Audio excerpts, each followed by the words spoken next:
Well, give my intro first. I'm the Princess. I've been new to YouTubing. I've been doing some debate moderating and hosting. I had seen some of your content in CTV over the years, some of your like Twitch debates and stuff.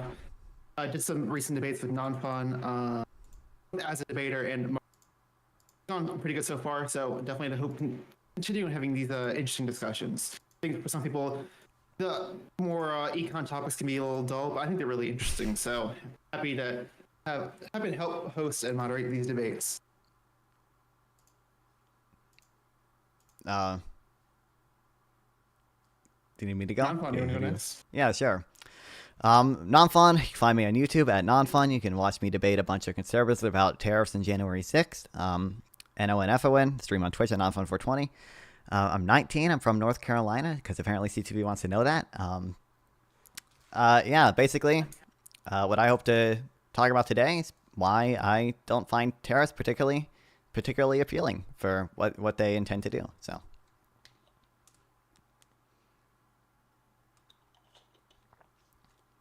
Oh, wow, CTV, he's brave. There we go. Coming up. I got the blur on. I just don't want the whole background right now is messy. So, okay, there you go. Give me a little intro. What part of North Carolina? I'm curious. I'm actually from North Carolina myself. I'm from like Greensboro. We moved to a little bit outside Fayetteville, so. Oh, okay, okay, cool. The tip that touches Tennessee and Georgia. That's Cherokee County. That's where I'm from. All right, sick. CTV, do you mind giving us a little intro for yourself as well? Hi everyone. I'm critically thinking veteran. I served 9 years on Ohio-class submarines as a machinist mate auxiliaryman.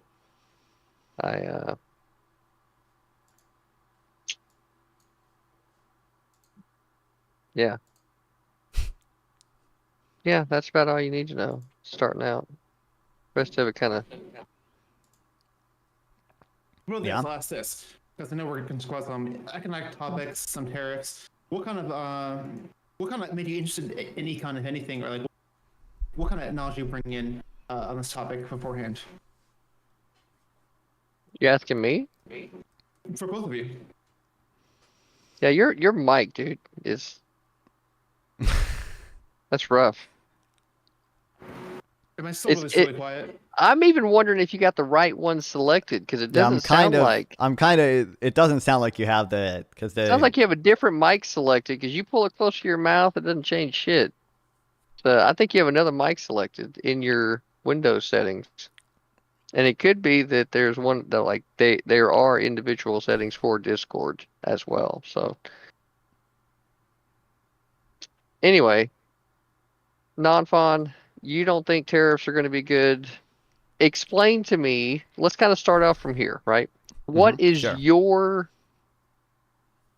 What's like your... like when you think of America, right? And everything going on around the world. Mm-hmm. And the issue of tariffs, right? How does that all play out in your mind as to who it is that you need to be watching out for most? Well, when I think of America and our position in the world, I would say, there's broadly kind of two, in this new Cold War or whatever, there's kind of two camps. There's, America and sort of our allied democracies, and there's sort of the new axis with China, Russia, North Korea, and Iran.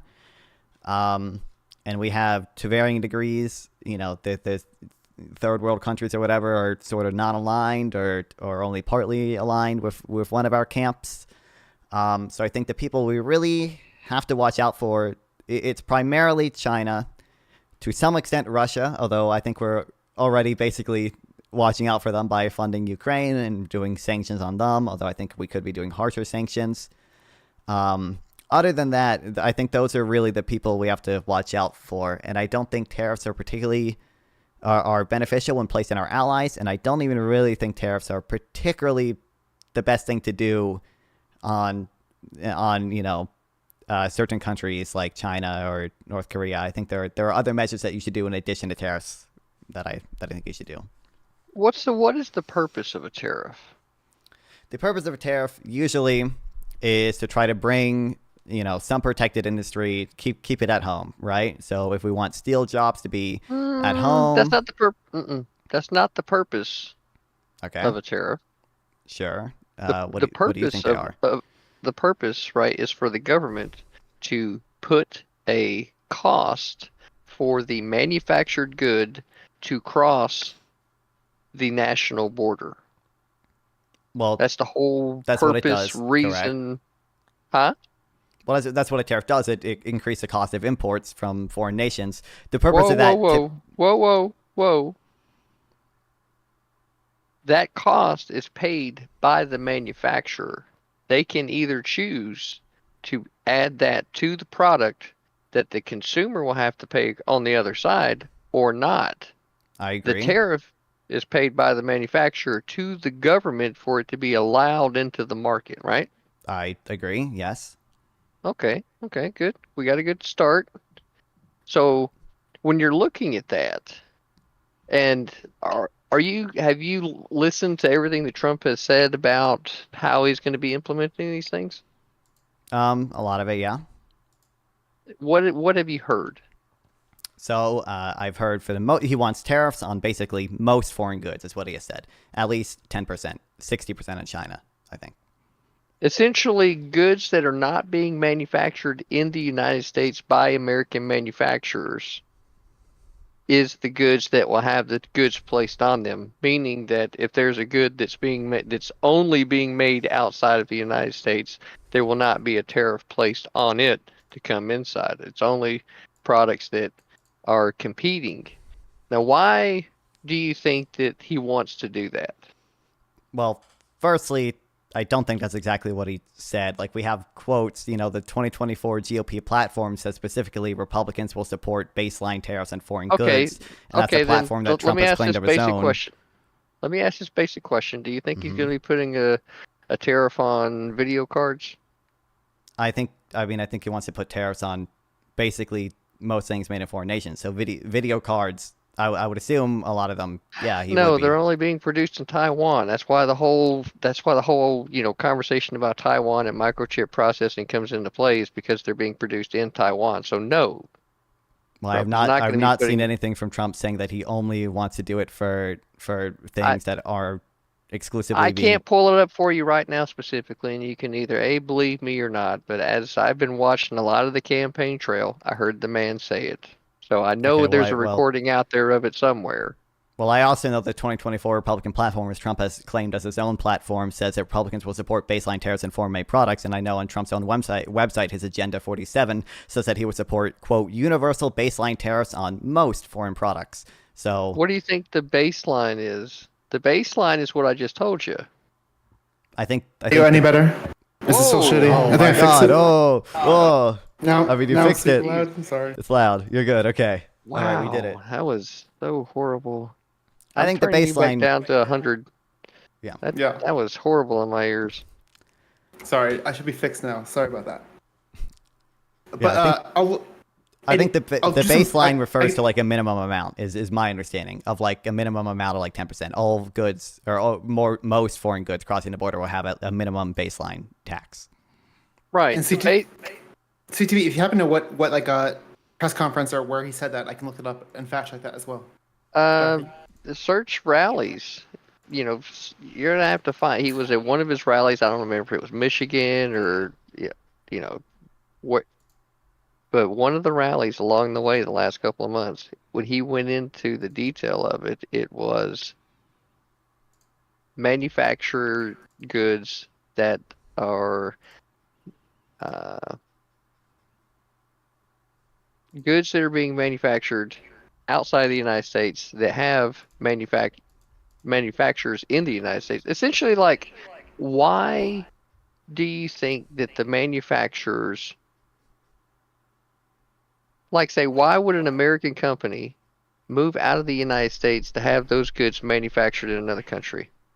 Well, I will answer that, but first I just want to say I don't think I know a lot of what you're referring to. Like, Trump has said, like, oh, these companies that are making cars in Mexico, I'm going to place like a 200% tariff on them.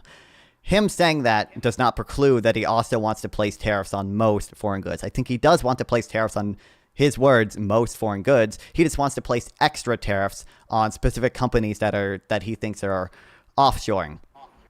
The reason I think they're manufacturing there basically has to do with comparative advantage. The opportunity cost of them producing those cars there is lower, so it makes sense for that country to specialize in producing cars, whereas it makes sense for the U.S. to specialize in other things because we're much more productive than those other countries. So you're looking at the world from a globalist perspective. Absolutely, I am. Yes, because I believe globalization generally maximizes welfare for the U.S. as well.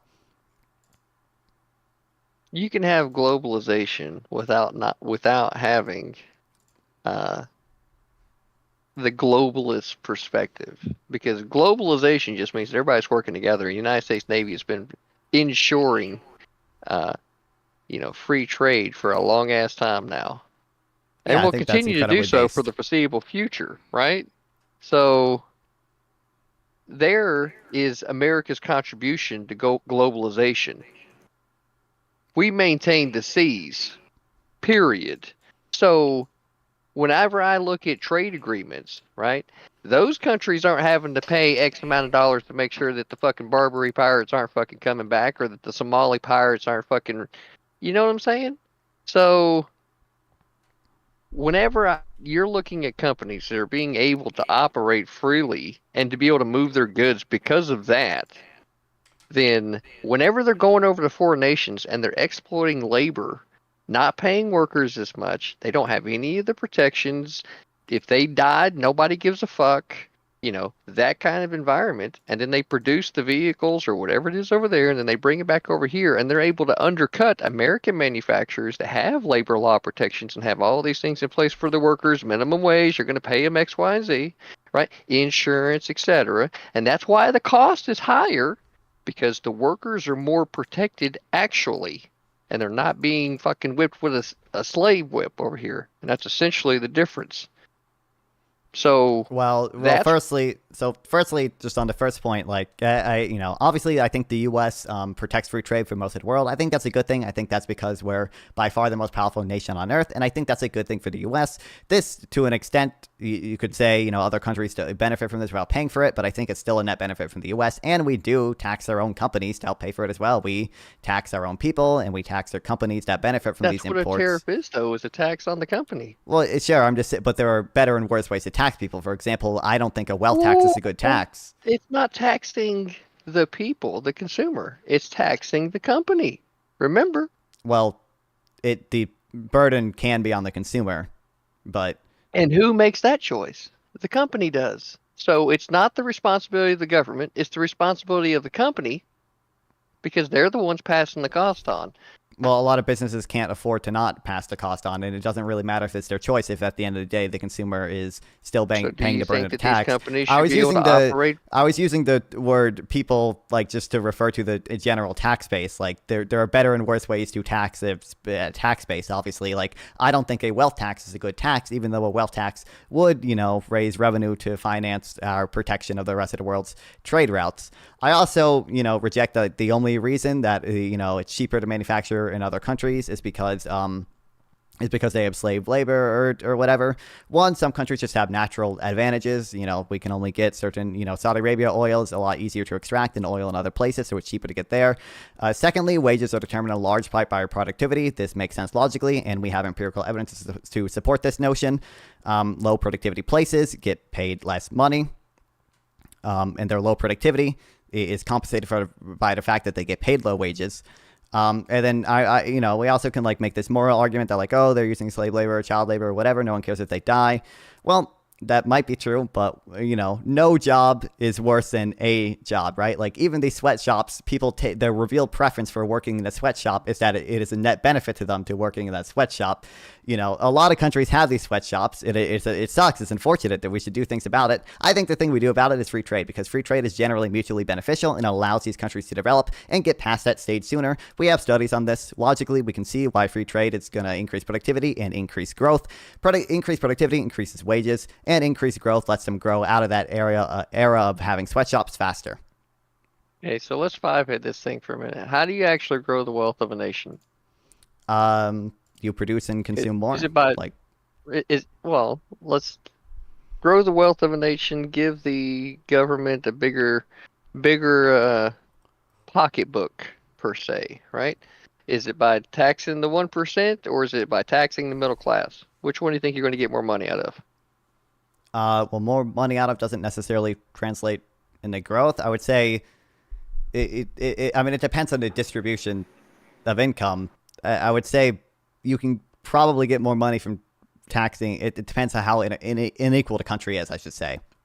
If the country is really unequal, then you probably can get more money from taxing the 1%. But most of the time, most countries get their money from taxing the middle class. That's like where the majority Well, of if you can income show comes me a from. country that can survive with, only taxes on the 1% and not the middle class, then we've got a new economic model for everybody.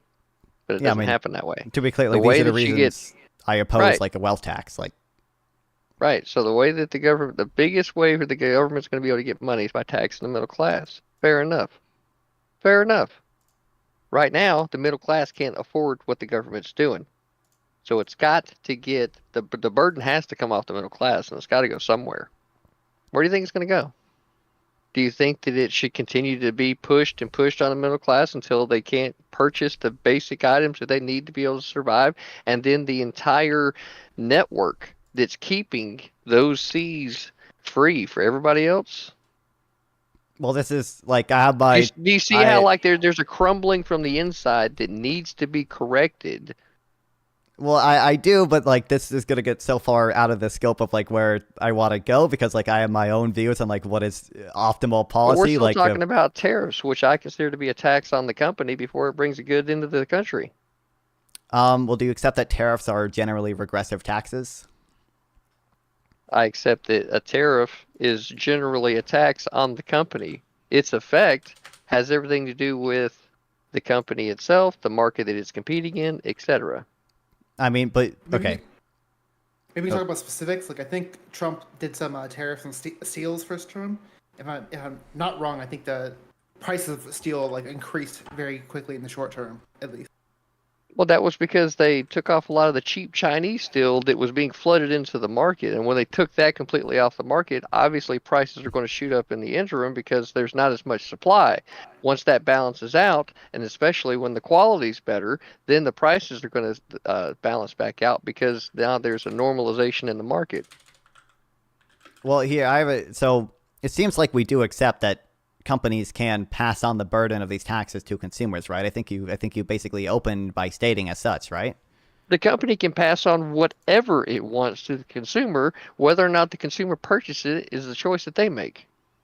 Well, sure. So, like, we could easily imagine a hypothetical where the price of steel or anything, the price of silverware is increased because of a 20% tariff, and the company selling silverware just increases prices by 20%. That case, the incidence of the tax would be on the consumer, right? They would bear the burden.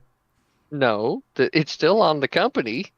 Well, no. So, who actually It's pays it? still on the company. No, who It actually? doesn't. No. The burden is different from who actually pays the tax. So, although the progressive The corporate, burden of the tariff is on the company. What they nope. could do is figure out a cheaper way to be able to move their good. They could figure out a cheaper way to manufacture their good. They could figure out a way to not pay as much of their workers to be able to account for it. There's a whole lot of things that they could do than just pass it on to the consumer. So, who pays the tax on like an accounting measure is completely different from where the actual burden of the tax is. For example, the corporate income tax technically taxes corporation. However, not all the incidence is on the corporation. A lot of the incidence is on workers through reduced hours and consumers through increased prices. Much the same way, if you tariff a good, the incidence is not just on the corporation. Some corporations will eat the cost by reducing prices, but a lot of corporations will just pass on the cost to consumer because corporations don't have 20% margins a lot of time. Clearly, some of this tax has to be passed on to consumers. And that's the choice that the company will make, whether or not they do that. But okay, so that's the choice that they make. But we agree the end result of one of those choices would be that the consumer bears the burden of the tax. You're assuming the need by the consumer 100% of the time when you say that, and I'm not. Well, So I'm not saying 100% that of the product is time. Right now, I'm just that trying to product get. is on the shelf as far as I'm concerned. Wait, right now, what I'm trying to get is just like hypothetically, we can go into real examples later, but hypothetically, we do accept that the burden of the tax could be on the consumer, right? It could, but that all has to do with the choice that the company makes. Yeah, I agree. It does have to do with the choice the company makes, but the end result of those is being born on the consumer. It Now, could, which is what we've said 3 different times. Stop trying to change the fucking word Can around. we, It could. wait. We agree on the could part. Because I think we can. Maybe I'm wrong. I think we both agree. At least looking in the past, using like looking at stats, it seems like in most cases, when a tariff like this is put in place, it at least practically it leads to consumer it being pushed on consumers. You can argue like maybe that. Yeah, doesn't I can cite but I can seems- cite a yeah. few studies here, but like I was just it Right, sounded because- like at first he didn't concede to the point that the tariff could be borne by the burden. I said could to begin with. Maybe you didn't No, hear you it, didn't. right? Nope, we had literally had to Yes, run I through did. the. Nope, we had. You said I- you said the you know burden was what? on the Stop. corporation. You said You're right. The fucking cost and the fucking burden of it is on the corporation. Could so they choose to send the cost onto the consumer? They absolutely could. I said the same fucking shit earlier. so. The burden of the tax is different than who actually pays The it. burden is on the company. They can make a choice as to how they're going to recover their fucking cost, their Okay. costs. So Period. if they Whether make it's by making a cheaper arrangement in the Wait, logistics or whatever. Let's let non-fun respond. Go ahead. Yeah, so if they make the choice to pass the cost on to consumer, in economics point of view, the burden of the tax is on the consumers. Even if the corporation technically is the one that actually pays the money to the treasury, the person who actually suffers is the consumer. I don't know No. CTV's view is on the corporate income tax, You're but and like I said a minute ago, you're assuming 100% need of this product in this imaginary market. what do you mean 100% need? Do you mean like If you're going elasticity? to start including the human cost of it and say suffering, then you're assuming 100% need of that product in that market. Okay, so specify what you mean it's a by ma- 100% need. you're assuming that there's no other product on the market that's going to be able to be cheaper than that product that person could go get instead of that product. That's what I'm saying. You're assuming 100% Okay, need. so yeah, Eli, I mean, it works even if it's elastic. The how elastic the demand curve is shifts who the burden is on exactly. But even if it is elastic, That's why I'm not including the human part of it, right? I'm staying strictly inside the fucking financials, who's paying what, right? The company pays the tariff, right? And then the company can make a choice to pass that added cost onto the consumer. They don't So- have to, but they absolutely can. I agree, but like generally when we speak of the tax burden is different from who actually from an accounting Jesus or financial Christ, perspective. I'm not getting into the fucking word games, okay? I've said my fucking piece on it. All right, okay. So it seems like we accept the fact that some tariffs the price effect of it can be passed through to the consumer. Now, like we have a few different studies on this from more general tariffs to like Trump-specific tariffs. I can cite a few of them. I don't know how much you care about them, but generally they have a very high pass-through effect. There's a 2019 study focused on Trump's tariffs. They found that the imports from China, the price of it was almost fully passed through to U.S. consumers. I can cite that one. There's a 2023 report from the International Trade Commission, which finds a near complete pass-through for the price of steel and aluminum from the Chinese tariffs. Right. So let's there's stop another and think- study from the researchers at Non-fun. Columbia I want you to University stop and finds the same thing. let's just take the steel. Let's just take the steel example, okay? Mhm. Because you're trying to jump around too much. Steel cost went up, went all straight to the consumers, right? What A happened? lot of it, yep. What happened? A lot Nobody of steel. bought the fucking steel, and it got shipped back to China.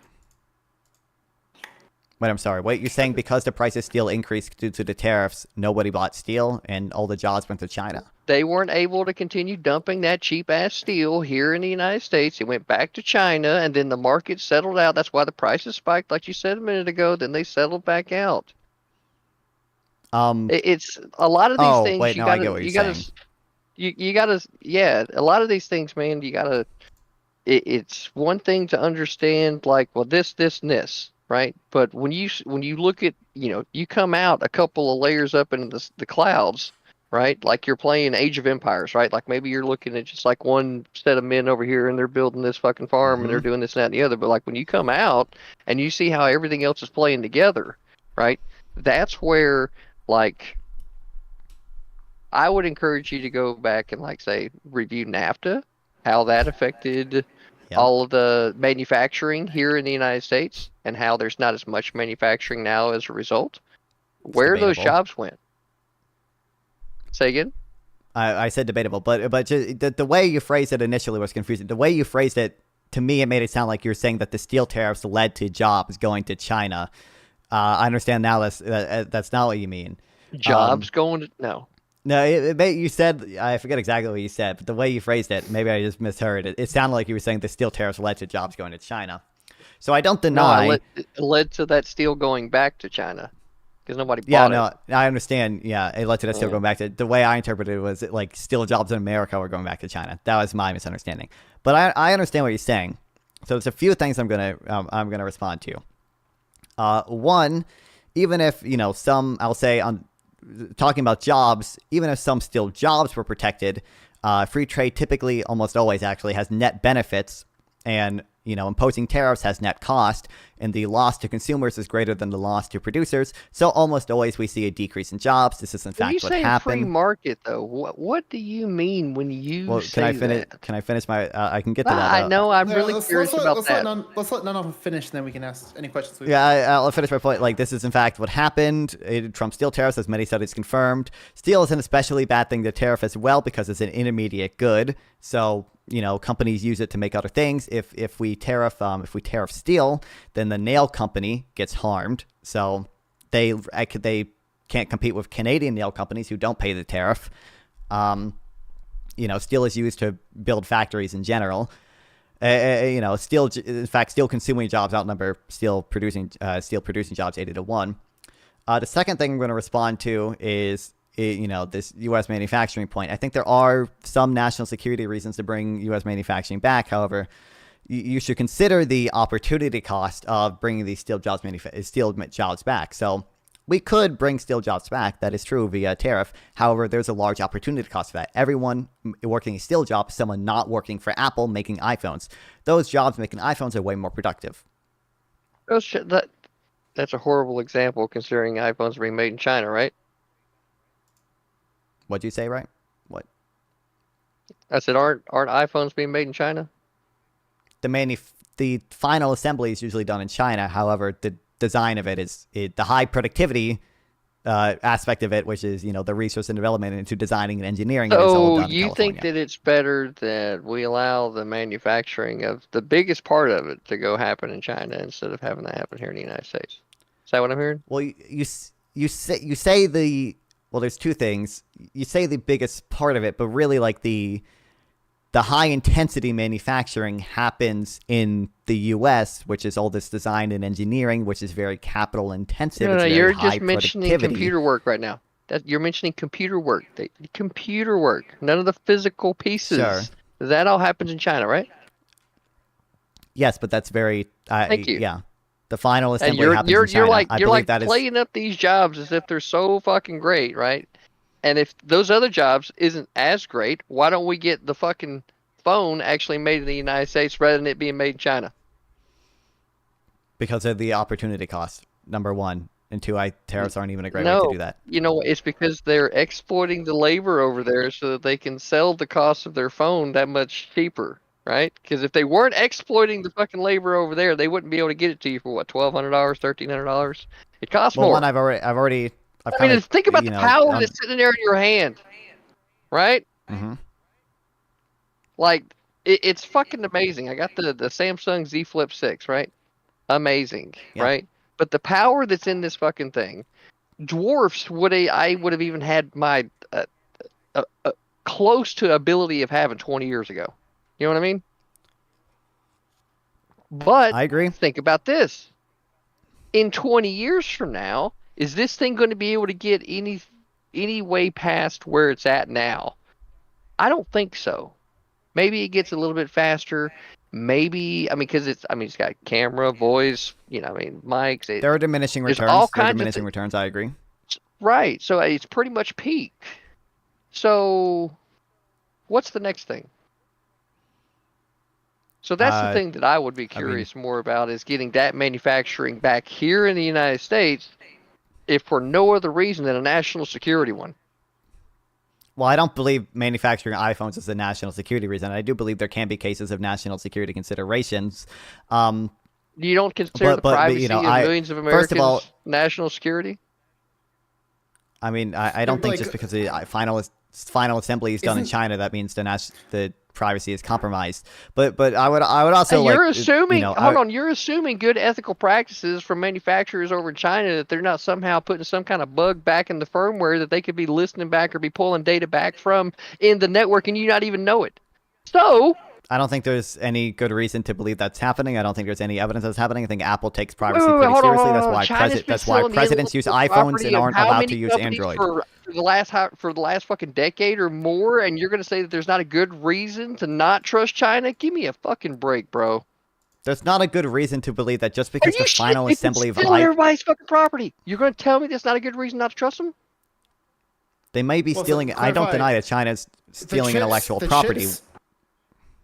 The chips are like, for example, designed in California, but for example, they might do the assembly, like so taking the more complex objects and putting them together. That might happen in China. So just to be clear, like it's not like the whole assembly is happening in China necessarily. What is exactly what they're doing in the United States then?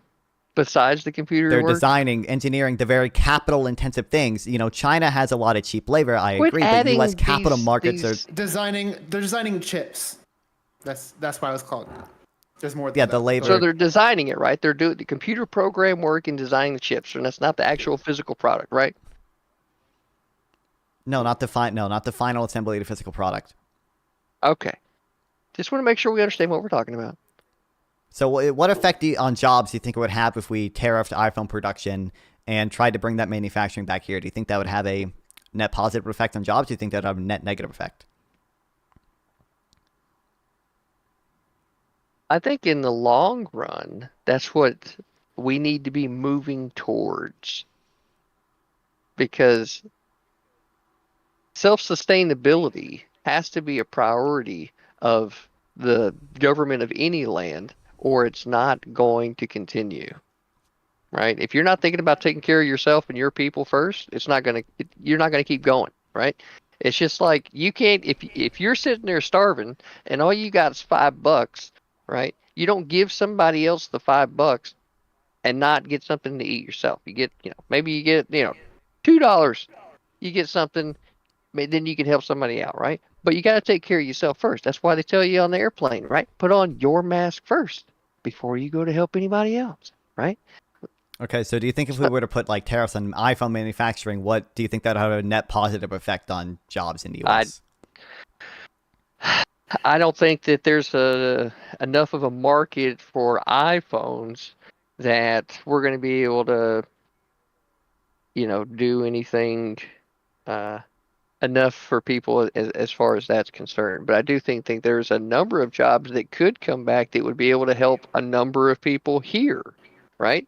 What the kinds of markets that you need to be watching out for are like steel production, oil, right? Your basic fundamentals of civilization, right?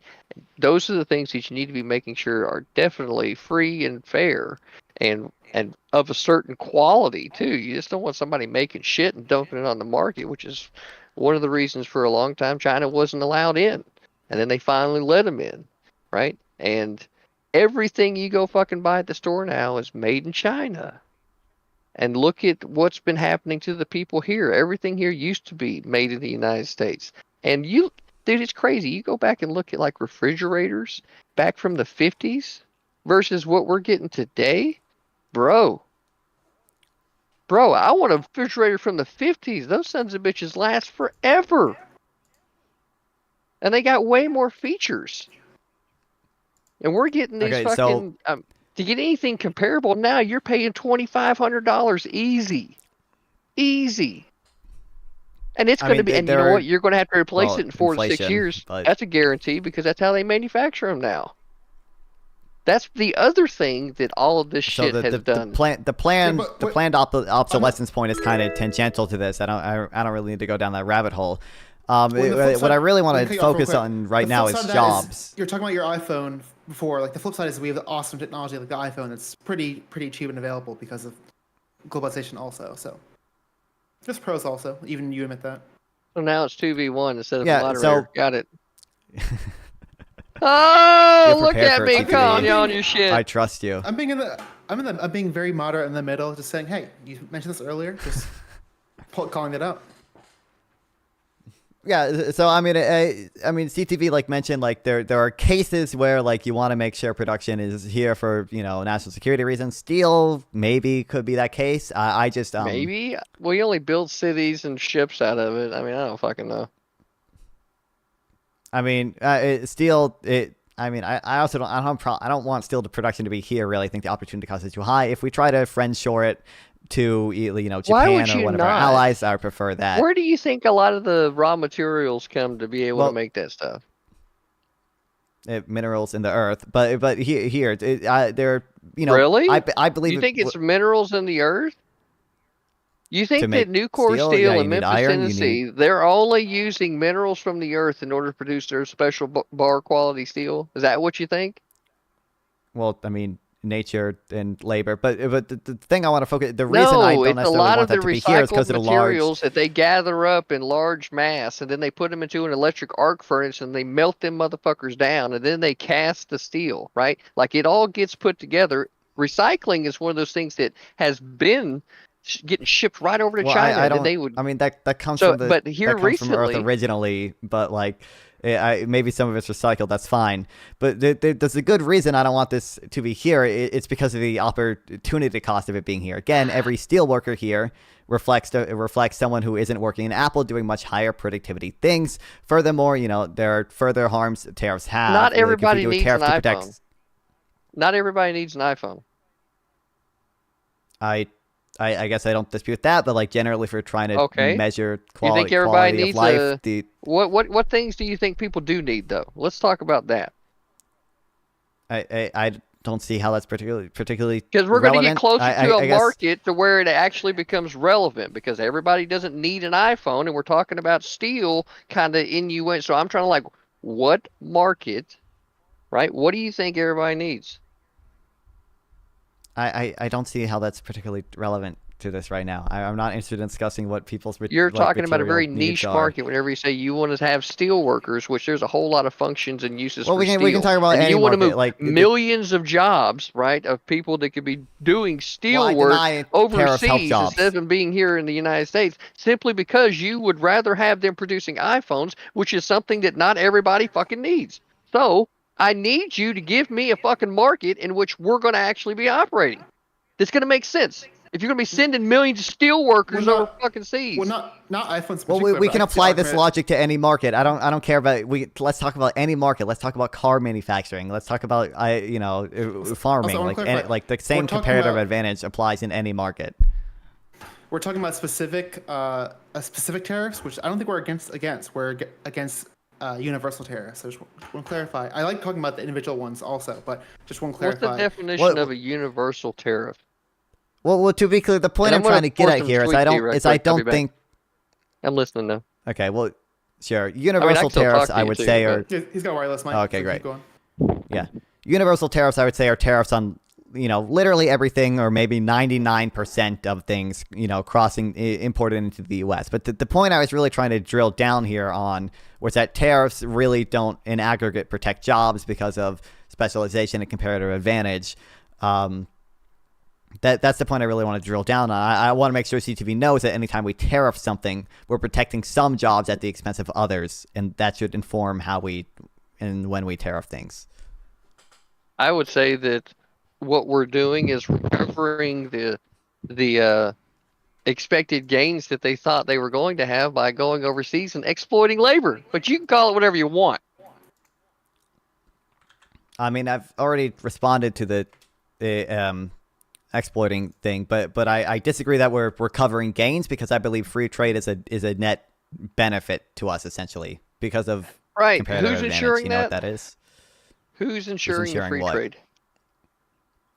I mean, we've already gone over this. Like, yeah, the U.S. Navy spends a lot to ensure free trade. I think that's You're a benefit right. to The us. United States is providing the free trade, so everybody else is getting something for nothing, right?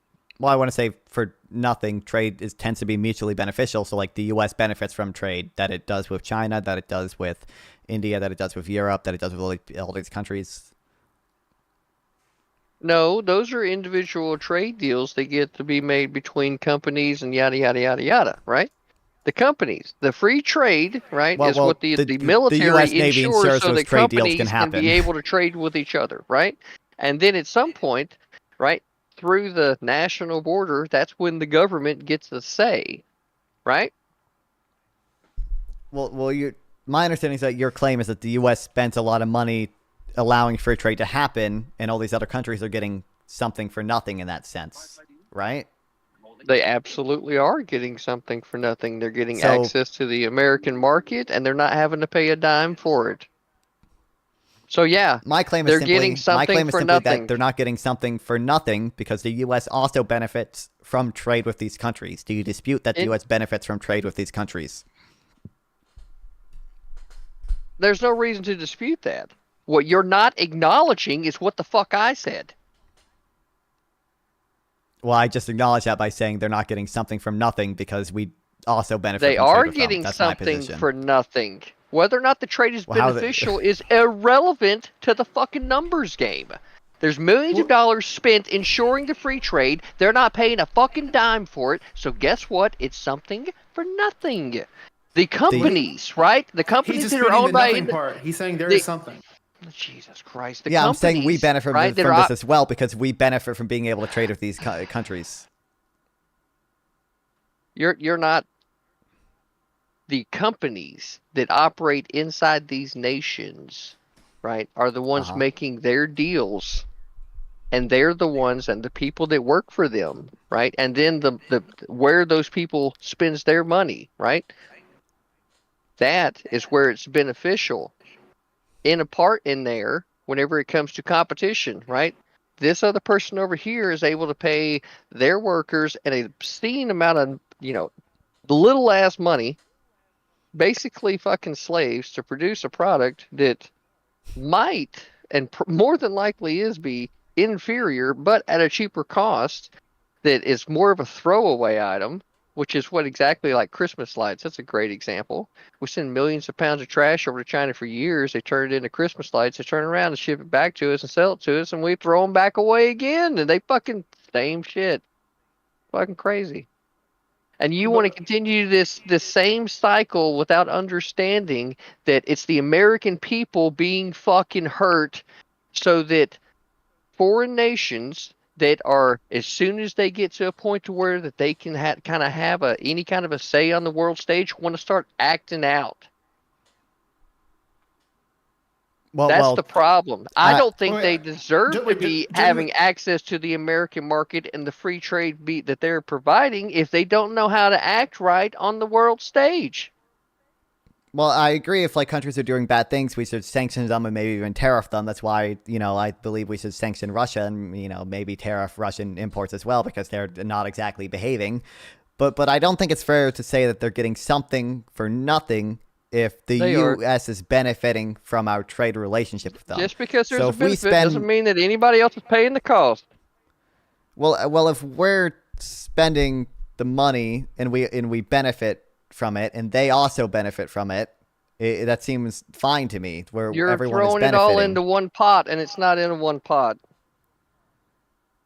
I don't know exactly what you mean by that.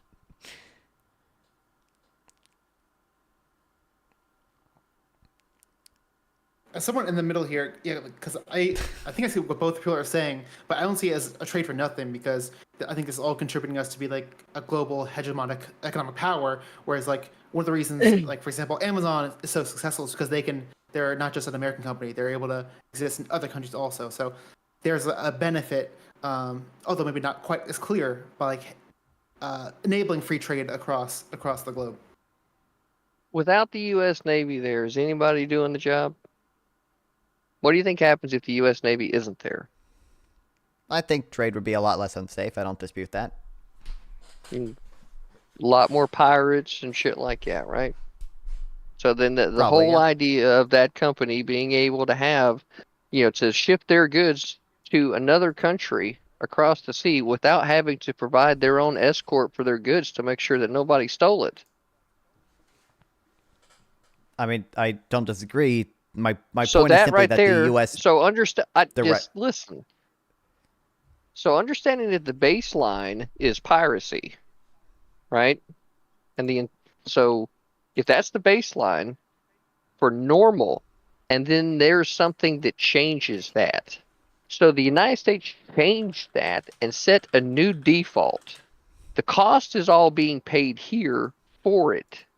Everybody else gets it as a result because we're telling everybody else to sit down, shut the fuck up, and don't fuck with our boats. Period. And that's why we'll go put our boats in their ports, hoping that somebody, I think it's just more like I dare you sometimes, but like, don't fuck with our boats. Everybody fucking knows that. As soon as you fuck with one of our boats, what happens? Everybody comes to fuck with you. So that's the cost that we pay, period, for everybody else. Now, it's not to say that it's a justification for the tariff, but it's understanding that that baseline is insured by the American taxpayer, period.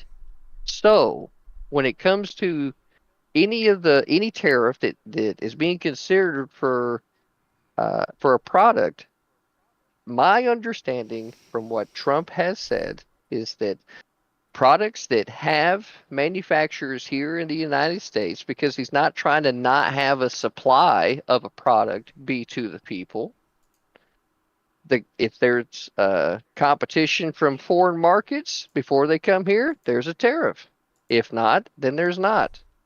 So that's the baseline understanding for, I'd say, millions of Americans right there. I've already walked through what I believe Trump has said, but I guess my point is just I believe it is a net benefit to the U.S. that we spend money enabling free trade because free trade benefits the U.S. as well as our allies. I agree that us doing that does benefit us as well as everybody else. Okay, so it seems like we agree it's probably a good thing that the U.S. Navy does this, right? Oh yeah, we've been kicking ass for a long ass time. All right, great. And then, But yeah, I mean, it seems like we agree foreign that doesn't nations don't mean that pay everybody else isn't tariffs, getting right? something for nothing because they are. They're not paying the cost of the reactor fuel that goes into any of the reactors in our ships. Well, They're not okay. paying any of You it. understand tariffs would The not make American them pay tax, the cost, though. because if they were, that would be like somehow to say that any other nation has any type of say over our ships, and they fucking don't, right? Only the American taxpayers have say over our fucking boats. So Well, that's that's we. that's I mean, it exactly seems where like I'm at with like the whole, wait. It seems like you nobody else agreed is with this at paying the the start of the cost. debate. Nobody Foreign else is nations paying the don't pay the cost cost. of tariffs, right? So tariffs would not help other companies pay this, like because U.S. companies pay it and U.S. consumers pay it. So it's not like foreign nations are going to help pay for our navy if we use tariffs. We agree with that, right? Say that one more time. The U.S. taxpayer is the one that pays tariffs, not foreign nations. So if we put Wrong. tariffs up, U.S. taxpayers don't pay tariffs. Manufacturers that want to bring their products into the United States, if there's a tariff, will pay that tariff. so when I say U.S. taxpayers, that can refer to a manufacturer, not just individual people. Like No, corporations pay taxes. no, we can't refer to the U.S. taxpayers as far as manufacturers, right? Because that's not how it works, right? Because the way that it works is that tax dollars are collected, it goes to the government, and the government sends out, a notice, a contract, right? Everybody gets to make a product. Whoever comes with the best one, the cheapest one, whatever, that's the contract that they get, and then that company is awarded the contract. So at that point, it's in the hands that American taxpayers get paid to a private company in order to produce the product that the taxpayers want. So then once it's turned back over to the taxpayers, i.e. a ship, right, in this example, then the ship is owned by the taxpayers because that's what the taxpayer dollar produced. See what I'm saying? I mean, like the Wikipedia for taxpayers says a taxpayer is a person or organization, such as a company, subject to a tax. Obviously, manufacturers are subject to a tax. They are based in the U.S., so I would say, yes, the U.S. taxpayer is the one paying these taxes. It's a little bit semantical, but yeah, I agree. Corporations are made of taxpayers, but I do think the language could be a little more clear. I mean, yeah, like clearly, like the U.S. is the one paying these taxes, not foreign companies. We seem to agree on that point, so I don't see the need to debate semantics. Look, you're jumping back and forth between looking at the world in a global way and then back into a regional way when it suits you. It's kind of it's exercising the fuck out of my patience. Okay. Okay. Uh-huh.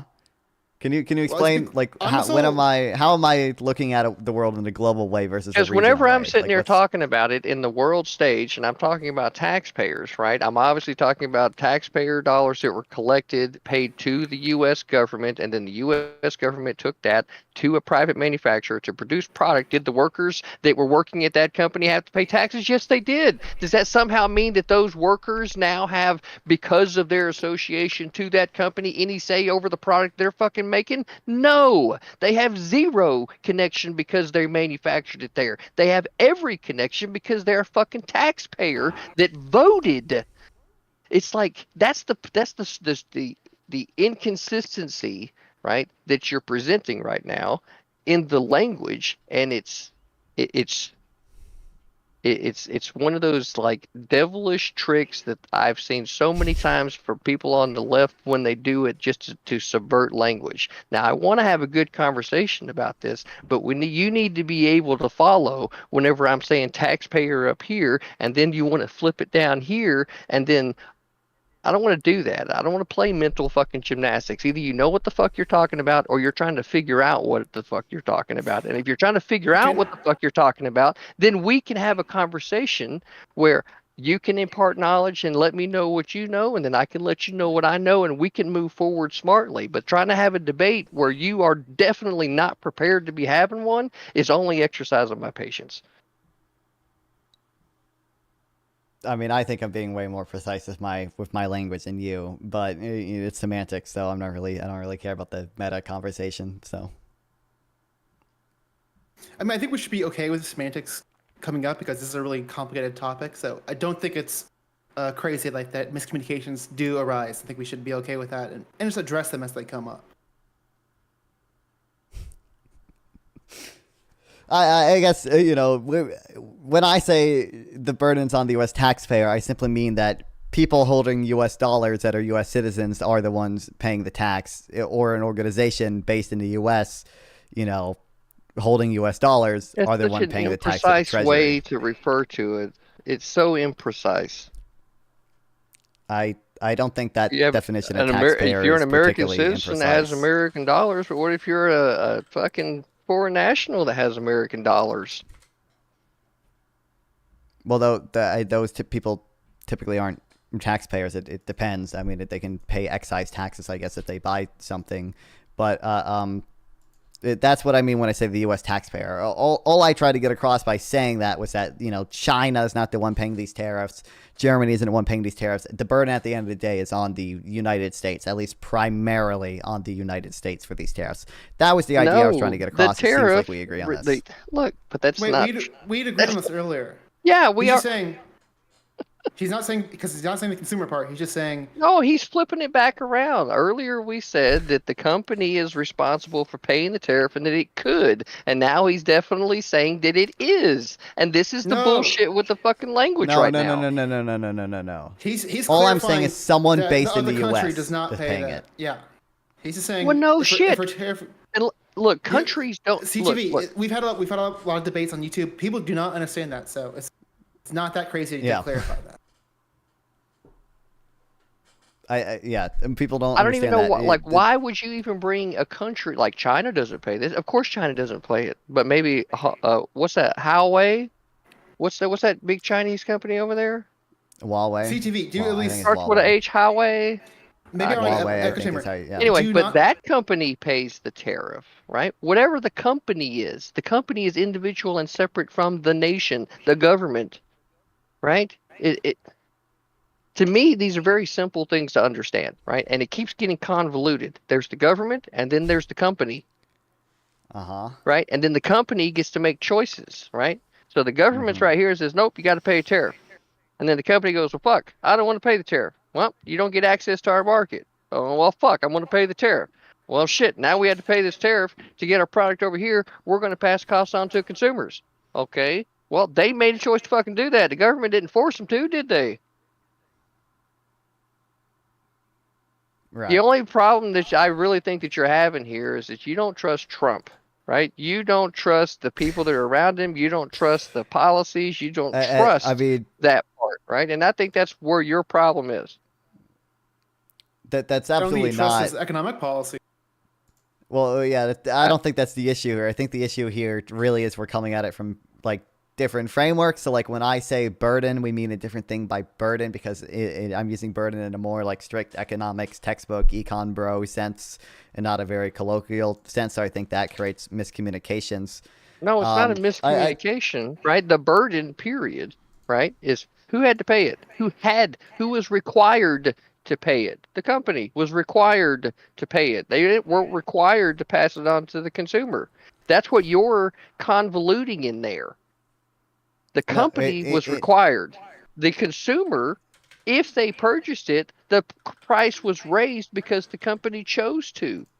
But I think we're getting up a little bit track because I can see what you're saying, but I think I see what's happening. I think both me and Nanfan had met a lot of people who don't really understand how tariff works. They're under the assumption that, for example, if you do a tariff on China, China pays the tariff. I think we all agree that's not the case. But I think a lot of people, at least online, don't seem to understand how they work. So we're talking. Well, I can't help out that like 90% of the people on the internet are fucking morons. I just want to clarify. So I think when we're having this discussion, Nanfan is trying to be really clear or really emphasize that part of the argument where in no case is China, for example, paying a tariff. That burden, as he's saying, is being put on the American taxpayer. It's not being placed on the American taxpayer. It's being placed on the foreign company. The foreign company can then choose to raise the price of their product before it comes in or after it comes into this American market, if they so choose. Well, it's not necessarily a foreign company. It can be a domestic company. But they are required, that's what I don't right? Get, the burden of the tariff. Buying Chinese products. Wouldn't that be the case? American. Isn't that what we're talking about? That would be an import. American companies buying so Chinese taxes, right? What we're talking about is, for example, Trump has said, I want to get the exact number, putting a 60% tariff across the board on all Chinese imports. So yeah, like we're talking about stuff like that. A tariff on all imports from China, 60%. So yeah, so we're talking about imports. We're talking about, that seems relevant, no? What product specifically in that 60%? Oh my God. I mean, let's understand 60% should be like some pretty big like markets right off the top. So what's like 10, all 20, imports. 30% all import. Okay, wow. Wait, I'm happy to go down. It's like everything is made in China now, so we're just all fucked. We should just go ahead and prepare for skyrocketing costs and oh my God, nothing's ever made in America. Well, that's really what I want to talk about. I'm less interested in debating the semantics of what tax incidence means, what the tax burden means, and these technical economic definitions. What I really want to talk about most is probably like comparative advantage is a technical term too. Do you understand what that means, CTV?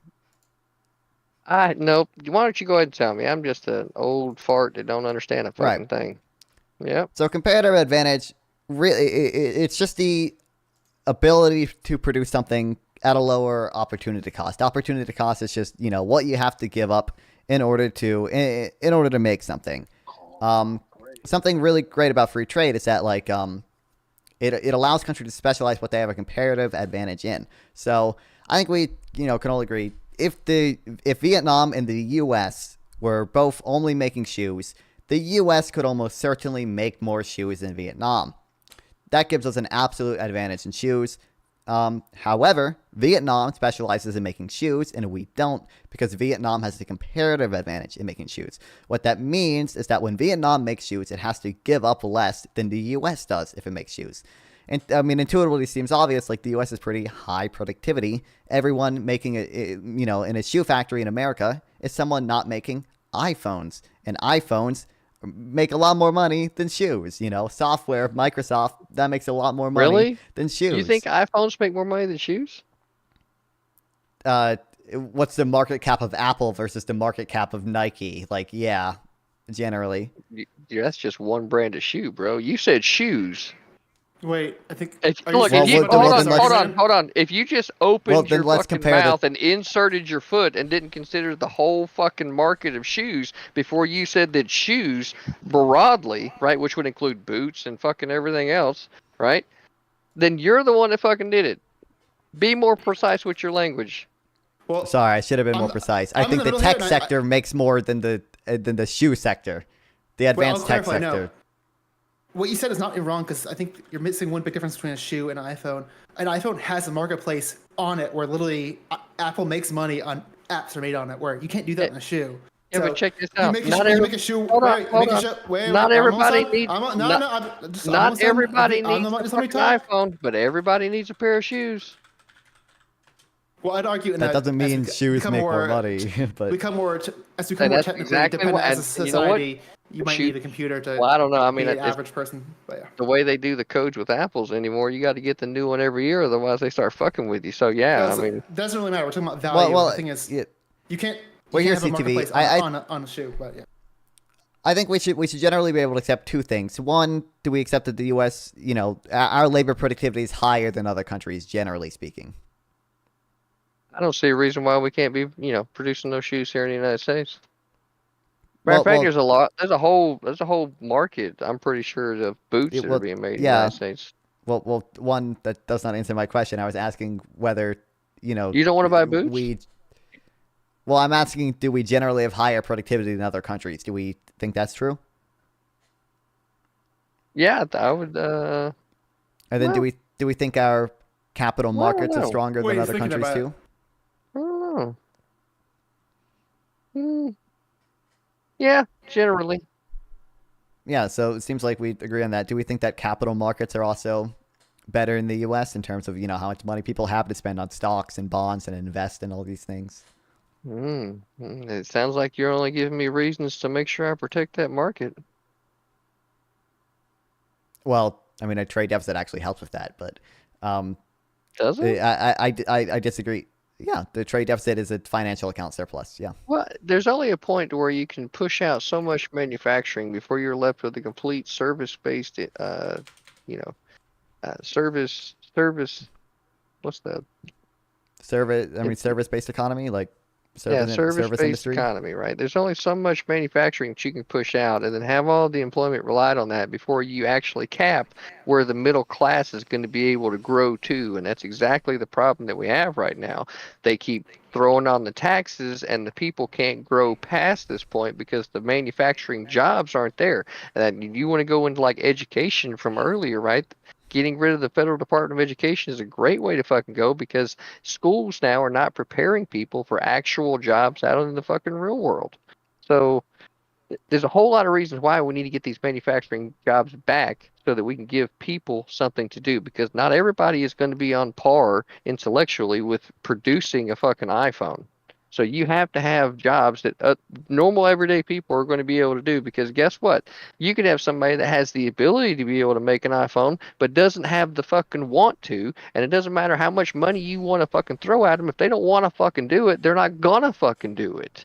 So every way around, it's better to have more opportunities for people here where we are producing these products so that everybody has a job. And the Well- next thing we're going to go, oh, well, job numbers and this and that. And it's like you really need to travel around the country and see what's going on with people. Well, no. Well, my point's just simply going to be like a basic economic model shows that free trade actually maximizes net jobs.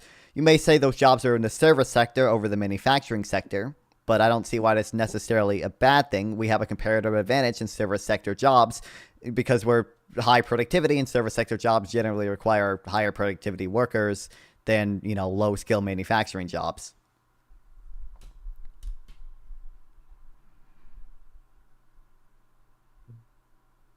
I'll be in the middle where I do see CTV's concern where it seems like, at least in general, like the general job is becoming more intellectually demanding, where maybe like the average IQ required to do that job is kind of going up over time.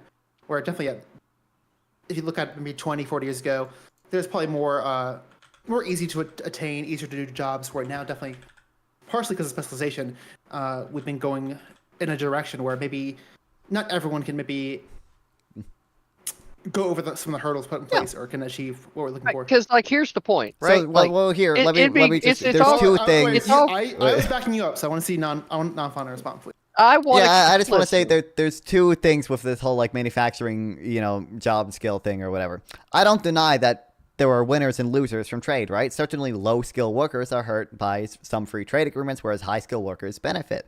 What I'm stating is that the net benefit is maximized by free trade. So the high skill workers gain more than the low skill workers lose. The second thing I'm going to point out is that just as free trade, the fact that you're even income, like considering losses on the low end lets me know that you don't actually give a fuck about all the people.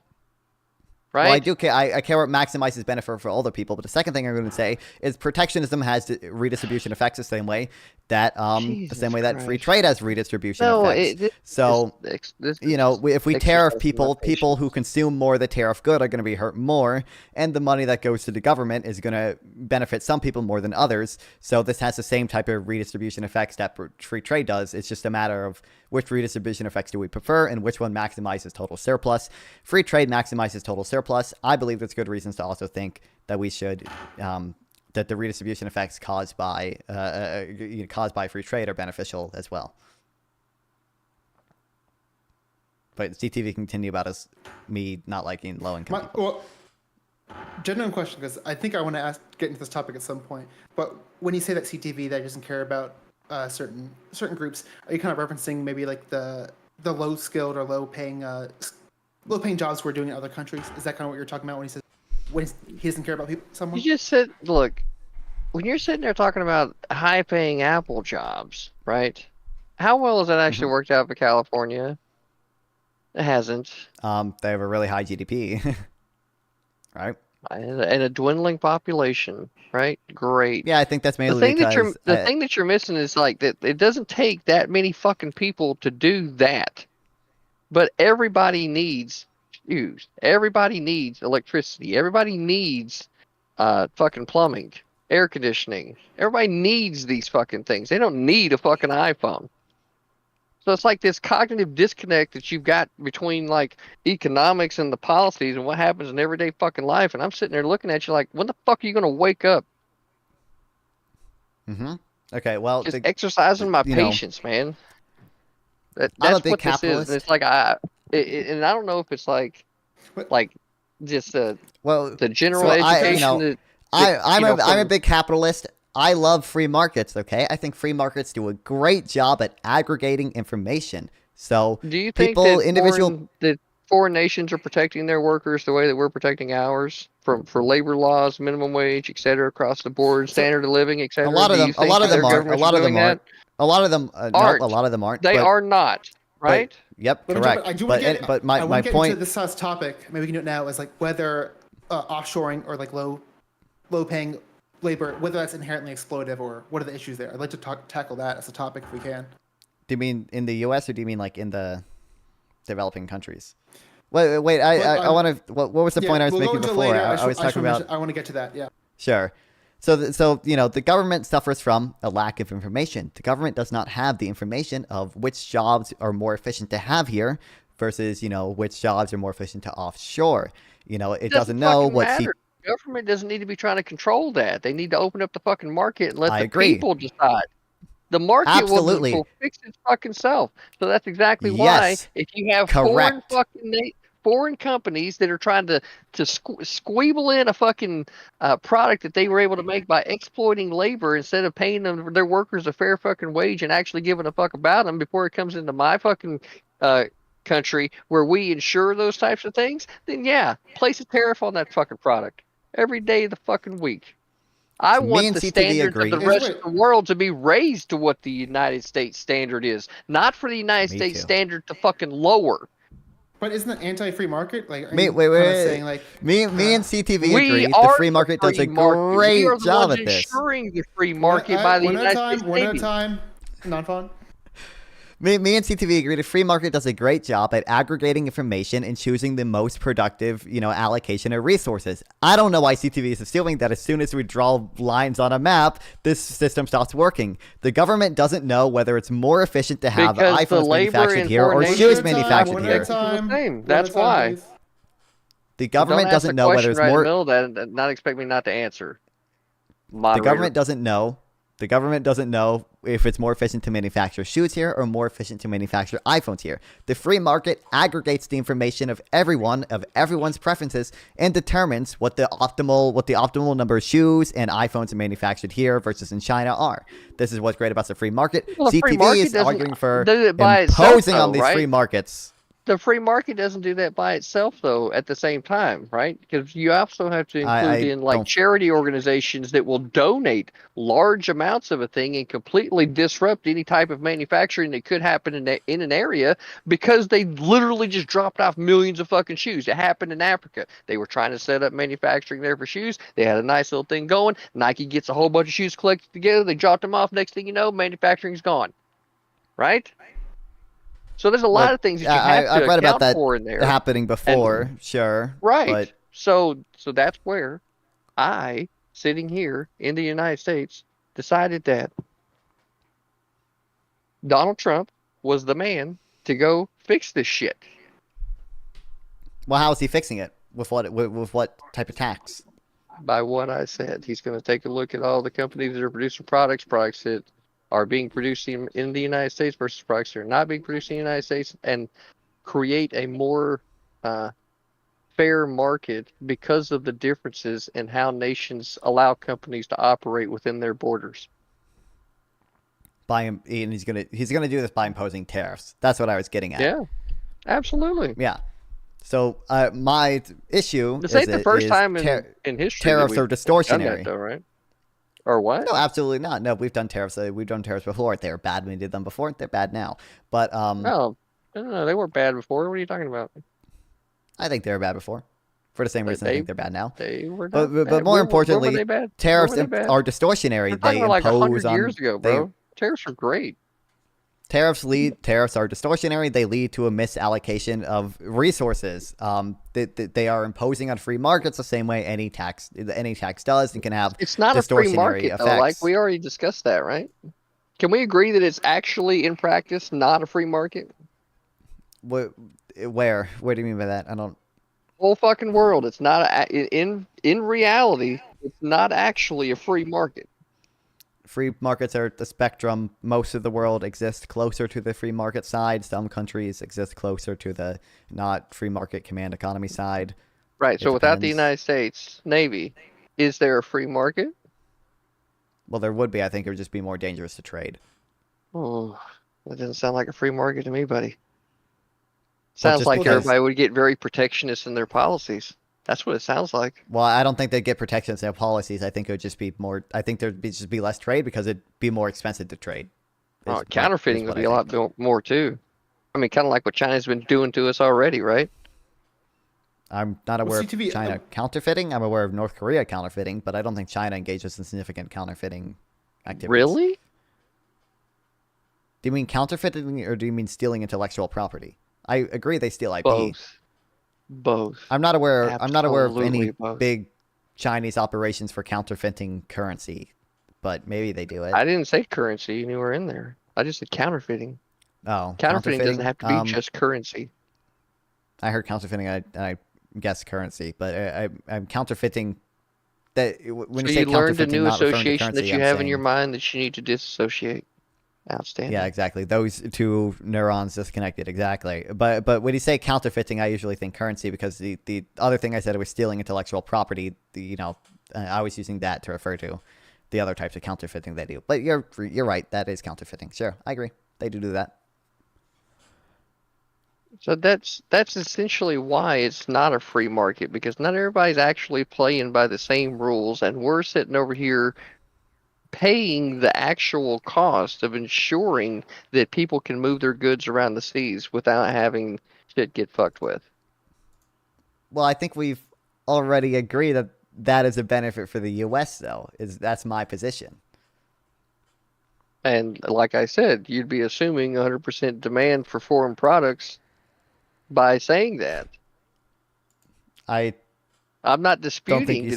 that it's a benefit for people to be able to trade, but by inserting that is to somehow diminish the fact that the taxpayers are the one paying the actual cost, the American taxpayers. And a I, tariff would be a cost imposed by the government on a foreign company before they brought their product in the United States. Right? it's not necessarily a foreign company. It can be on a company entirely based in the U.S. that just relies on imports from Would there other not have to be a countries. company established over there in that nation in order for the There See, would, that's but the the semantics company I'm talking buying about. the import. You should It's not already this. know No, that it's not at that all company is going to semantics. have to be in practice a separate entity in another nation, right? I can understand that No. they're all kind of colloquially associated, but by law, right? They are separate entities, and that's the disingenuous part of, or it's either disingenuous or just not linking the parts together, right? Because Ford America or Ford Michigan is not Ford Mexico, right? So you understand the differences. Well, I understand, but if Ford, my point was that there can be a company entirely based in the U.S. with no foreign counterpart. I'm trying to think of a company that'd be an example. Just like a small family business would be an example. A bakery, a small family bakery. But even though they're entirely based within the U.S., if they buy an import, they're still taxed on that. That's what a tariff does. No, they wouldn't be taxed on it. That's incorrect. They would not be taxed on it. See, and that That is again with the language. inaccurate. Wait, how would they not? If How I'm are wrong, they if we one, did how is if the we American did people how is the American in your example taxed by wait, what you just said? genuine question. If If we did the when they proposed buy an 60% import, across the board China tariff, yeah, and I have a small company and I import a random widget from China, would I not? How would I not have to pay taxes on that because of the tariff? That was just CTV. The tax is going to be the same. The cost of the product, right, is what the company already had to pay before they could put their product on the American market, right? well, So okay, let's just run through this the end example. cost, the retail price of the product, right, is going to include whatever cost that So the manufacturer had. I'm not gotten into the selling end. So far I'm just buying the product. Maybe I resell it. If I'm importing something from China, would I not have to Oh, hold pay? on, hold on, Would I hold on. not have to pay I want to figure out additional costs exactly on where that? you're at. I want to figure out exactly where you're at. I'm just trying to Because understand how if we agree on how tariffs work. the government imposes a tariff. Foreign company wants to bring product into American Why don't you just use market. my example? Yeah, Before I'm a small company. I want to buy a lamp from China.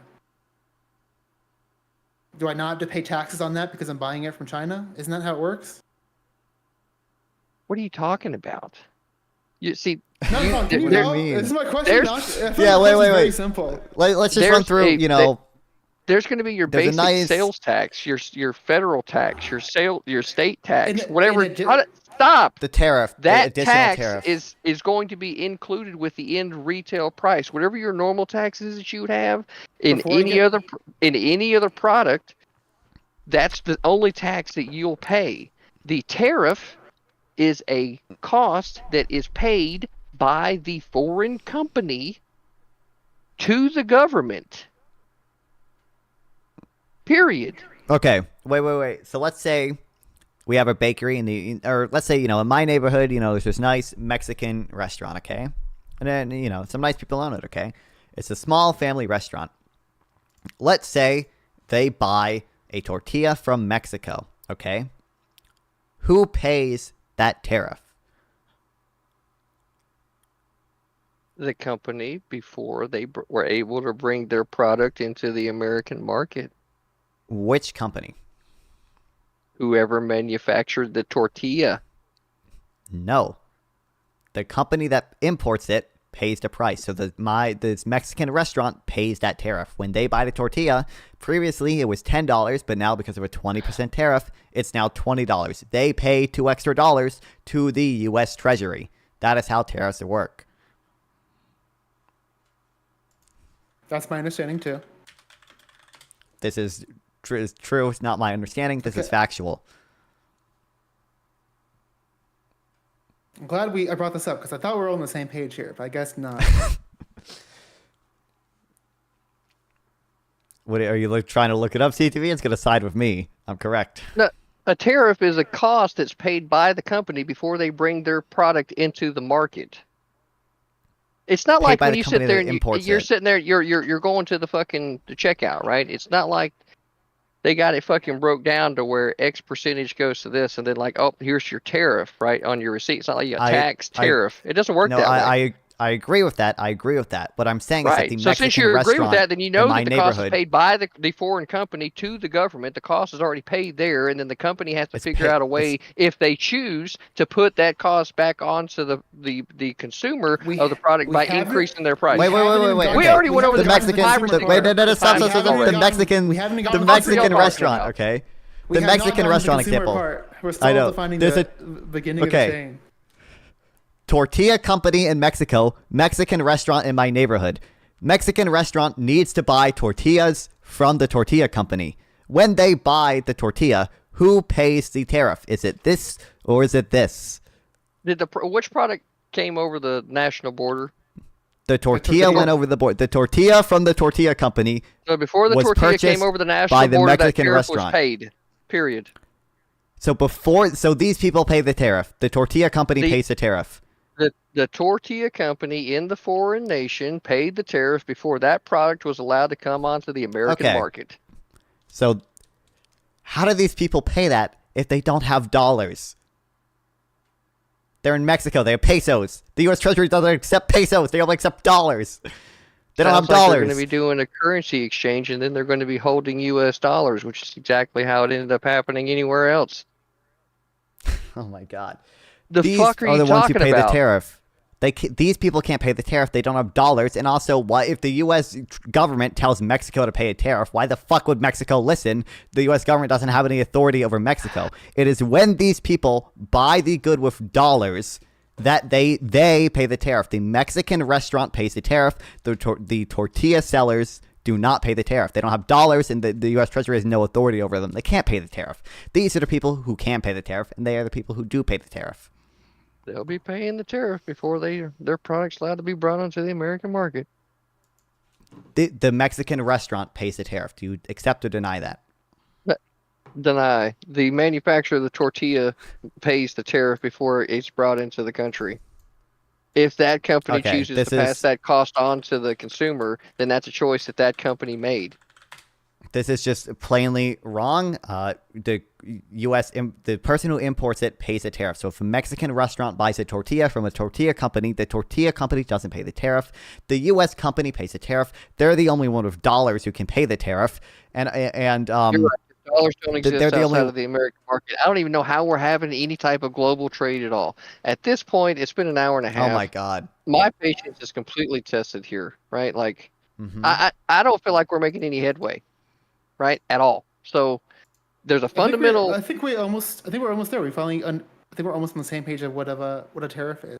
But I think we don't have an agreement yet. But I'm curious. I've been saying the exact same thing for an hour and a half, and I'm still not being understood, right? So the tariff is paid by the foreign manufacturer before the product comes into the United States, period. This is not. Can we try a practical example? For example, Trump did this. I gave him a practical example. He doesn't understand. He's just plainly wrong. I like CTV. What could if I send you something from like the Tax Foundation saying you're wrong? Will you change your mind, or is the Tax Foundation wrong, or like? Did they change the definition of tariff at any point? A tariff is generally considered to be a tax on imported goods. The person importing the good pays the tariff, not the company selling the import. I think that it could, in one example. You think that that's the only way that they work? You don't think that they could It's, say, "Hey, manufacturer, da da da"? You don't think that they could say, "Hey, individual, if you want to do this and you have to pay this tariff"? I don't think what it Jesus. authority does the wait? What authority does the U.S. Treasury have to make a Mexican company pay pesos? One, they don't accept pesos. Two, they have no authority over them. How about because they're the U.S. Treasury and this is the United States, and if that foreign country or foreign company wants to bring a product into the United States, then the entity that the people gave the authority to would be the U.S. Treasury. Jesus fucking Christ.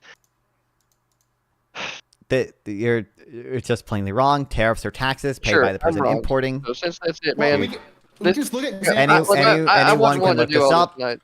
I'll wrap this up really soon. That's cool, but I just want to, because I'm coming here pretty open-minded, but like I'm looking into like some specific scenarios. Like I think Trump put some pretty big tariffs in his first term on cars. It looks like me if you investigate any of these cases, the people importing the car end up paying the additional costs.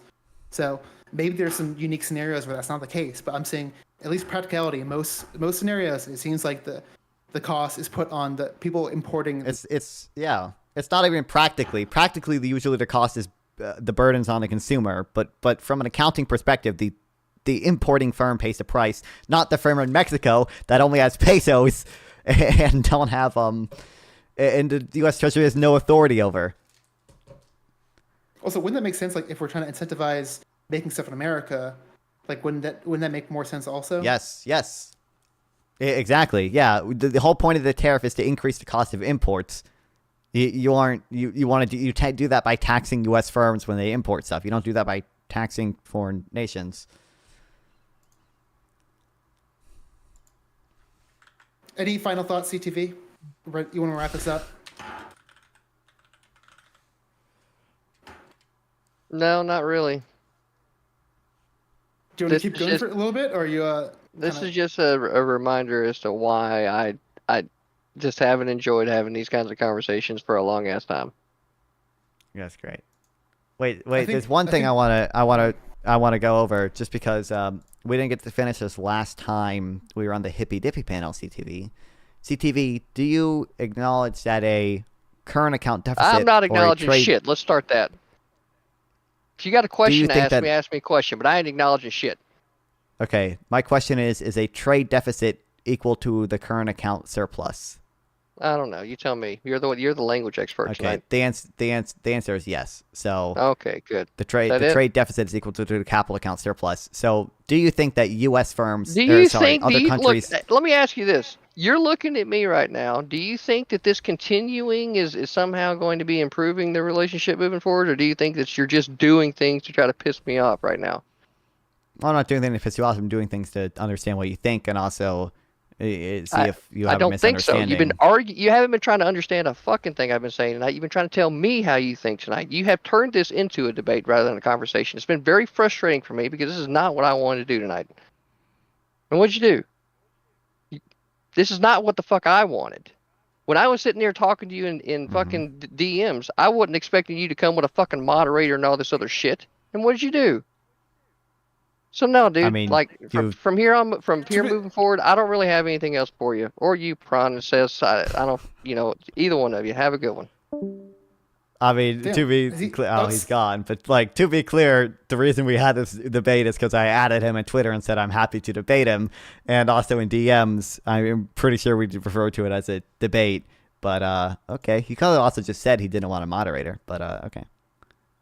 Well, so I feel like it's kind of funny to say this is a very unproductive discussion. Also, I'm really happy. I'm really unhappy you brought a moderator. It does seem counterproductive. Yeah, I don't know. Seems so. Yeah, I mean, if he said they don't want a moderator, I wouldn't have brought a moderator. But I thought a moderator helped. But anyone in chat, okay? In my chat and Process's chat, CTV is just factually wrong about who pays tariffs. It's not paid by foreign companies. It's paid by the U.S. because obviously it is. Like I said, they don't have dollars to pay to the U.S. Treasury, and the U.S. government lacks authority over foreign countries. So they don't pay the tax, obviously. The Tax Foundation has stuff on this. Google Tax Foundation who pays tariffs, or Google Cato Institute who pays tariffs, or just Google who pays tariffs. So there's probably media articles about it too. So yeah, even practically, that seems like it makes no sense. Let's say we want to incentivize U.S. steel manufacture, so we're gonna force isn't. It's just an example. We'd force Mexico's government to tax the Mexico steel manufacturers when they're selling steel to the U.S. That doesn't really line up. I feel like. But yeah, to me, that came off as bad faith because I'm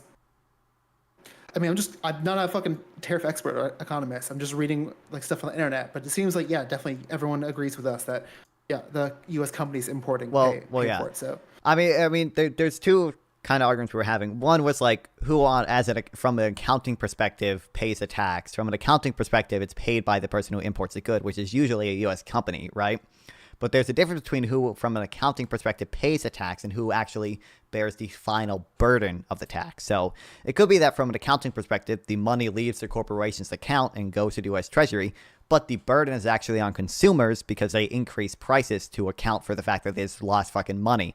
This is why something like the corporate income tax might technically be money leaving corporations to the Treasury, but also can have a negative effect on workers as well. It's something that usually Trump people really like to bring up because they're like, oh, Trump cut the corporate tax and that increased wages, even though that's debatable how much it actually increased wages. But yeah. Yeah, they ran away afraid. I'd say definitely you won that one. They rage quit, so. I didn't even, it's, did I tell you why we had this debate? I don't know if you watched it at the time. You guys were on Hippy Dippy recently? Yeah, so basically, we were both on one Hippy Dippy panel, along with some other people. And, tariffs got brought, well, in full disclosure, I brought up tariffs because I feel like that's one of my strongest talking points, and people don't tend to have a good understanding of them. So I felt like that'd be a good thing to bring up. And I did bring it up, and we had some conversation about them. Epically owned all the conservatives, okay? Total non-fun W. Total destruction, okay?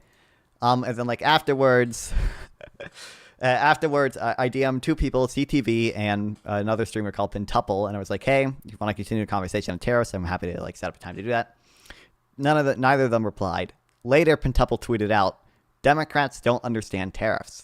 And I was like, that's kind of dumb. And I quote tweeted him, and I said, oh, really? Let's chat about it and see who understands them better. That started a Twitter shitstorm, okay? As much as my, small Twitter size is capable of starting a Twitter shitstorm, where me and Pintuple had a lot of back and forth, and eventually he was like, I shared a clip from the debate where I was arguing with him and CTV, and he's like, can't believe you cut off CTV. And I was like, I mentioned CTV, and I said, I'm happy to also debate CTV if he wants to. So that's why we're here. So. Well, it sounds like. By the way, any of these conservatives that want to debate me on tariffs, Pintuple, check your DMs. Offer still stands. Gibbs, if you're watching or see this, I quote tweeted you on Twitter too. Let's debate tariffs, okay? Any of these people, okay? Come on. And we can do it. I had some people in my chat disagreeing too. I was trying to see if any of them would come up, but I imagine there's not going to be any takers. I do want to tease something. I'm trying to arrange a debate between you, Econo Boy, and some other people I've been interacting with. Yeah. Econo Boy's down, so I'm trying to get those two other people we met on School of Thought. Oh, great. Yep. I don't have their contact directly, but I'd love to have maybe another discussion. They sound pretty knowledgeable as well, so I'm curious how that would go.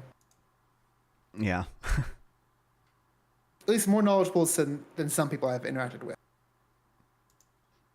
And more knowledgeable than most conservative people who think that tariffs are paid by foreign companies or foreign nations. If you don't mind, because I don't think we've really talked post-election, do you mind if I kind of ask about your opinions and like why you think? Not at all. What you think about the results? Ask away. Obviously I don't like that Trump won. Not the ideal scenario. Obviously I don't think the election was rigged or anything. I'm not really liking Trump's cabinet pick so far. It makes me think he might be a little cuckoo crazy, as we all knew. The real thing we should take away is that Merrick Garland is a fucking dumbass because he waited until 2022 to appoint Jack Smith to prosecute Trump when Trump clearly should have been prosecuted the moment Biden took office, okay? We had so much evidence that he's at least guilty of conspiracy to obstruct an official proceeding, and now Trump's not going to get justice. Trump and his co-conspirators also probably aren't going to get justice. But anyway. That's my Why do you take. think? I'm sure. I mean, it's obviously very complicated. Like, what do you think the major contributors to our loss was? I mean, one is obviously just inflation. Inflation hurt incumbent parties around the world. I'm sure you've seen people with that take, and you might have seen the graph that, like, literally every developed country that had an election, the incumbent party lost vote shares. I think a big part of that was inflation.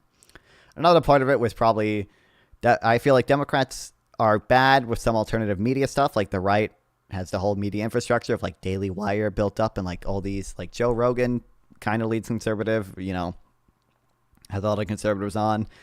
All the popular podcasts are like conservative podcast versus I feel like Democrats don't really have that. And then Democrats didn't play into populism in the right ways. I feel like, you know, Trump's able to be pretty populist with I mean, tariffs especially are able to, tax 4 dishes, bring manufacturing back. I feel like Democrats, a lot of Democrats sort of don't play into that as much as they could, you know, and have more nuanced arguments about like why tariffs are bad, when like really you probably could have a more populist rhetoric for this stuff. But those are Besides, like the big Bernie, reasons. he's kind of populist, but yeah. Yeah. But like, I feel like it'd be easy to do like a kind of populist narrative with like the YIMBYism stuff, where like we need to build more homes, stop government interference and preventing the building of new homes. But rather than like the more nuanced arguments people make for it. So I feel like those are the big reasons. A couple more questions, if that's okay. You talked about the podcast thing. Something I've been thinking about, and I don't have a great answer. But why do you think it seems like the right seems to be dominating the independent news space a lot more? If I think of like the biggest like people even on YouTube space, like news space, the first people I think of are usually on the right. Why do you think that is? Some of it is just because I think they like started earlier and have built it up more and received more investment. Some of it might some of it might actually be because of fucking like, you know, millionaires are more likely to and billionaires are more likely to invest in the Daily Wire than like left-wing shows. That's probably actually is some of it. But like Daily Wire started pretty early on. I think their only real comparable thing is like TYT, and I don't think they're not nearly as popular anymore, I don't think. I don't really know. I think it's because, one, they appeal to populism more, and two, they just started early on and have funding that the left has not built up. Yeah, I definitely agree, especially that latter point. Yeah, I think there are examples like the Young Turks where they're there pretty early, but I think a lot of conservatives were kind of pushed off of traditional media, and so they kind of found that as like a kind of resting, a safe space, to use our liberal terminology, where they can kind of express their thoughts and views. And so, yeah, I think they were early. Yeah, there's on also the no fact checking and no consequences if they ever fucking get it wrong, so they can lie with impunity. But, you know, it's awesome. True. And it's kind of like what I asked a second ago, but I want to frame this a little bit differently. What do you think, or how does the Democratic Party need to look differently in 4 years from now, do you think, to be successful? What should we focus on changes in the next 4 years? Yeah, I mean, I don't know. It's really hard. There definitely needs to be someone needs to make a left equivalent of the Daily Wire. Okay, get Sam Harris, get Destiny, get Brylan Tyler Cohen. Okay, have them form a media company, have them do a weekly podcast. Okay, there probably needs to be that. And then probably just trying to play into more populist rhetoric, since apparently that fucking sells really hard right now. Yeah, and they need to. There are a few things that Democrats. I feel like, you know, I feel like the far left sometimes has like a lot of negative effects on being able to control like what Democrats can say. Like a left-wing candidate is scared to say like, I'm against abortion at 9 months, because it seems like the far left who do support that kind of have an unjustified control over everyone else in the party. Same thing for like trans people who are like, you know, Democrats are scared to say that like someone who hasn't medically transitioned should not be able to play in women's sports, because the far left is really against that, and they have an unjustified amount of control over what the rest of the space says. So I feel like those things are big, but That definitely is the issue. I'm curious if any responses to this. I think a big failing on Democratic Party, and I can see why this happened, is they've not been as appealing to men as they needed to. I don't agree with it, but I can totally understand why some men have been drifting more to the right or toward supporting Trump. Yeah. Compared to the I feel like that also has to do with some of the far left having like an unjustified amount of control, because like the far left is obsessed with like power structures. So if you're a white man and like the epitome of the patriarchal racial supremacist power structure in the U.S., they don't want, you know, Democrats like appealing to young men somehow. Which by the way, I really don't know how we fucking appeal to young men at all, because I don't know, I lucked into just being able to fucking read, and therefore I support Democrats. So yeah, that's something I've been thinking about. Obviously, I'm not gonna solve the issue on my own, but I do think the left has to address that. But yeah, I don't have a great solution or answer for it. How do you make that party more appealing, or how do you have them come over to the left? Don't know the best way to address that. yeah, I don't know. But It sucks because really, there are things that Democrats need to do. But really, to me, it just feels like the big issue is that there's basically no accountability on the side of Republicans. Like, when Donald Trump does fucking January 6th, he basically gets away with it. When Fox News loses a defamation lawsuit, sure, Tucker Carlson left, but the Tucker Carlson made his own show, and that's fucking more popular than he was on Fox. So it just seems like there's almost no accountability for bad faith actors on the right, and that lets them just perpetuate this. And it's like, I just hate that. It always just feels weird to me that like we're like, what do the Democrats need to do different? When it's like, these fucking people are insane liars and they don't face any accountability. I definitely agree with the criticism. That being said, yeah, I don't know if we can. Unfortunately, I don't know if we can stop that. I feel like Yeah, well, that's the thing, Party is has that like, has the power to police the right. Yeah, we kind of just have to do our best with against our own opponent. people. Yeah, Yeah, yeah, even though I totally agree. I mean, that's a I huge agree. Concern. Yeah. Yeah, unfortunately. Well, hopefully you're not seething too bad. Did you put any money on the election or anything? Nope, I don't really bet on anything. No, so. I did. I didn't. I think I probably told you. I predicted Harris would win every swing state except Georgia and Arizona. So that prediction was Ooh. wrong, you know. Good But thing you did not put money on that. not the worst prediction I saw. Okay, you know, other people had worse predictions. Okay, so there's that. Well, I didn't put any money on Trump or Kamala, but someone bet me that RFK would be in office, and I won that one. So someone owes me $200. Wow, damn. It was $100 at one point, and they offered to double up, and I was like, "Fuck yeah, I'll do that." Listen, we might get RFK as fucking health secretary or something. So there's that. Well, I think Can't the bet wait. was they would be president. So, and pretty early on, I was like, I'm pretty confident. Yeah. Yeah. Obviously. Well, I think I'm guess gonna I wrap up Oh, pretty sure. soon. Yeah. Well, I'm gonna be doing some. I think we'll be doing a fundraising stream with some friends in a little bit. Going to Vegas in a couple of weeks. But any content you want to tease or that you're doing later this week or tonight? Not really. I mean, everyone watch it on Process's stream. I am cool and awesome, and go subscribe to me on YouTube, NONFON, or on Twitch, NonFon420, NONFON420. Go to my YouTube channel, watch me epically debate conservatives and own them on many of Process's panels. If you like Process's panels, I'm on some of them. Go watch the videos of me epically owning them. Have you hit 1K on YouTube yet? I did, thanks to you, Process. Nice. I appreciate it. Hey, I hit 500. You hit 1K. We're both rockets Hell going yeah, off into the we're stratosphere. getting up there. Hell yeah, exactly. We are the SpaceX alternative rockets, media. designed by The Elon. alternative media. For sure. Yeah, we are the new media. Maybe. Hey, I need to stream on Twitch more, but I feel like there's like a new space for Twitch poll with I heard the Heavy Dippy's kind of done for now, so maybe there's some space there for a new Twitch poll 2.0, 3.0, whatever we're on now. Yeah.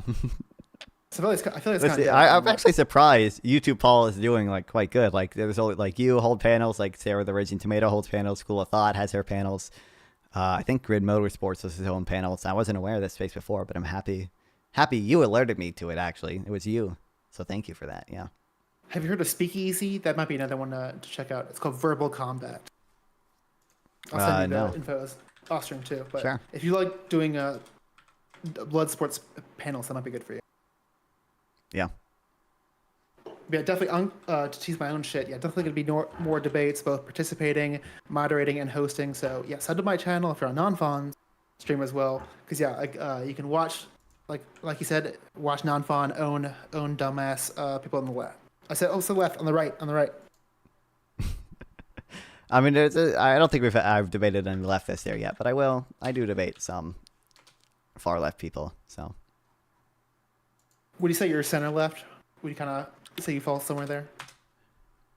Yeah. I mean, it's hard for me because like it's like Everyone has their own version.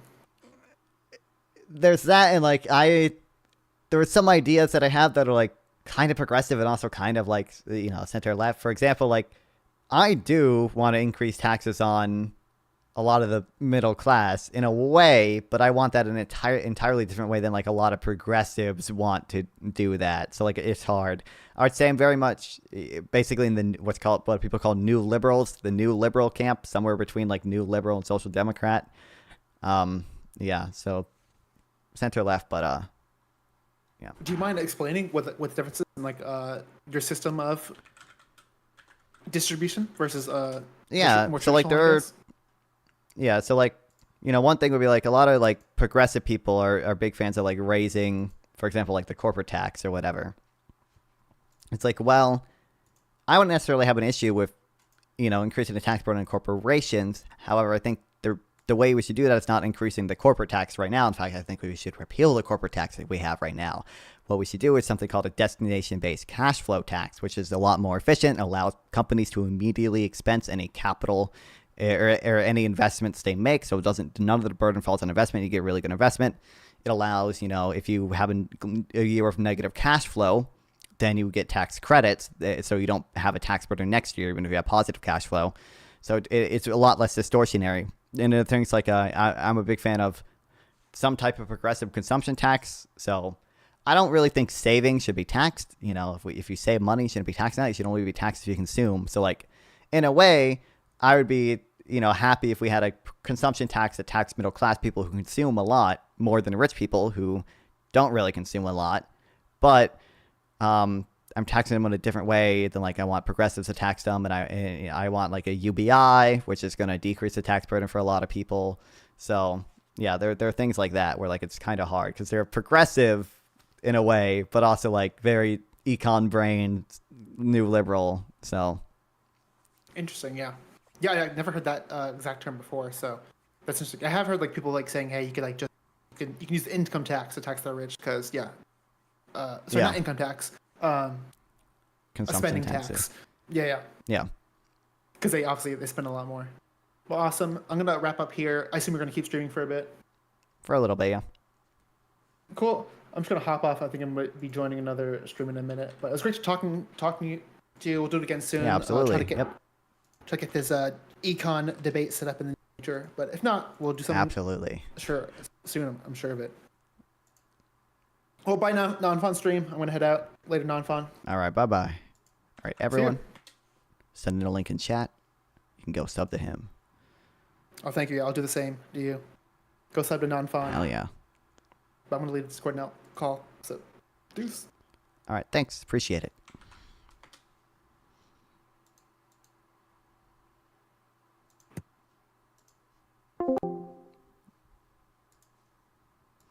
What's up? So, I gotta pause your stream. Okay, what happened? We debated pointless and dumb things, and not at all were any points of like what he said that I expect he would bring up. It's not like to be clear, I think I fucking destroyed him. It wasn't like a blood sport thing, so it's hard to say I destroyed him. But like I think I did better.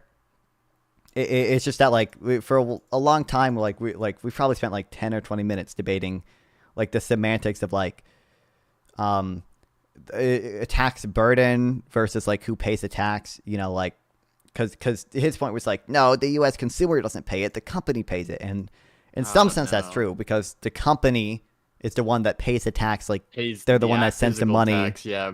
Yeah, But they who's send the gonna- money to the who's gonna treasury. taking that loss? But the burden can be different because they can raise prices on consumers. The same way, like, yeah, the tax burden is different than who actually sends the money physically to the treasury.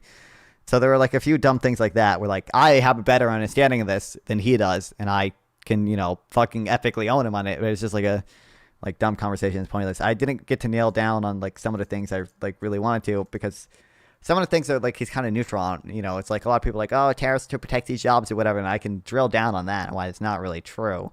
But that barely got brought up. So it's like I'm able to explain why that isn't the case, but like he doesn't offer much pushback, and like the pushback he does is like weird semantic stuff. But I don't know. What do you think? This is a random question, but what do you think about Matt Gaetz becoming the new AG? whenever Donald Kill Trump me, enters fucking office? kill me, kill me. Kill me.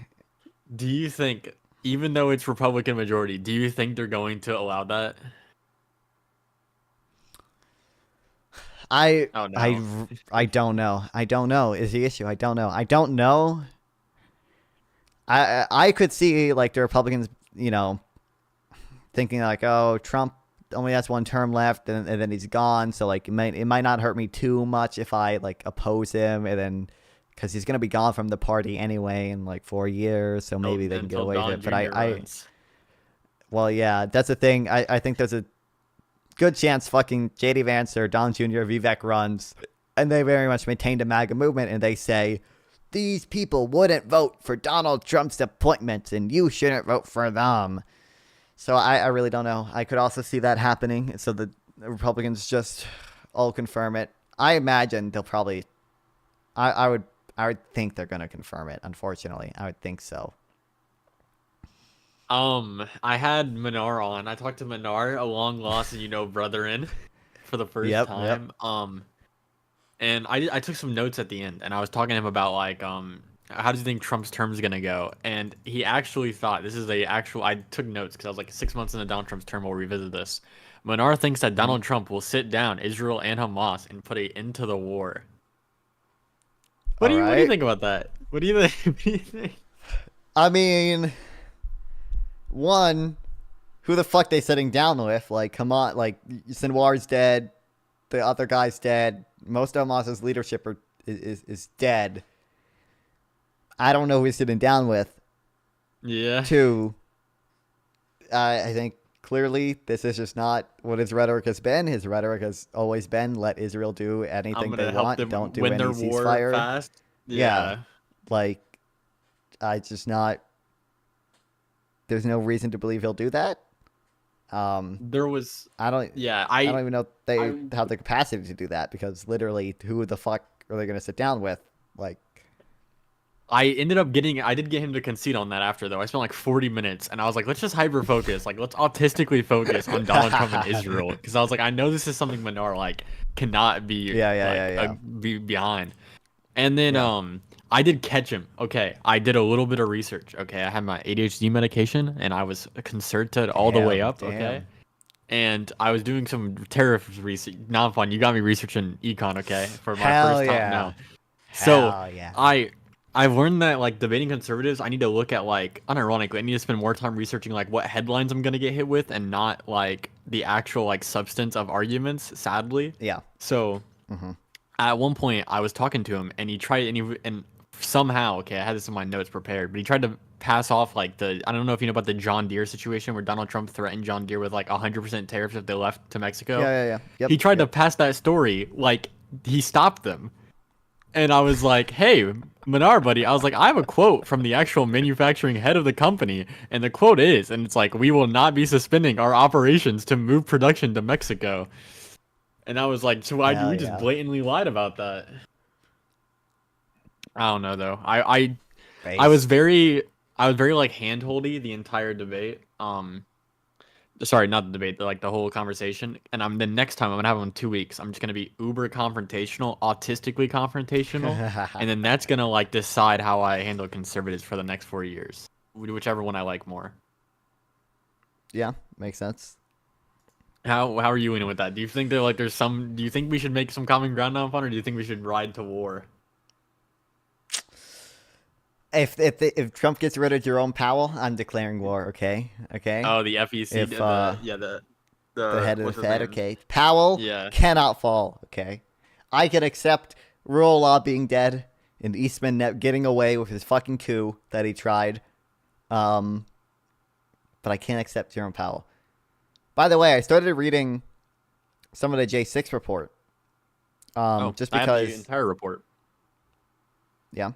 I started my reading podcast the chapter 5, a coup in search of illegal theory, just because like I was on like some panel, like some YouTube politics panel thing, and I was like, Eastman, I knew this. Eastman conceded that he was going to break the ECA by doing this. I was like, this clearly breaks the ECA. I think you were there watching it because he asked me to name like the exact statutes that broke. Oh yes, I remember. Yeah. We were talking to you about it. And I was like, yeah, but after he was like, better people debated this than me, and they said that it Pence did have the power. Which is like not true. Almost no one agrees that it had a power. Was that founded in the Interestingly, you know what I found out? There's an email from Eastman to Chesbrough, another lawyer who helped concoct this fucking scheme, okay? Where Chesbrough says, I think Mike Pence has the unilateral authority to not certify the vote. And Eastman replies, I disagree with this. The 12th Amendment says, all it says is that in the active voice, the president of the Senate opens them, and in the passive voice, they are counted. So that's him literally saying this plan is fucking unconstitutional, and he just flip-flopped on it later on once it became clear that this was the only way Trump could win, because that was before the electors had been, certified by the states, so they still thought they could get their fake electors certified by state legislators, so therefore to be semi-legitimate electors that could be legitimately argued should be counted, and not fake electors that can't be argued should be counted. Well, I guess we'll never know though now, since all those cases are being stuck. Okay, I guess he was really innocent this entire time. Do you have any opinions on should Merrick Garland have charged him earlier? This has been there's a lot of total division about Democrats. I've heard this where the time that they took them to gather. I don't know though, I'm not a fly on the wall in those conversations. I would assume that they did it at the best time they saw fit. I don't think that. I think the same outcome would have happened. If they're 6 months ahead, or if they're a year ahead, I still think that they would have been well, he's gonna run again, so we should probably wait till after the election, and they're probably gonna do the same thing. And I also could probably guess. I don't know a lot about law, but I think that Donald Trump's lawyers could find ways to impede the process, at to least slow it delay down until... to a week. Yeah. So I think that no matter what, this election was going to be the biggest deciding factor. It did not go. We haven't talked since the election. Oh my god, not fun. What the fuck happened? Well, I think we've talked. We just did we? I don't know. Just haven't talked about it. We've been ignoring it like an elephant in the room. Yeah. We lost. We did horrible. Horrible. Who is this? This is Isaac. I used to be an OG, and then I stopped being here a lot, and then I just now sit and DM him instead of talking in chat. He's Isaac Goes Insane. He's also kind of a streamer, halfway streamer. I'm trying to focus on the podcast more than anything, which sucks because now I'm not getting I used to get the Destiny wannabe comments, and now I'm just getting the white people should not have podcast comments. And unironically, my TikTok is being flamed by conservatives. I don't know. Wait, you have me on TikTok. I don't know if you've seen any of the comments on a few of the shorts. I haven't checked the comments, but that would make sense. There was one also, where Judge Cannon. Also. Wait, just to reply to my chat. Also, Judge Cannon, Judge Cannon said this theory is absolute bullshit. In 1877, there was a court case saying this theory is absolute bullshit. And just days before the election, there was also a court decision, Wisconsin Voters Alliance v. Pence, that said this theory is absolute bullshit. There were 3 separate court cases where they say this theory is absolute bullshit. So, anyway, continue about your podcast comments. No, you're good. So I was basically saying, I think you would probably agree with me here. I was like, I think so the first episode was us just explaining how we got to where we're at, and I was explaining how I have a very determinist view where if I was to give individual advice to someone, I would say focus, you can overcome any hurdle. But if someone was in poverty for 20 years and they were someone comes up to me and it was do you think they failed because they were a loser or they didn't have that drive? I'd be no. Yeah. The circumstances they were born into probably limited their experiences in life already. And I was so that was the way I was I would try to influence society to give those people the best odds. And people in my comments were like, "That's horrible advice to give." And I was like, "I'm not giving them that advice. That's why I even directly split." And they're like, yeah, you literally, "You're just." yeah. And it's like your life's already over, and this is your way of coping. I was like, I'm 19. My life can't be over. It's like there's so many options left, man. Yeah, dude, I was getting positive comments on my YouTube channel for the first time. Okay. Yo. And I listen. I don't know what happened. I uploaded a video just me reacting to Brett Cooper saying why she voted for Trump. And, yes, bring out the the misogyny. comments This on is your that, time. they're all. I mean, she was really stupid in the video, but like they're like, or she wasn't stupid. She was bad faith, like obviously bad faith. I can explain a little bit, but the comments on that, all of a sudden, they had a shift. Okay, all the tariff debates I did, all the comments are like, "Wow, non-fun, you're so smart. You're the best liberal debater ever. These people don't know anything." I uploaded the Brett Cooper video. "You're such an idiot. Delete this video because it's embarrassing. Fuck you." It's like, dude. What happened? What happened? Where'd my fans go? Where'd they go? Let's look at some of these comments. Advice Just to the guy who wild. made this video: delete it before anyone else sees it. It's embarrassing. This guy is so dumb. A crying emoji with a bottle emoji. Preferably, they're signaling that you are a crybaby. Was expecting good content. Most of the video was just a complaint about how the other conservative party is bad. Didn't learn anything. Just heard a bunch of whining. Bro, delete this. It's very embarrassing. Jesus Christ. Bro, I don't know what happened. I have the Jesus. So I had this problem. I'm used to it by now, and I assume you are. But like, my podcast host has not done any social media before the podcast, so he would like get in contact with me, and he was like, he would get into contact with me, and he was like, "Well, I'm kind of struggling right now." And I was like, "Listen, man." I was like, "Listen, okay. If someone likes a video very slightly, okay, they're just gonna swipe away. If someone dislikes it slightly, they'll probably leave a comment saying some dumb shit." I was like, if someone really likes the video, they'll just like it and swipe away. If someone really dislikes it, they will comment and swipe away. I was like, the way TikTok's made, it's just to incentivize like bad comments. Yeah, there's a negativity bias when people interact. If you really like the video, you don't do shit. But if you absolutely fucking hate it, even if you mildly dislike it, you might comment because people feed off negativity. Oh, wait, social that's a good media comment. was made for. I'm gonna send it to my There's co-host. good comments Someone on. put a good comment. No, you gotta give them the positivity. I'm trying because I feel bad. I'm like, I brought him into this world, and he's gonna just get cyberbullied. I'm used to it. Okay, me and you know this. Okay, we are liberals. Okay, you don't become a liberal because you want the audience to like you. Okay, you don't. Yeah.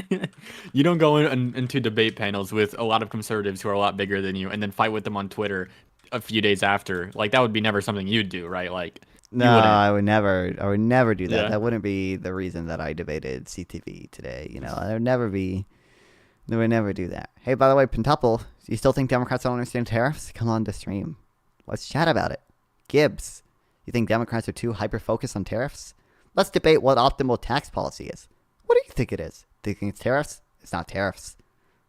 Anyway. I've kind of adopted the same. You actually put me onto this where I was like, I think a good strategy is to be like, if there's any conflict, just come find me. Like there was literally my TikTok bio has been changed to, if you have a disagreement, just DM me. I was like, I'm not hard to reach. Okay. Yeah. I was like, I'm just done with this. I'm done. Okay. I'm done. I can't do it anymore. Not fun. I'm crashing out in real time. Yeah. Well, I DM'd both of them, and neither of them responded until I publicly harassed them. But Whoa, that's not what happened. harassment's a strong claim, or a strong word for what I did. Publicly. Yeah. You publicly embarrassed them. poked them with a stick. Yeah. Why did Kamala lose? Not fun for 20. Complicated. Inflation was a big deal. Voters fucking hate inflation. This is part of the reason why like all incumbent parties lost vote shares. Yeah. Democrats didn't play into populism enough, I feel like, for whatever populism really fucking sells right now. Even if the actual policy is fucking stupid, if you do it in a populist rhetoric kind of way, people will fucking fall for it. Like tariffs, for example. I feel like Democrats don't have as big of an alternative media, thing built up. So like all the popular podcasts in Spotify are like pretty right-leaning podcasts. There aren't many popular like left-leaning podcasts. Yeah. Also, and I feel like the far left kind of has an undue amount of control on like what Democrats in the center and like more progressive but not like insane far left side can say. So like it seems like somehow the far left has like co-opted the Democratic Party into taking this like insane pro like self-ID trans woman who identifies as a woman should immediately be able to compete in women's sports. It seems like that is just not sustainable. They can't continue to exercise that control over the Democratic Party. Kamala Harris should be able to go out and say, no, I don't think you should be able to compete in women's sports if you haven't, for example, medically transitioned. But I feel like the far left would fucking screech at that, and that's why she doesn't say it. But I think primarily inflation, probably. Yeah. And then you also had, I think you hit it on the head with the far left. You had the far left like stuck, even like Hassan, like it's like that's crazy. Yeah. The far left is like hating on the Democratic primary candidate, and it's like, what? Yeah. There's just no unity here. But like the Republicans can have anything. They could have Matt Gaetz become AG, and they will stand behind each other single file to support it. And it's like, holy shit. We need to have a unity, okay? We need to be able to send in a criminal and then, like, listen, okay, whenever the emails came out for Hillary, those email leaks, we should have been single files defending it. It should have been, no crime, every dude. I don't see no charge, okay? Like that. Listen. Well, yeah.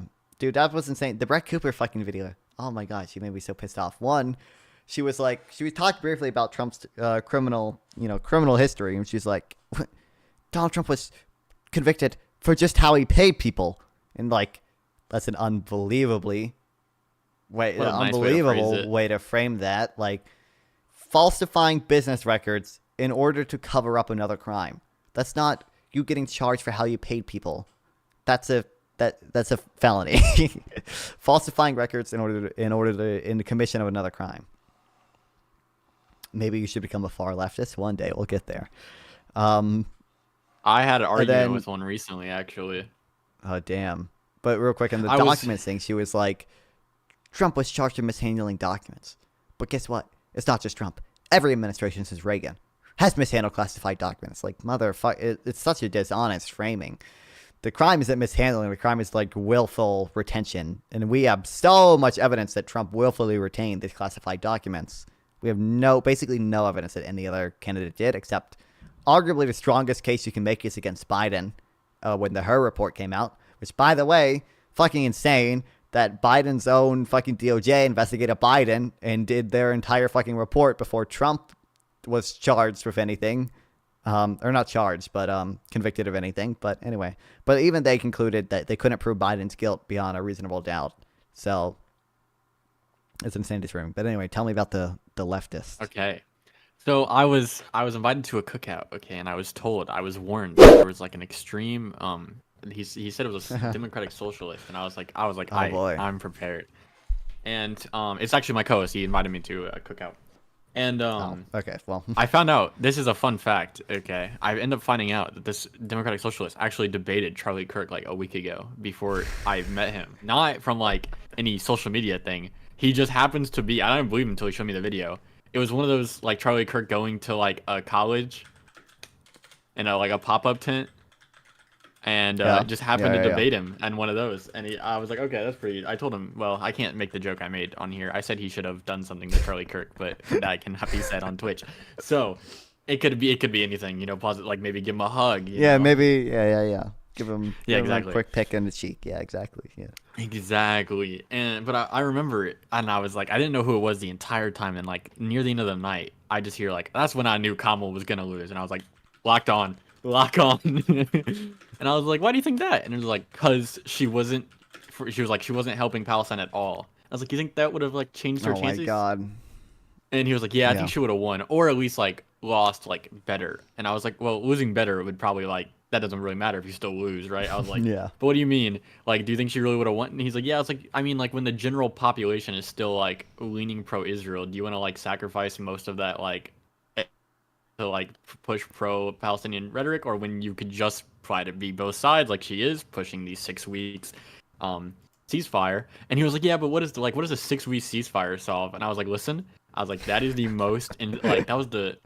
I actually think I said it was the most retarded thing. I was like, I think that was the most retarded thing you could say, because, unironically, are you going to tell, like, a Palestinian that's in the West Bank that, like, oh, I'm sorry, we could have got you water, we could have got you, like, water lines. Thank you for the we coulda 10 got you bits, Why is Kanye fuel." West? I appreciate it. But no, instead, we just wanted to, have the war to end. We wanted all of the war to end, okay? The 6-week ceasefire wasn't enough. You just have to end a conflict that started from the beginning of time.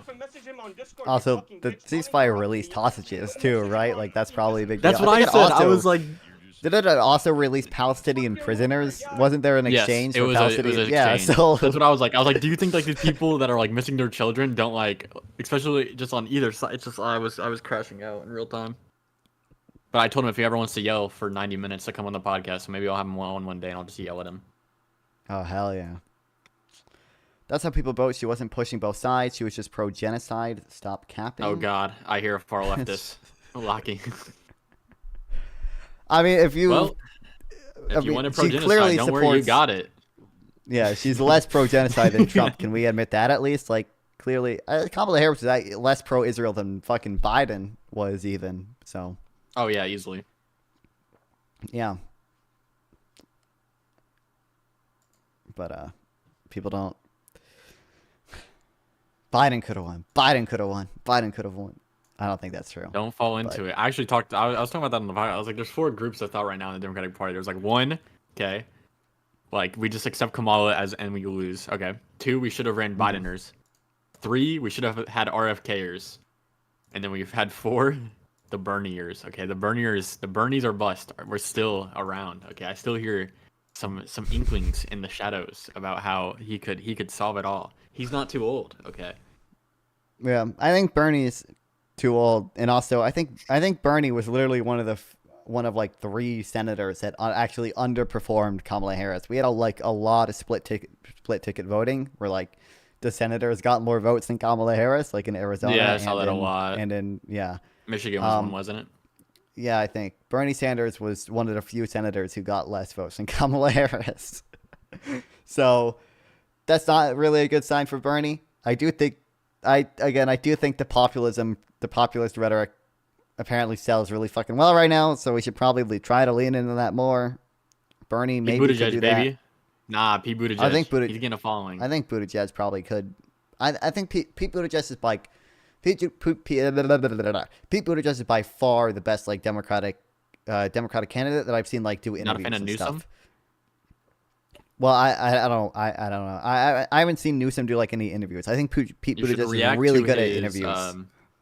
True, yeah, Candidates. he's really well spoken. You should react to Ron DeSantis and the DeSantis Newsom debate. Gavin Newsom, I did see that. Yeah. Every I time thought- I hear about that, it was just apparently a bloodbath. I don't remember exactly. I remember the moderators kept bringing up stats, so like we're very clearly biased towards like Ron DeSantis, and Newsom had to be like that. No, like this is misleading. Like it was really funny. I guess I was just saying Pete Buttigieg is really good at interviews. Like he does it really well on Fox. He did really well on that Jubilee thing. I think he did really Yeah. good for those things. I haven't seen Newsom do the same, although maybe it's good too. I really don't know if running someone from California would go well. It could, but like I feel like the conservative media would just be absolutely spamming images of homeless people in California and just being like, this would be everywhere. Fentanyl, California fentanyl, homeless people, they're going to make your neighborhood look like this. And I feel like that could, the median voter could be swayed by that and it would not be good. But I don't know for sure. Also, because I see it on my corner of my eye. Okay, non-FOD did not call you a far leftist. I did. Okay. Sorry, just random. Yeah, I don't chatter. even think I did. Yeah. Also, chat, I didn't see any non-fun W's during the stream. Okay, we need some non-fun W emotes here. Thank you, Captain OK, for the non-fun ball. God damn, on But, demand. Wait, why do you have an emote that's just a ball of you? Have you added some new? Yo, you have added some new emotes. What the fuck are these? What is not fun W spin? Not fun W spin, bro. No. It's not fun W, but it spins. No. This is what I need spammed in my chat when I get a good point. I need all of the non-fun W's and non-fun W spinning. I think you can only use the animated emotes if you're a sub because that's the way Twitch works. You but- need a good like confusion one. So like One fun, true. you need one that's like whenever a conservative making stupid points in the chat can just spam it. That's what you need. Okay. Yeah. I'm sure I have some thumbnail faces that can make any emotes. Bro, you have like a million to choose from.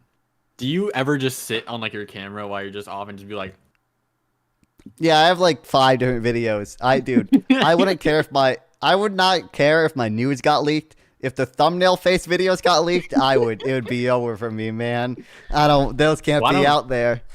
why don't you spice it up and just do both at the same time? Do nudes with the thumbnail face.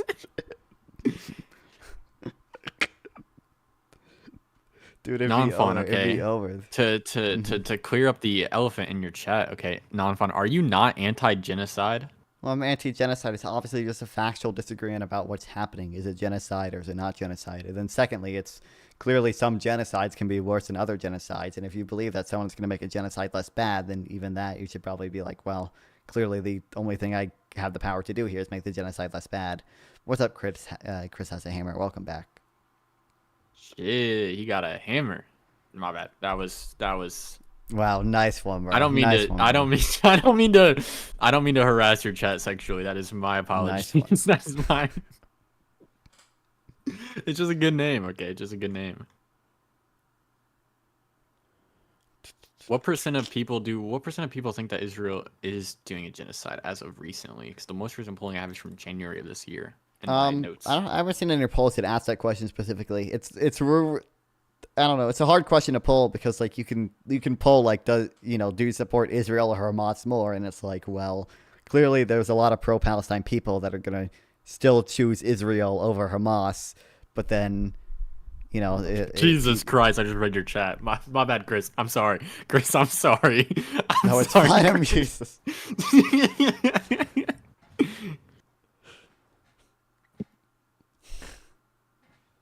Mass deportation is going to have a huge scar on the country. A lot of older people are going to pass anyway because their caregivers are immigrants. Oh, that's true. Immigrants do work in a lot of caregiving jobs. A lot of young mothers rely on immigrants being fucking caregivers, and that's just not going to happen now. It's going to have a negative effect on a lot of construction as well. Immigrants work in construction. If they can't fucking construct shit, then shit's going to be more expensive to construct.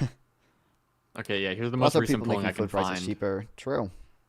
Most recent polling from November 5th says that according to the poll's finding, 31% of voters say that the U.S. support for Israel is too much, while 30% say it's not strong enough, which those are some interesting Yeah, people. oh, man. And then 31% say it's about right. Yeah, that's hard too because the supporting Israel too Not much enough? could also be like Not enough? like Matt Walsh. There are isolation. Do they want boots on the ground? Yeah, I don't know. What is not enough? There are like people like isolationists like Matt Walsh who are like against like all foreign aid but still are pro-Israel. Like Matt Walsh, I'm pretty sure sucks off Israel, but also at the same time is like we shouldn't give any aid to Israel because we shouldn't give any foreign aid to anyone at all ever. So it's like some of the 31% who supports Israel too much. It's not the Israel genocide camp. It's just people who hate foreign aid. So it's hard to, yeah. How do you appease all those people if you're Kamala Harris? Yeah, I'm just Jesus. That I did not think 30% would say that's like 1/3 of all of the voting population that we're not supporting them Yeah. enough. Which Well, I I guess think that's got to be. I think What do it's you think it is? unironically basically propaganda from Trump because Trump literally about has to ads say- saying Kamala Harris supports fucking Hamas. Kamala Harris is pro-Hamas. And it's Wasn't like, it- well, that's not really true. But Wasn't it Rudy Giuliani who was like Palestinians are taught to hate Americans from the age of 2, or was it kill yeah, Americans? What, yeah, you know what I'm talking about? yeah, something like that. Yeah, it's wild. It's wild. It's all Trump literally didn't Trump literally say on the debate stage, if Kamala Harris wins, Donald- Israel won't exist in 2 years. Like Oh, I thought you were gonna say that he called Joe Biden a Palestinian. That he was did a also really call Joe funny Biden a moment. Palestinian. So, yeah. What do you think is happening? Israel, You should have a good idea after that in our feeds for a year. Well, I don't think like Easy seeing answer. children War. dying is indicative of Yeah. genocide. What is Like, it like good for? true. Like you have to do more than me to just like show images of like children dying. Like to be clear, go look at my like Reddit history. Like I'm in r/Israel crimes. I'm in r/Palestine. I'm in r/Pan Arab. I see these videos because I am a Lay Epic based Redditor. I see the Israeli crimes. In r/Monster Girl. That's what Hell ones yeah. you know. I'm in My bad. r/Overwatch porn. I'm in r/Undertale Whoa, porn. I'm in not one, wrong count. Being horny on main, okay. We can only have one person be horny on main, okay, and that's why it's taken up.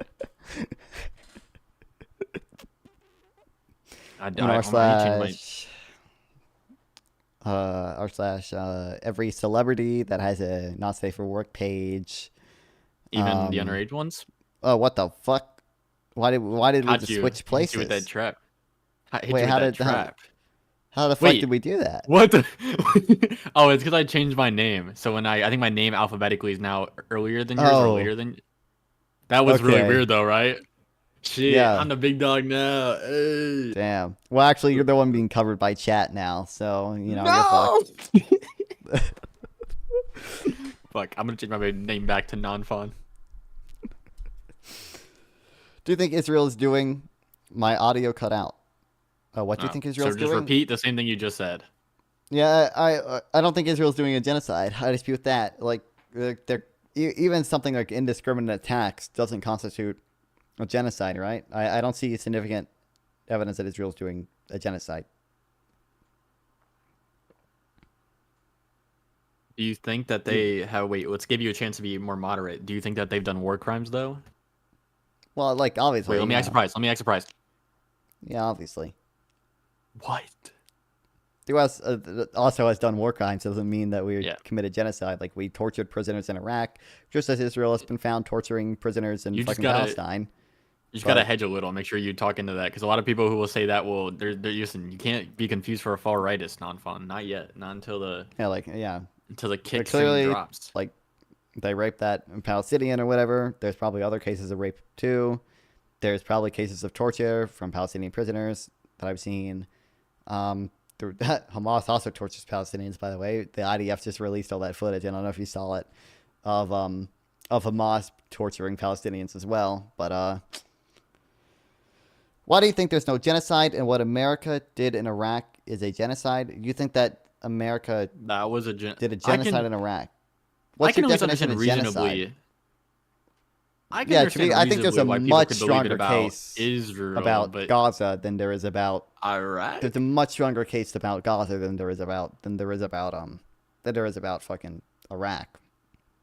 Like, yeah, like there's probably way more. Actually, I don't actually know. I don't know the relative risk for the war in Iraq, but I would assume the relative risk is higher in Gaza, but I don't really know. Relative risk ratio. Both genocides. America killed 1 million. Do you think you can kill 1 million people without it being a genocide? Do you think Do you think like every war that's ever happened is a genocide?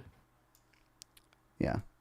Like that number literally means absolutely nothing. Genocide. Doesn't tell you anything about what war wouldn't be a genocide? Like, yeah, you're gonna kill large amounts of people, and probably there's no portion of a civilian population. We could do the math. There's no number here for the relative risk of the whole Iraq war, but like there's certain things like the Battle of Mosul had I think that was in Iraq, right? Mosul's in Iraq, right? Also, do you think like they didn't have like good aims, like the aims of now we know they weren't, but like dismantling supposed weapons of like mass destruction, like that was like their goal. But it's not even like the U.S. can do a war in bad faith. Like the U.S. can do a war with bad aims, but it doesn't mean it's genocide just because you have a war with bad aims or whatever. I think their intent was, well, it depends on how like conspiratorial you want to go. Maybe oil was their reason. Maybe it was like a war for resources, even an unjustified war only for resources that kills a lot of people is not anywhere close to genocide. Yeah. So here's just like the Battle of Mosul which was a battle that lasted 9 months and 5 days between Iraq and the U.S., I think, right? Yeah, the United States and other coalition forces from 2016 to 2017 had a relative risk ratio of 164. Essentially, what that means is that militants were 164 times more likely to die than civilians. That's not very indicative of a genocide. Typically, genocides have a relative risk ratio of, at the most, 4. At the most, like, contested genocides have 4, meaning, like, if you're a militant, you're only 4 times more likely to die than civilians. But the Steelman is just going to be like, who made those numbers? Like, who determined what was a militant? It's the same Steelman you hear in the. Well, that's much Israel-Palestine easier to debates. know for Iraq. That's much easier to know for Iraq than it is for fucking Israel-Palestine. Notably, ISIS is actually also included on this chart. ISIS, the northern Iraq offensive, has a negative risk of negative 0. I can't read it. Negative 0 point something. It's like negative 0.6 or something. What that actually means is that, a 1 on relative risk means you're being perfectly indiscriminate, right? You're not discriminating between civilians and militants. To higher the relative risk, the more discriminate you are towards militants. A negative relative risk means you are being discriminate, but you're being discriminate towards civilians, right? It's very hard to actually get a negative relative risk because usually to kill civilians, a lot of times you have to go through militants, which is why even contested genocides have sometimes a relative risk of like 4. So militants were still more likely to die, but it can still be a genocide. How many people do you think died in Gaza? Not particularly relevant. Actually, not relevant at all. In fact, everyone could die in Gaza and it still would not be a genocide. Well, that doesn't mean it's a genocide. It could be a genocide, and you could do a genocide and kill everyone in Gaza. You could also not do a genocide and kill everyone in Gaza. It's irrelevant. Are you mid-win? What do you mean? Are we debating? Yeah, Am I CTV? Is your title still debating CTV? Oh no. Yeah, it's been that the whole stream. Am I becoming CTV?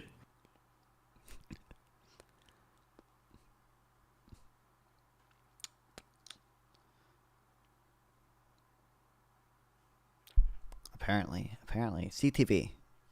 Why do you believe tariffs are I've been asked this before. welfare okay, maximizing?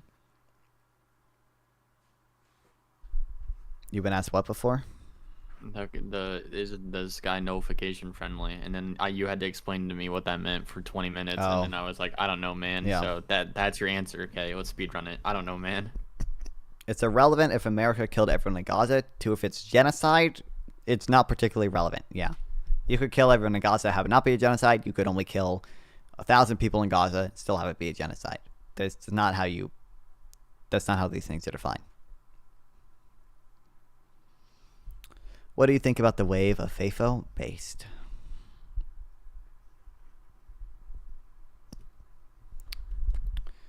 Yeah.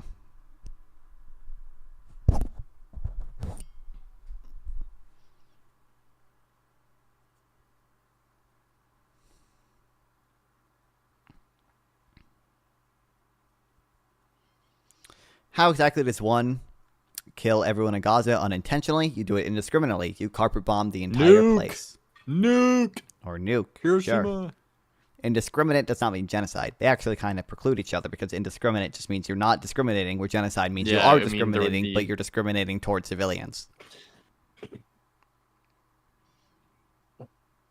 That's why they're different crimes. Like an indiscriminate attack, I think there's like 3 qualifiers for it. If it meets any one of the 3, it's indiscriminate.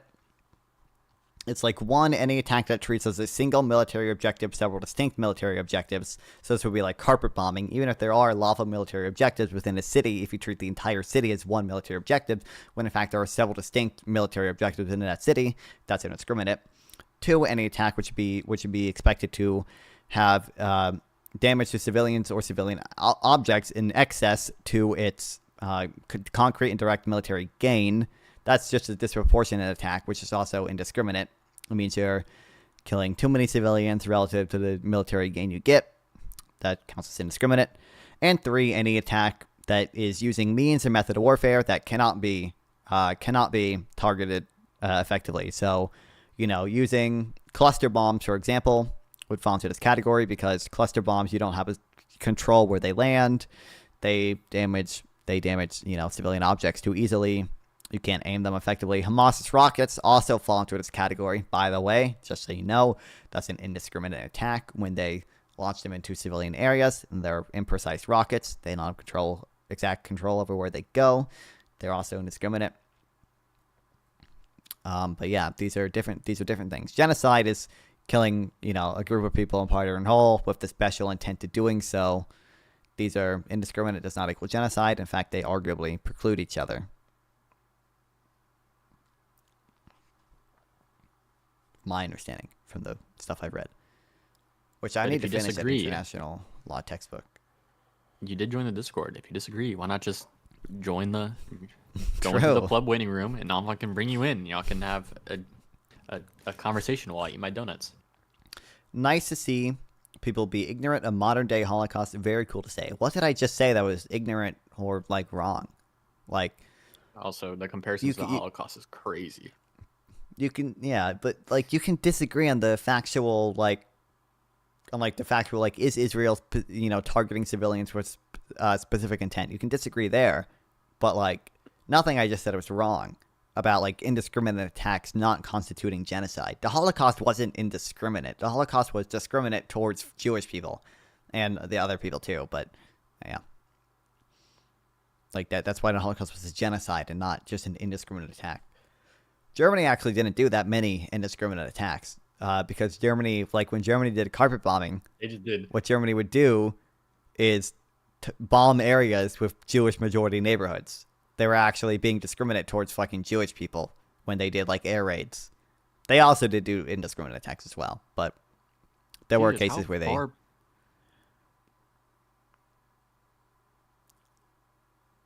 mind. My bad. Why did you just take your mic cover off? I watched that. There's cat hair in it. I try to take it off, but yeah. Do you need a lint roller? I do, but we can seal the junk in it. I don't know. There's no point of it. Not fun. I'm catless now. Okay, with the recent developments in my life that you know about, I lost. Yeah. The custody of the cat has been taken from me. Damn. Aren't you a dog person anyway? Aren't you a fucking degenerate dog person? It's just, bro. They just love you unconditionally. A dog will starve to death and not eat you. Cats will wait 24 hours and eat you if you pass out. I mean, if I'm dead, why do I care? Okay, I want my cat. Listen, I want to mutually beneficial, the utilitarian's coming out. No, mutually beneficial relationship. Dude, I got on my fucking I don't know if I probably have explained this to you before. Most of the people here probably haven't heard it. I got on my fucking Snapchat 1 year ago today thing, a post I made where it was not beating the necrophilia allegations, and it reminded me of that fucking debate that I had with my entire fucking classroom, which I am right on, and I maintain that I am right on. Yikes. I am right. Basically, for chat, the point I made, which I am right on. Well, to be clear, okay, here's how this started, okay? This is important. Eating is a sign of disrespect. The point I made. My bad. Or the first point was someone in the classroom asked me, they were talking about this weird girl in the class who said that she would eat human liver or whatever. I don't know why he asked me this. He was like, what do you think, Jared? Would you eat human liver? And I was like, well, I'm vegetarian. Yo, leak! We know Nathan's name. Damn. Dude, I've leaked my name before, but okay. Jared, would you eat human liver? I'm like, well, I'm vegetarian, but I don't think there's anything intrinsically immoral about it. And, we went through, explain my rationale. Well, it's a dead body. It's not a moral subject. No one is intrinsically harmed. The harm comes from the damage you do to the family when you when you desecrate the body. The family is, in some sense harmed. But I don't believe the dead body itself is in any moral sense wronged. If there was a universe with only a dead body and a person and only one mind, I don't think that you could really harm the dead body in a moral sense because there is no mind, there's no suffering there.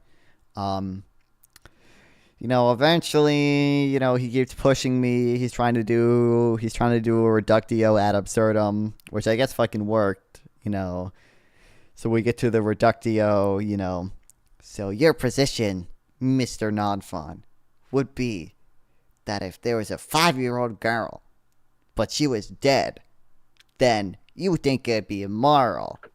You think it would be moral for you to do the deed with the dead body. And what'd you say, Nonfon? It's not intrinsically immoral. In a universe with only the dead body and one mind, no one is harmed. It is not intrinsically immoral. Is it gross? Is it disgusting? Yes, but so is eating your own shit. I don't think eating your own shit is immoral. Insofar as it doesn't harm other people. I mean, maybe you could do like if you eat your own shit and your breath smells bad and you kiss your wife. Not being any allegations, Nonfon. You are not being no allegations. Pedo, the fuck. You're bleeding. To be clear, your I chat, said it bro. was. You're bleeding off your chat, Nonfon. To be clear, I am correct. Okay, this is the base position. I am correct. Listen, this is why when it comes to philosophy, I stay out. Okay, I had like one philosophy discussion with you, and I was like, I don't like where these can lead. Like, I'll think about them, but will I publicly talk about them? No, because there's a lot of weird situations that you can be like worded into, and you'll have to like, when logically it would follow, and it's like, but I don't like it to agree with this. It feels so wrong. Yeah. I mean, there's an insane reductio for basically any philosophical moral system or whatever. It's like if you're a utilitarian, then you kind of have to bite the bullet I just bit of I don't think there's anything intrinsically wrong with what I said. And also my chat said pedo. To be clear, does that make you a pedophile? Kinda, but I don't think it morally harms anyone. Sexual attraction. Yeah. To be clear, anyone who does that is a pedophile and is a disgusting person, but have they morally harmed anyone in the case where there's only one mind, they're the only mind, and the only other thing in the universe is the dead body? I don't think anyone has actually been morally wrong there, because there's no moral subject to be morally wrong. There's literally only one mind that exists, and only minds, I think, are capable of being morally harmed. Only sentient beings, and literally one sentient being exists in this universe, so far as they're not morally wrong. Yes, it is sin. Well, we're assuming there's no God here. This is a we're not a universe where only one mind exists. Presumably, God has some mind. So, universe where only one mind exists, and it's the person who does the bad thing, or I say bad, not morally bad, gross thing. Are they a pedophile? Basically, yeah. Has anyone been morally harmed? I don't think so. But if you're a full-on deontologist, then it seems like, there are reductios we can do. It's literally, if I were to, you say, punching someone is wrong. If I were to literally say there's infinite suffering in infinite universes, if you don't punch just one person, you would still have to bite the bullet and say it's wrong. You can kind of get around that by being a threshold deontologist or whatever. But you still kind of have to bite the bullets of if it's below my threshold for rights violation, then it's still fine to be a deontologist or whatever. Yeah. By the way, I've been watching too many. I've been talking to too many people. And I've been watching too many vegan debates. Okay, I think I don't have any good arguments against veganism now, and I'm worried because I don't want to go vegan. I do. It's just meat is good. Well, good how? What's the? Okay, Isaac. Oh, fuck me. What trait present in humans that, if true of animals, would render them sufficiently morally valuable to not eat? Probably a human level consciousness, I would think, right? A dog that can talk in a movie, you can't, or a horse, or a cow, probably shouldn't kill it because it's close to a human. Human level consciousness. Okay, so let's find the reductio ad absurdum for this one. So what do we count as a human level consciousness? Because clearly some disabled people are probably dumber than a chimpanzee, right? So like, does it Yeah. make? Yeah. So like, are we gonna say But it's they're okay to eat human the though, disabled so person? it but then- probably is no, because they're still So- human though, and it's probably Well, so like human, like let's say we change the DNA a little bit. Well, you're saying when you say human, is you're saying there's actually nothing wrong with like creating the experience of like a human mind being morally, being like factory farmed. All you're saying is that it's because of the genetic. It's like, well, what if we slightly change the genetics of someone, so therefore they're no longer human? I but they would still probably have the have a exact lot same of like moral mind? problems with the changing the genes of a person just so we could eat them. That seems Well, already weird. It's just we're just like a hypothetical of like, I mean, you said Well, even- human, so like we could imagine like an inhuman, inhuman like thing that still has a human mind, and we still say like it's immoral to eat them. Wait, what would it be though? The problem is like with this hypothetical, it's like hard to imagine this like scenario, right? Because like it's a non-existing thing with a non-existing level of consciousness with a non-existing DNA. It's very hard for me to like picture this. we have you, okay, and we change your DNA slightly so you can no longer breed with other humans. You can no longer successfully reproduce offspring, not because you're infertile, but because you literally have different genes. But you still have the same exact mind. Like, Oh, I still have a human level consciousness. yeah. Well, then that would be with the human level consciousness. I feel like we Well, you shouldn't eat switch from anything. human level consciousness to like just human. You said they're Being still human. 'cause- So whenever, because like you made the argument that like what if like some humans don't have human level consciousness, which I would agree, but those people are still human, right? So for those, I feel like there's an exception of human because you probably don't want to eat people in general that you were in the same species of, because that's a very weird category to get into, cannibalism, just like in general. Okay. You're making me go into like moral arguments that make me sound weird. I'm just saying though, like you should never want to be in a position to eat the same species you are. I feel like it never leads to anything good. Maybe it does for some species. I don't know, but I wouldn't. So for the same people who are lower than human level consciousness, which even those people, I would still feel like they're a human level consciousness. I don't think consciousness is like a thing where like you're at this level and this level. It's probably like a general like vast like, you know what I'm saying? It's like a cloud of consciousness, and there's probably different like clouds, but I don't think there's like a level. I don't think it's like a stat you can upgrade, right? Or a stat you could lose. I think there's just different experiences. Like people with like different disabilities, I don't think that their consciousness is any less just because like they have a less emotional maturity or they have like less like learning abilities and they're present in their brain. I don't think like their consciousness might be any less. Maybe it is, but I don't think measuring consciousness is a thing you can like relatively do. So I would say even those people still have a human level conscious. I'm fine. You've been watching those vegan videos. Lock in. I mean, you apply the fucking reductio, so the reductio would still be. I mean, it'd be the same thing I said before. Is, I guess if you're saying like literally, what if I implanted a pig mind into a human body? Is that someone with like a human level consciousness, or like is that a do they have a pig I think level? it would either go under the fact that they're like still a human in species, and I don't think it's a good idea to ever eat like the same species as you. So I think that would be the first offense. But yeah, Well, also we I already feel like, did the reductio for that one. Like clearly, like if we change your genes a little bit, so you're technically no longer human, but you still have the same then you're not mind. human. Yeah. Well, then you're not. So There's can like I eat two. you? Can I There's kill two you and eat you? buckets. There's two buckets. Okay, that need to be passed. Right. It You can't need have a both human or level only have consciousness. one? I think it's both buckets. Okay, so it can't be human level consciousness, and it can't be human in like species. Okay. Wait, so something would need to have both of these traits in order to have sufficient moral value to not be eaten, or something would only have to have one of these traits to have sufficient moral value. I think either of these traits would make it, because I think something with a human level consciousness that isn't human, I wouldn't want to eat, and I think something that is human without a human level consciousness, probably we shouldn't eat either for the like good of society. So if it's either one of those traits, you don't want to eat it. Human level consciousness or Just being a human, like species wise. just being a human species wise. Okay. Yes. And there's like weird arguments like, well, then could you like eat a dog? And it's like, yeah, like unfortunately. Okay, I love dogs. I'd never do it. Cats. Listen, no, I'm fine. Okay. Let's just say, okay, if I ever come over, okay. Have you ever watched Alf? I don't think you have. No, I've not watched. Oh, it's I an don't know what alien. Elf is. And it's a great TV show, but it's an alien that tries to eat their human's cat all the time, and it's a running bit in the show. Oh. Human level consciousness. I mean, it would just it's weird because I don't know, you're baking into the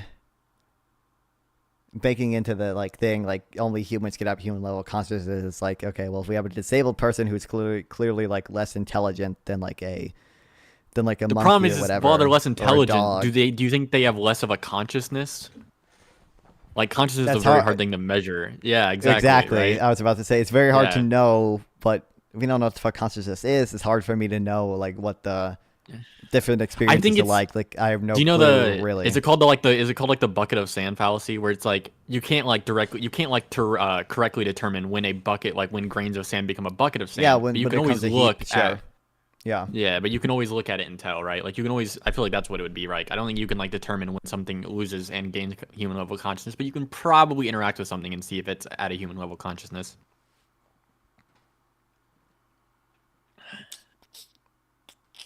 Do you Anyone have who any says they wouldn't eat another responses? human just hasn't been. Well, I'm trying to. I don't know. Again, the issue is Don't you get I'm sure dehydrated if someone- you eat? I've heard that myth. Is that a true thing or not? Is it that if you eat like I human mean, meat, you become like dehydrated? I mean, maybe I don't know, but like I don't really care about the practicalities of like. True. Yeah. I'm just saying for that chatter. Yeah. Yes, because human flesh would inherit the massive amounts of sodium. Apparently, is what I'm reading. And now I'm definitely on a watch list for cannibals, but it's fine. Hey, not intrinsically immoral so long as they're dead. And That's what I'll tell the FBI. You're agent. the- I'll be like, yeah. Listen, okay. Do you think it's morally wrong that I'm doing this? Yes. Okay, but like if we were in a vacuum, right? If and we it's were just in me a, and you- if there was only one mind, if we were in a me universe, to the there's judge, only Your exist. Honor, Your Honor, if we were in a moral vacuum.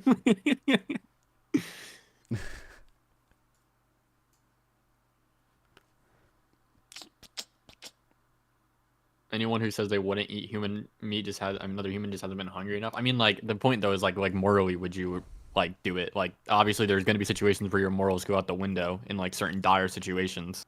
Well, yeah, it's more like I mean, it's more just like we accept that like even if we would eat people in extreme circumstances or whatever, like generally it seems like people accept like that people have sufficient moral value, so you can't put them in factory farms and eat them or whatever. But cows don't have sufficient moral value where you can't put them in factory farms and eat them, as evidenced by the fact that most people eat meat and eat cows that are. True, but I think made most from people, factory I would farms. say, I could be crazy. Well, but I feel like most people have would not probably be thought this against through. factory. I was about to say, I feel like most people, if you polled most people and you like showed them a video before and was like, this is what factory farming actually looks probably. like. Yeah. I feel like most people would probably leave it being like factory farming is a bad thing, right? Like I think that's the true, point of like actually, yeah. consumption is to like put as many barriers in between like the process to the consumer. Like if Yeah. these people had to see like their iPhones being made by like 7-year-olds, they probably wouldn't buy iPhones. Yeah. Then again, like a new sweatshop story comes out every week and people still buy them. So what do I know? Yeah. Is it moral no. to eat an aborted Trying to get fetus you in banned a offline. Trying to get you banned offline. I mean, if it's already dead in a vacuum, then I don't think there's any mind being harmed there. If it's Not literally only- What is that? No, please. Just give a broad answer. Okay, don't give a specific answer. Just give a broad answer. Say like In a no action universe- would ever be. in a universe, there's only one mind. There's only one mind, and also an aborted fetus. These are the only two things that exist in the universe. There's no God. There's literally nothing else except one mind and one aborted fetus. I don't think anyone can be morally harmed there because there's literally only one mind. And whatever that mind chooses to do has no implications on other moral subjects because there literally are no other moral subjects.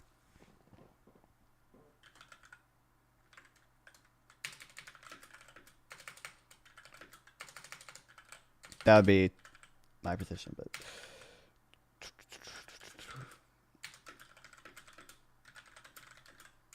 Have you seen that clip where Alex Jones is talking about how he would want to eat his neighbors in a pot? I think Alex Jones is looking for reasons to eat his neighbors. I'm not gonna lie to you.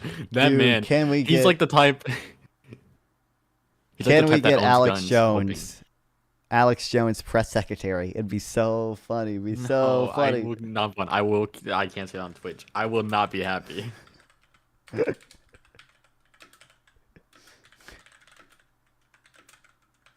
Hold on, I'm asking AI to come up with an argument for me real quick. Against like what? Against me? Yeah, I'm asking it to come up with a reductio for the human level consciousness. Okay. Also, since I don't know philosophy terms, what is the reductio? Is that just like reducting it down to like its simplest form to see like where the conflict is, or what? No, it's a I actually don't know the direct translation. It's reductio ad absurdum. It's basically it's trying to like prove the argument wrong through like absurdity. So like, you know, it's like if this philosophy leads to an obviously absurd position, then you either bite that bullet and no one agrees with you because you're absurd. You've been reduced to absurdity. That's what it means. Thanks, chat. Okay. Or Well, I yeah, don't know if I had to be given the term from your chat. yeah. Okay, let's consider the reductio ad absurdum. If lacking human level consciousness justifies treating a being as we treat animals, then it would be morally permissible to treat humans with severe cognitive impairments the same way we treat animals with food. But again, I mean, like, we kind of went over I that. would. Yeah, we yeah. kind of found that one. If we accept human level consciousness as a more relevant thing, we would be compelled to grant these animals greater moral consideration. The reductio. Okay, well. Damn, so you're telling me I beat ChatGPT too? Chat. Yeah, you beat. I don't think it understands what human level consciousness means either. Yeah, the problem with this like consciousness is such like a broad. Yeah. Yeah. I think I'm not gonna lie to you. Like that is my actual answer, but that does feel like such a like a copium like hide behind, right? Because it's very hard to challenge like what is consciousness and like what is the measurement of consciousness, right? Yeah. So like that is my actual anser. Shout out to ChatGPT. What's up, okay? Asian I EP, and beat welcome it, back. the robot, and now Nonfun's muting to tell his chat that oh my bad. What was that? What's that? Well, No, I didn't say anything. That's my bad. Now answer your next moral question, okay? We're getting you canceled tonight. Yeah. What's my next moral question? What? What? Would abortion be murder if the child developed outside the womb and it was born after 2 weeks of fetal development and they're the size of a thumb? Whether or not it's murder depends on whether they're a moral subject. So if their mind is not developed enough to be a moral subject, then it would not be murder. If it is, then it would be murder. It depends entirely on how developed the mind is, which at 2 weeks, it has nothing to do with whether they're inside the woman or outside the woman or an artificial womb or outside an artificial womb. If it has a mind, if it is, you know, sentient, then it'd be murder. If it's not sentient, then it's not a moral subject in my view. And therefore, we should not apply moral consideration towards it. That is my position. But it's Do a you feel life like non-fun. Yes. Oh my bad. I have another question. Do you feel like this is another case where I think the far left might have an undue amount of control over what the center left and like slightly progressive left says. Do you think like Democrats should just be willing to bite the bullet on like no 9-month abortions? It seems like that issue could. No. Okay. I used to be very strong on the other side until like I looked in these cases where I think we actually had this exact conversation before, and I was looking at these cases where it was like people were genuinely dying not because of the right whether or not to get an abortion, but because doctors were trying to figure out how to process around like the bureaucratic red tape of the abortion bills that were signed because there was 9-month exemptions, but because it was an exemption and not like legal, they had to work. The doctor was afraid to obviously lose his license, lose his practice. Like that's his career. That's like his livelihood. That's the way he lives. So like it's weird to like put doctors in such a like a weird position like that. And I don't like that at all. The problem with that though is you have to bite the bullet of like, well then you're leaving the option open for like people to just randomly at 9 months, which I don't think actually happens, but conservatives think to do. So. Yeah, to be clear, I don't really think that happens very often. You know, I guess I haven't looked into most of the cases. I think we had that conversation after the hippy dippy debate. And I was like, you know, I was talking about tariffs, but they shifted to like these specific abortion cases, which I don't know anything about. I guess I just, I don't know. I haven't looked into them because I'm more like, if someone wants to argue abortion, like I'm more interested in just arguing like we should codify Roe v. Wade because I think you should have the right to do with what, you know, the right to do whatever you want with your own body, so long as it doesn't harm other people. My position is that abortion is, you know, bodily autonomy up to the point where it harms someone else. And that point only really comes at like 20 weeks or whatever. So, I'm, you know, interested in codifying Roe v. Wade for that reason. I haven't looked into any of those cases really, but I've seen, I don't know. I listened to their argument. I've seen like a few others. I think wasn't the one case in Georgia. People argue that the doctors were just misinterpreting the law, and they could have done. Yes, but like, why would you ever want to leave that as an opportunity, right? Like, as an opportunity, sure, they could be they could be misinterpreting it, but the law being there directly correlated to their death. Like the doctor misinterpreting it only happened because there was a law that could threaten their practice if they did the abortion at 9 months.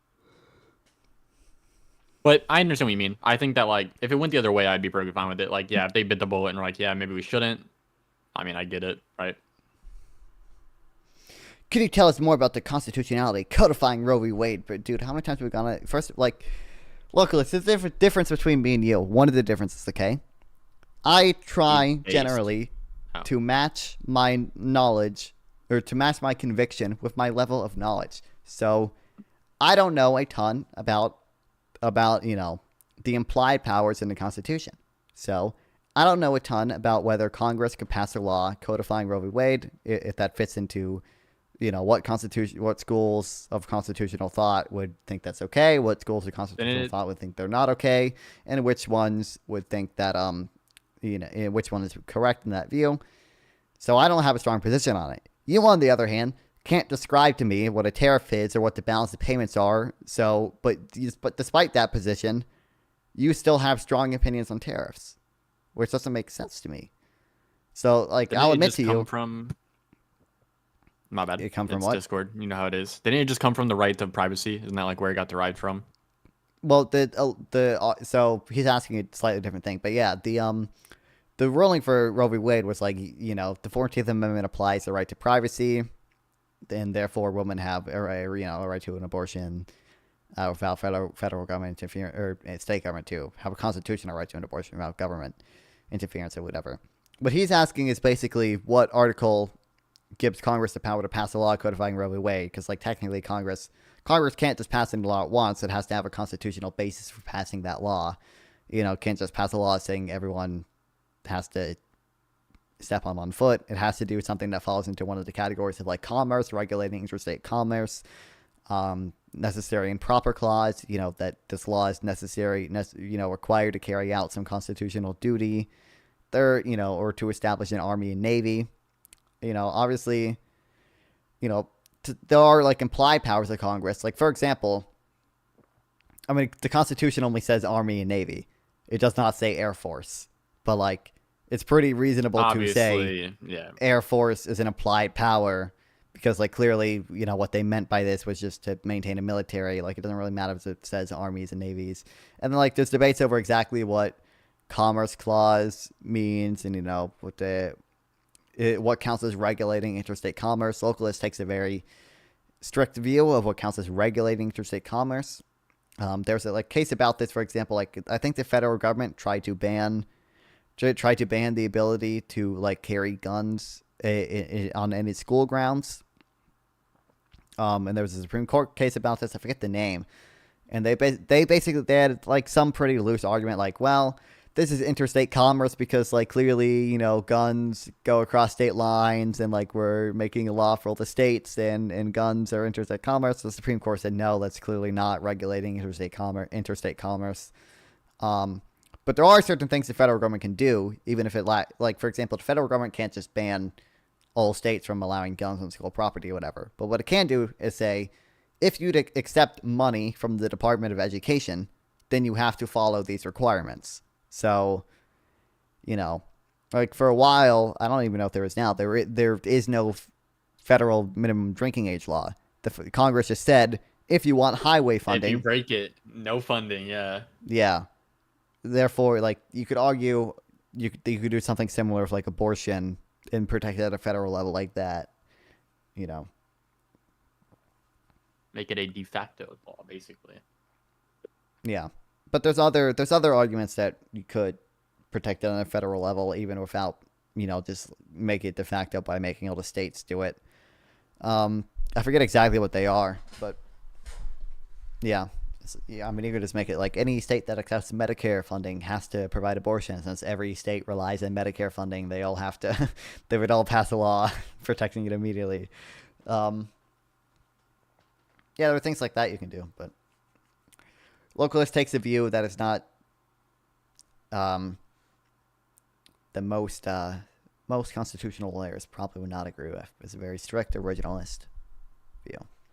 Between 1937 and 1995, the U.S. Supreme Court did not strike down a single federal law succeeding congressional authority in nearly 60 years. Okay. Yeah, I was about to say. I was like, what was that? To attack, defend? No, support? he What does are it we- sometimes. Sometimes I'll even ask him like specific questions, and like he'll quote to. Sometimes he fucking sends quotes of He ChatGPT. Finkelsteins. Yeah, literally. But sometimes he literally quotes ChatGPT. Like he puts something in quotes as if he's quoting an authoritative source, and it's like just written by ChatGPT. And it's like, are you like really, dude? Like, The Rob Nor route. yeah. Did I ever tell about the cum metric or the cum index? What? The cum index. We're like having this weird debate about like unemployment numbers and whether they're like accurate or not. He's being incredibly fucking retarded the whole time. He has no clue what he's talking about. At one point, like he was losing so badly that he went to ChatGPT, because I think I asked him like, okay, like how should we be calculating these numbers? And he's like, well, here's the comprehensive unemployment index. It wasn't actually the cum thing, but it's funny to say comprehensive unemployment metric and call it the cum index. Yeah. So he was like, here's the comprehensive unemployment index, and I look it up because I thought this was a real thing because it sounded plausible at first. And it's like, I said, I can't find this.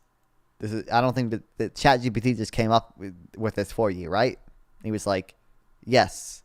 I think I asked him where I can find it, and he said, you have to compute it yourself. And I was like, okay, if I have to compute it myself, then clearly this isn't a real thing accepted by any economist. It's just something you fucking came out with. But you don't understand how any of this works, so you sure as hell didn't come up with it. Did ChatGPT come up with this? And he's like, yeah.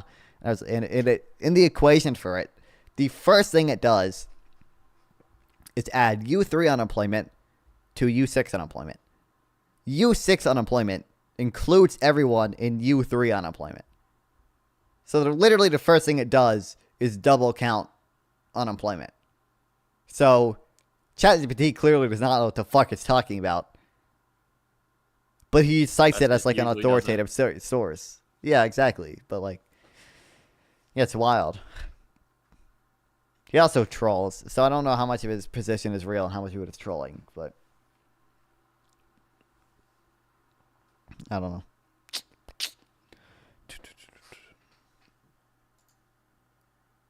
Any comment?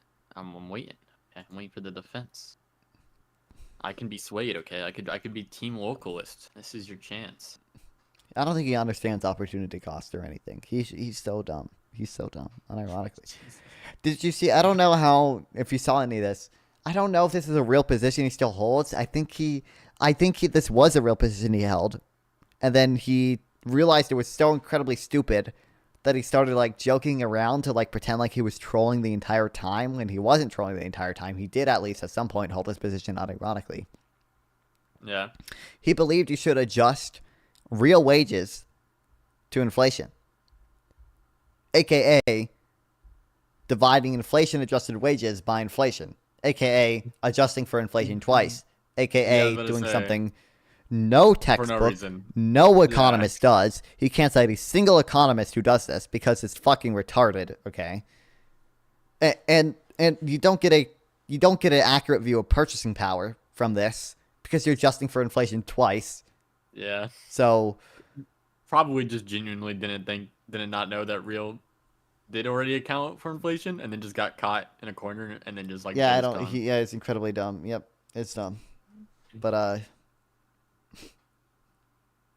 yeah.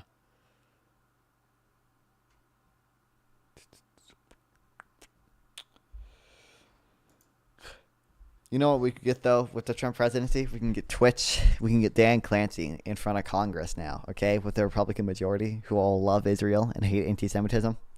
Do you think we'll see that? I think there's a good chance with that one. I senator keeps think commenting on it unironically. Yeah, dude, I found this out. Twitch has actually been called in front of Congress before, although what they were called in front of it for was for like copyright infringement, because it used to be really easy to just stream fucking copyrighted content on Twitch.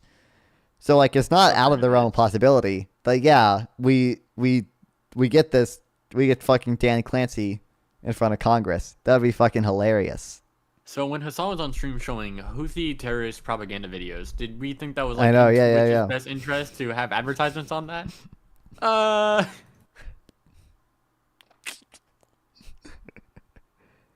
Yeah, it would be really funny. It would be. I hope they call Hassan in front of there too. That'd be awesome. That'd be epic. I don't know. I don't know how that would go.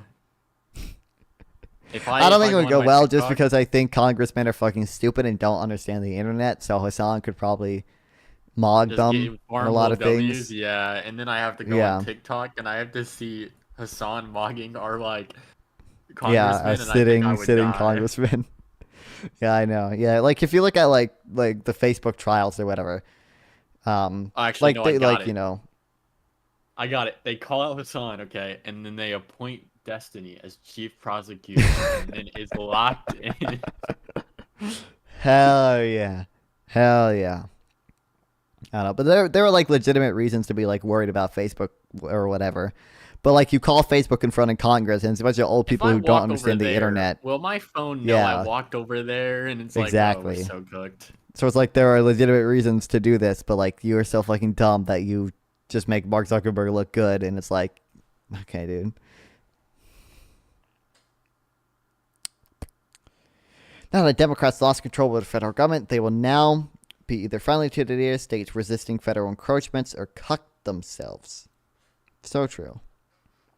I mean, Republicans will have the same authority to make federal laws as Democrats did, and states will have the same authority to make the laws that they can. I'm sure now Democrat states are going to be making laws to protect against federal government encroachment or whatever, whereas previously, since Democrats had a lot of control over the federal government, there were probably red states making laws trying to protect against, Democratic encroachment. That actually doesn't happen very often, though, because what Democrats do is actually good for most of these states, especially red states. We actually invest a lot of money in red states. Like, there were all those like senators who voted against the Biden infrastructure bill who then tried to take credit for things that the Biden infrastructure I bill remember funded. seeing that tweet. Like, Who yeah. was it? It was a girl, yeah, and she was like pointed it. She was like supporting it, and then Pete Buttigieg like retweeted it and was like, "By the way, you voted against this." Yeah, exactly. Yeah. I'm pretty sure there are multiple cases of that even. Like, yeah, Democrats spend in red states. I know you hate federal government spending at all, but like a lot of the CHIPS Act money went to red states and purple states. It didn't all just go to California. Yeah, a lot of blue states are actually net, taxpayers to the federal government. A lot of red states are tax receivers. That's not to say they're necessarily like a complete drain or anything. They do provide essential like services like farming or whatever. But 70% of the U.S. GDP comes from blue counties. I understand you think GDP is totally fake, but 70% of GDP comes from blue counties. Actually, that was in the 2020 election. I saw So, it somewhere, might be wasn't it less like now. that? If California was its own country, it'd be like the 5th largest economy in the world. Yeah. And a lot of that comes from LA, like the cities Yep. that he fucking hates the Democrat cities. He despises cities at all, especially when they're run by Democrats. But yeah, like even, he's not going to agree with the word productive because he thinks GDP is totally fake. But, like the most productive areas in red states are the Democrat cities, right? Like the money in Texas, a lot of the money in Texas does not come from the rural areas. Although some of it does through oil, I think, because Texas does have oil drilling. But a lot of it comes through Houston and Austin, which are like Democrat cities. Like these are places where Democrats live. I'm pretty sure they have a Democratic mayor. They pay taxes to the federal government. I think Texas actually is like basically the only red state that actually pays taxes to the federal government and doesn't receive benefits because they reject most of the benefits that the federal government offers them because they want their own stupid shit. Like their own independent energy grid, which means every time there's a fucking snowstorm that they have a power outage Snow and destroys them. Yeah, and then Ted Yeah, they Cruz can't runs do off to anything. Guam. Yeah, And but they still can't do wins anything the about race. it. Oh my god. Yeah, that's wild. Yeah. Colin, bro, that Colin dude was so cool. Yeah, it's unfortunate.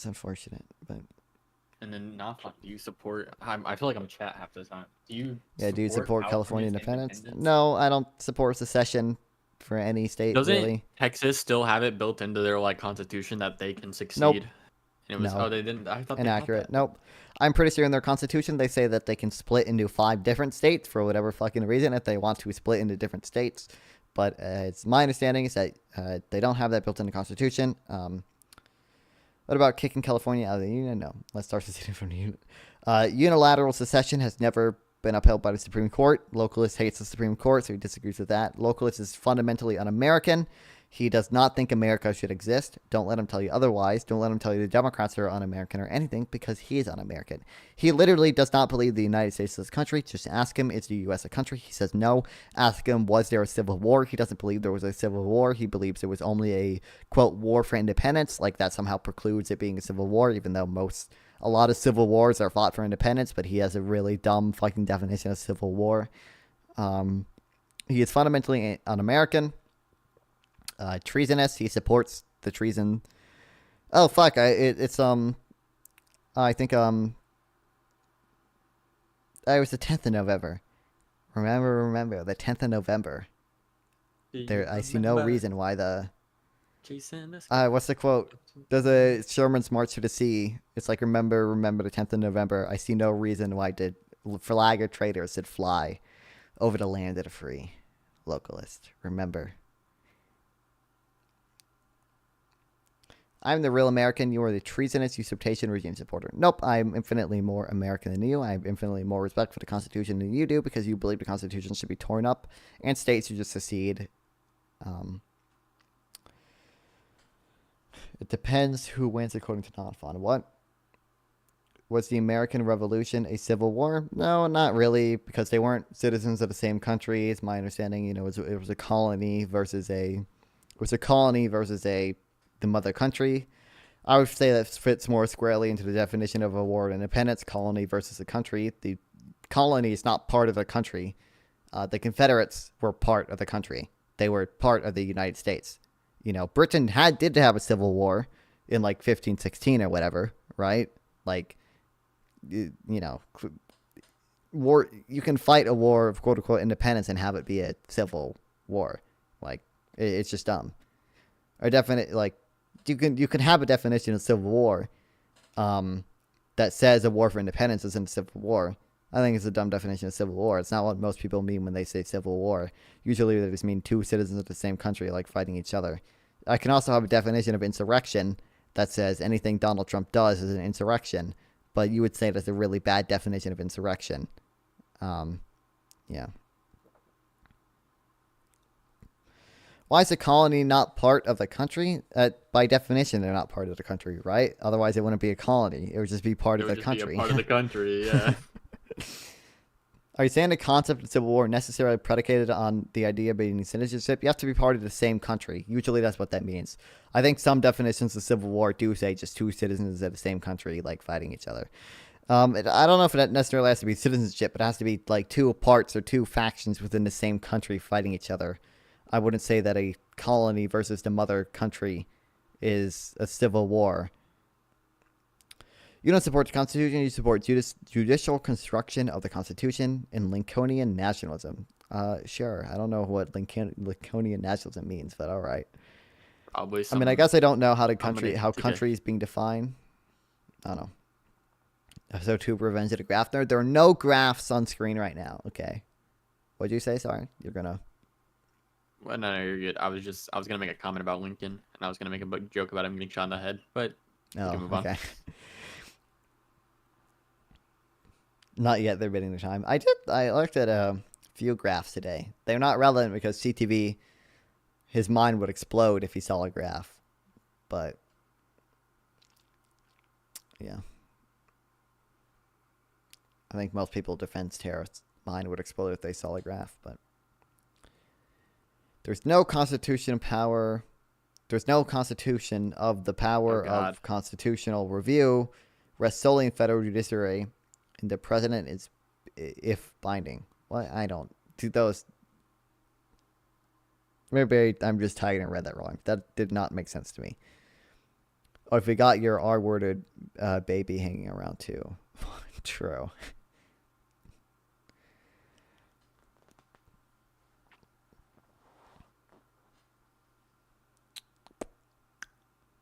I think you should there's a lot of people in YouTube poll that like have these open panels. They're like infinitely more successful than Twitch poll, honestly. Like there are people who get like Glenn, who I talked to, who was on the Jubilee, and also hosts panels that are like open panels. They're also all dumb, so it's pretty easy to debate them because they really don't know much. There's a girl called Sarah, the Raging Tomato. There's a girl called School of Thought. I don't know how smart School of Thought is. The people I debated on her show were actually decently smart, although they were dumb and wrong still. But they can average like 70 to 90 viewers. I've seen them at like over 100 viewers before. I've seen Glenn at like over 200. Maybe I need to tap in. Maybe I need to tap in. Yeah, I know. And I like don't it's know. not like Glenn is literally illiterate and like he's somehow successful and like Whoa. Not coming out of nowhere. he is. I mean, Nonfon, are you in there's your a- drama era? Are you in your drama era, Nonfon? I noticed. I'm I just saw making- the Twitter, bro. I saw the Twitter. I'm just making a fact. Glenn is literally illiterate. I don't understand how someone could read and hold the positions that he does, considering if you can read, you preclude me the an ability example? to hold the positions. Yeah, the example is he doesn't believe that any court has ruled January 6th as an insurrection. Now, if you have the ability to read, you understand You this is can not just the look case because the Colorado Supreme Court made Yeah, a it was decision the where they big say thing that J6 was an happened. insurrection. The New Mexico Supreme Court said that J6 was an insurrection. I believe there were cases in Maine too that called J6 an insurrection. If you have the ability to read, that precludes the position that no court has called January 6th an insurrection. Glenn does not have the ability to read, so he believes that there is no court that called January 6th an insurrection. If you have basic logic, this is also untrue because Donald Trump was going to be kicked off the ballot in Colorado for being an insurrectionist.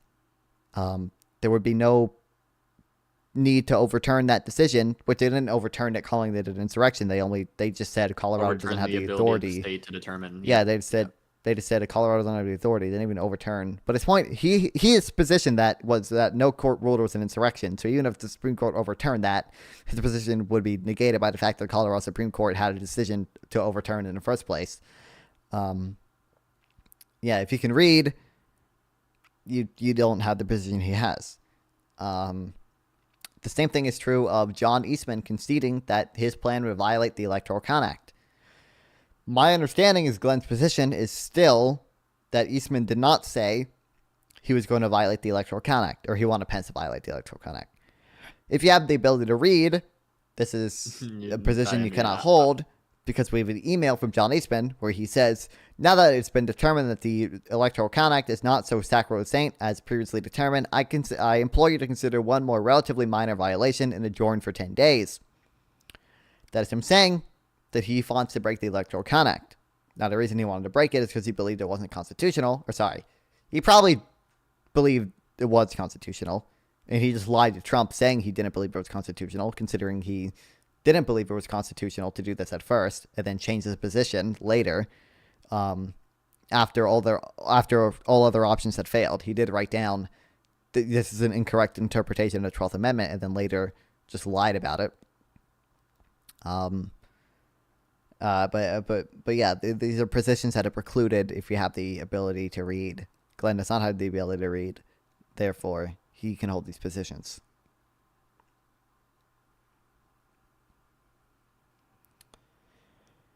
You said elected, what? Oh, you responded to locals. Come on now, not elected. Erected. Oh, elected. Sorry, I'm tired, bro. Such a non-coomer. You didn't even get the stolen valor. Stolen valor. Yeah. Yeah, but Glenn can't read. Why is this actually like a Finkelstein? Like why are there just quotes with like no like opinion behind the quotes? He's dumb. Yeah, he's dumb. He's probably quoting ChatGPT. He's either quoting ChatGPT or 10th Amendment Center. 10th Amendment Center might be a good think tank. I don't really know, but the issue is localists could make some legitimate points. The issue is he's so much utter complete dog shit. It makes me think that he is not making any. Like the fact that he presumably still believes that you should compare real wages to inflation makes me think that any point he's making about the law is probably just fucking dumb. The fact that he believes universal tariffs are welfare maximizing makes me think he's just dumb. And any point he's making about the law is probably not well sourced, considering the fact that everything else he says is so fucking dumb. But yeah. trying to make a cause from what I can infer that the Supreme Court gained too much power. I understand. I understand the point he's trying to make. I think the point he's trying to make is that he doesn't think the Supreme Court should have judicial review, and it should be left up to the states whether a law is constitutional or not. And if they think it's unconstitutional, they should be able to nullify it. I think the world just works better if the Supreme Court does have judicial review. There are probably good reasons to believe the Constitution gives that authority to the Supreme Court. I don't know. I haven't looked into it, really. But I do understand that it's basically a power the Supreme Court just took for itself in whatever Marbury v. Madison in 1803 or whatever. He didn't say shit about leaving it up to the states. My understanding is that his position is that he doesn't believe that the Supreme Court should have judicial review, and the ultimate authority of constitutional interpretation should basically just be left up to the states. And they shouldn't have, the Supreme Court shouldn't have the authority to impose a unconstitutional law on the states, is his position, is my understanding. But he's dumb. So it makes me think his understanding's wrong.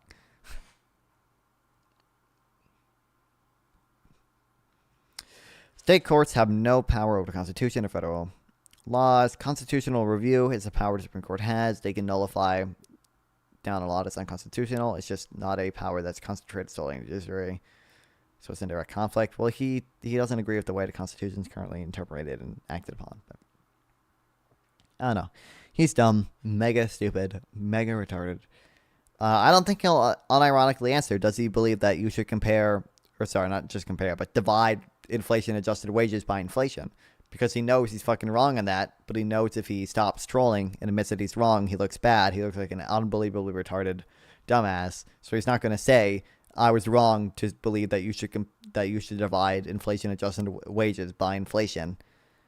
Yeah. Wait, you're telling me so he just doesn't agree with like the fundamental understanding of the Constitution? Oh my god, so we get this man inside of the Supreme Court real quick. Yeah, what we have in there right now, he'll fucking fit right in.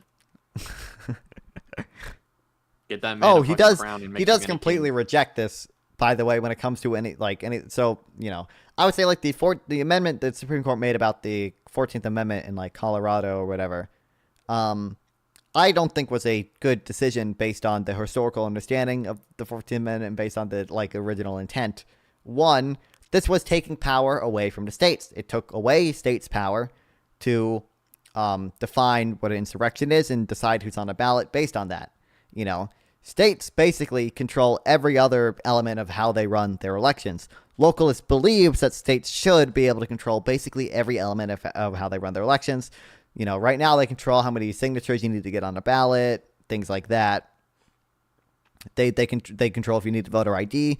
Localist believes that states should have this authority. Suddenly, as soon as it affects Donald Trump, states shouldn't have that authority. Secondly, every other amendment or every other section of the Reconstruction Amendments are self-executing. Previously, historically, the 14th Section 3 has also been argued to be self-executing. I believe Jeffrey Davis made this argument when he was trying to fucking run for whatever. This makes no sense to me at all why this amendment is not self-executing. Why this section of the amendment is not self-executing. So, it also very specifically says it gives Congress one role. That is to remove disqualification for being an insurrection, disqualification for running for office, right? If you're an insurrectionist. It gives Congress only one single role. The only role it gives Congress is to remove such disqualification by a 2/3 majority. That singular role is completely negated by the decision, because the decision says Congress first must pass a law with a simple majority defining what an insurrection is. So, if they have to pass a law defining what insurrection is in order to disqualify someone, they could remove the disqualification by simply repealing the law with a simple majority. So the Constitution only gives Congress one role here, and that role is null and void by this very decision, which makes no fucking sense. So you're removing authority from the states, which localist doesn't like, and you're making an argument that makes no sense based on the plain text of the Constitution, and historically it's not been interpreted this way. 3 things localists so should be opposed to, but because it I was about to affects say, Donald would he Trump, defend this? yes, he defends it. That's His really position funny because didn't he just put last in a time- quote that was like, he quite literally just put in a quote that was like he doesn't like the idea of like the Supreme Court getting too much power, but then he'll support this. By the way, last time I talked to him Interesting. about this, I don't know if this is still a position. He said that this was the right decision because, quote, it's the right thing to do. He just likes Trump. That's the only reason. Jesus, that is such a. What am I that's such a defending against bad you? door to I open. forgot. I mean, have you listened to anything I said like the past few minutes? You defend that that Colorado should not have kicked Trump or did not have the authority to kick Trump off the ballot because of that Supreme Court decision, right? You think that was a good decision?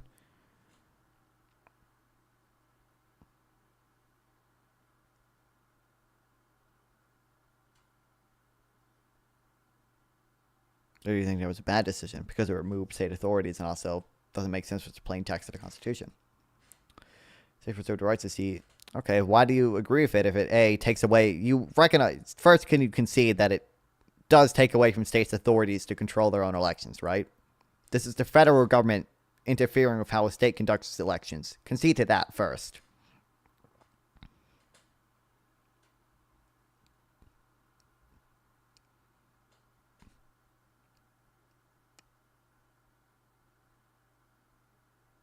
He's literally saying unconstitutional sit. Who is, Well, me or now it is localist? kind of. I was saying now it is kind of constitutional, unfortunately. It's a federal election. So states control how they run federal elections, dumbass. That's unbelievably fucking retarded that you would say that, considering how much you're in favor of states' rights. The federal government does not determine how states run their elections. In any No, in You should basically ask him, any does other he think that the circumstance. federal government should determine how the federal Yeah, election also, is held in do every you think state? the federal government? Do you think the federal government should impose on states how it can control how they control elections? Do you think that should happen? Do you think the federal government should control how states can run federal elections? Do you I know think that that was a big thing because different states have different laws. they when have it comes different to, like, voter mail-in ID voting, laws. what They have different times- laws. Yeah, mail-in voting laws. When mail-in ballots can be counted, how ballots are counted. You know, Like, all these different things are different state by state. Whether you need voter ID, whether it's electronic voting machines or I paper would love an answer ballots. to that question. Do you believe, we'll get one? localist, that not an honest one? No.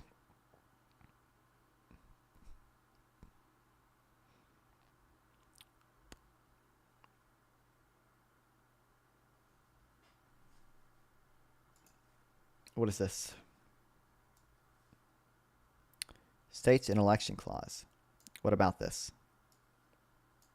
Oh yeah, I mean, like, this is in the Constitution. Like, it literally, arguably, people will say the state legislators are the only ones with authority to do things. This was John Eastman's theory, by the way. John Eastman basically said, or sorry, not John Eastman's theory. It's independent state legislative theory. So there was that lawsuit I mentioned earlier, Wisconsin Voters Alliance v. Pence. States can run their elections how they want. They can't disqualify eligibility criteria. It's federal. It's not complicated. So states actually can disqualify people. Yeah, there's for different federal ballot elections. requirements in different states to get on the yep. ballot. Would you consider Each that? state, Yeah. Each state, Green Party candidates are only on federal election ballots in some states. So that's completely fucking wrong. You recognize that, right? Recognize what you just said there was wrong. Say that. I need that concession. Recognize what you just said. It was fucking retarded because states do control who gets on the ballot for federal elections. I need you to recognize that. I need that concession. Or I, like... Also, can't different states determine like if they're even like eligible? Like, didn't that happen to Jill Stein Yes. because she switched her VP in a Yes, certain exactly. different amount Yes, of time? exactly. So votes for Jill Stein couldn't even be counted because she was Yep. eligible in Ohio, Washington, and other states. So they actually can determine eligibility. So that's crazy.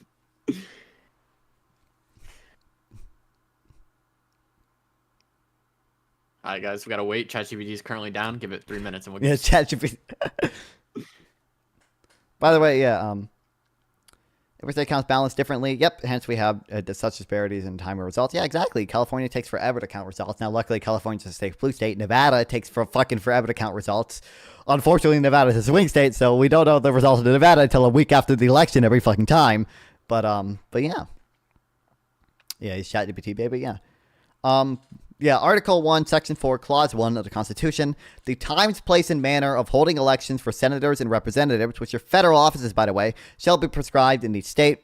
by the legislature thereof, but the Congress at any time shall make a law, at any time by law, make or alter such regulations, except as places of choosing senators. The senators were originally, I think, were appointed by state legislators, so it kind of makes sense why they can't do that. But there are people who argue that for independent state legislative theory, now it's a really bad argument that was ruled against in the Wisconsin Voters Free Pence Alliance, but literally say, wait, localist, what the fuck did you just say? All you said was Clarence Thomas. It has nothing to do with what you're talking about. Can you concede? Wait, can you concede? Wait, localist, I need you to concede that states can disqualify people for federal elections. I need you to concede that. Non-fun. I'm not gonna lie to you. Maybe there is a way to determine if humans don't have human level consciousness.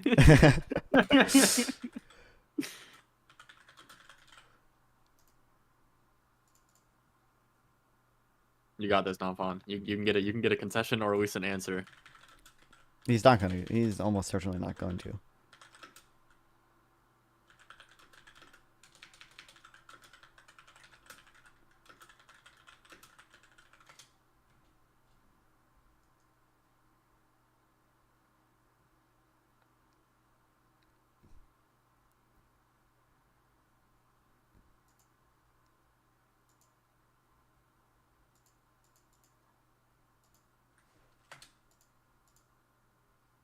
I think this is something they can maybe try. No, I need you to concede right now that this is already something that happens. This is just completely fucking retarded. You know, localists, do you accept that Green Party candidates are on the ballots in some states, but not on the ballots in other states for federal elections? Do you accept that? Yes or no? Yes or no, localists? Yes or no? Are not Green only on the ballots, because you could still write in. Are they not only on the ballot? They're also ineligible in some states, meaning if they were voted for, it would not count. Yep. Do you accept that, localist? Yes or no? Answer that.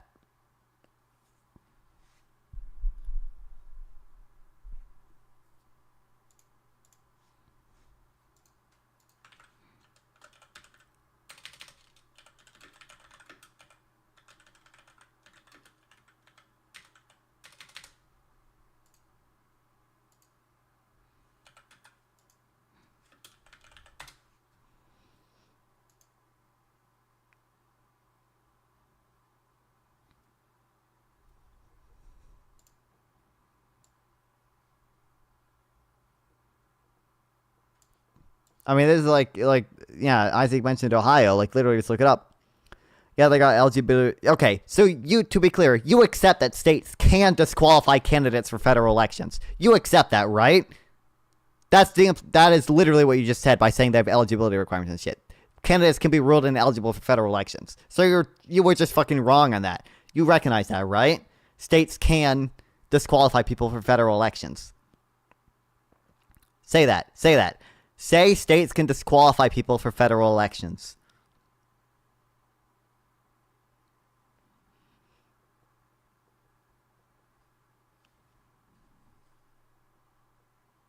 I mean, I was sending the link too. A federal appeals court has denied a request by presidential candidate Jill Stein to overrule her disqualification from the Ohio ballot this year.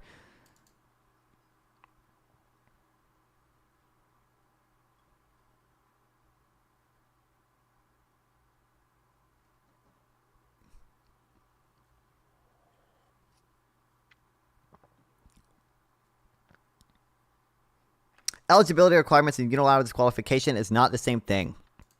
What do you, if they have different eligibility requirements? That if you don't meet the eligibility requirements, you're ineligible for office. That's fucking retarded. Okay.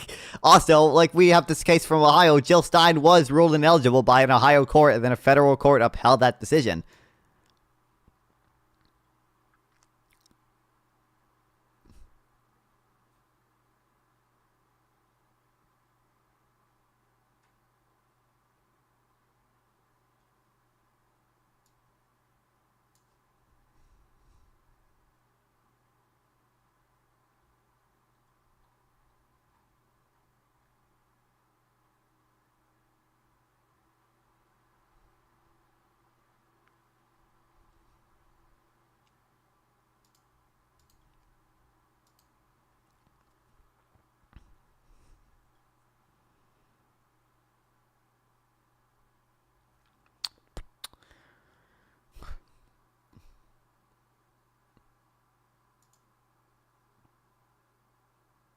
Man, I love waiting for ChatGPT. You think out of tokens or something? He's He's gotta buy more No, tokens. he's just clicking to- regenerate response until it gives him something that is somewhat dependable.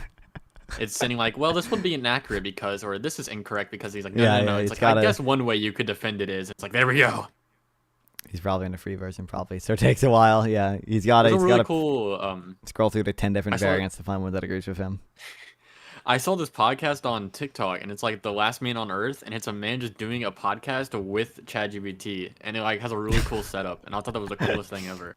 Yeah. I'm so sad I didn't think of that. That's so cool. What the fuck do they talk about? What does he talk to ChatGPT about? I mean, anything really. You could just be like, "What do you think about like veganism?" You know, but quite literally anything you will have an opinion on.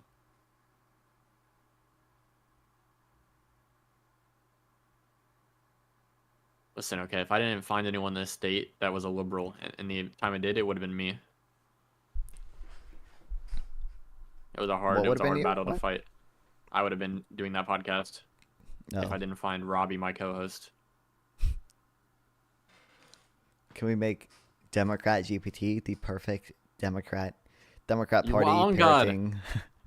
I hate how there's that fucking, I forgot what it's called, but there's that Republican Wikipedia. Where's Wokepedia? Okay, that's what I need. I love Conservapedia, bro. Conservapedia is Conservapedia? awesome. Yeah, I need Wokepedia real quick, okay. Stalin, kind of based, okay. Hey guys, on the left, doesn't non-fun for 20 room look like a cheap set? Oh, fucking hell! It's not a. It's not a It does. It looks like a cheap sex brothel. hotel room. Come on, come on.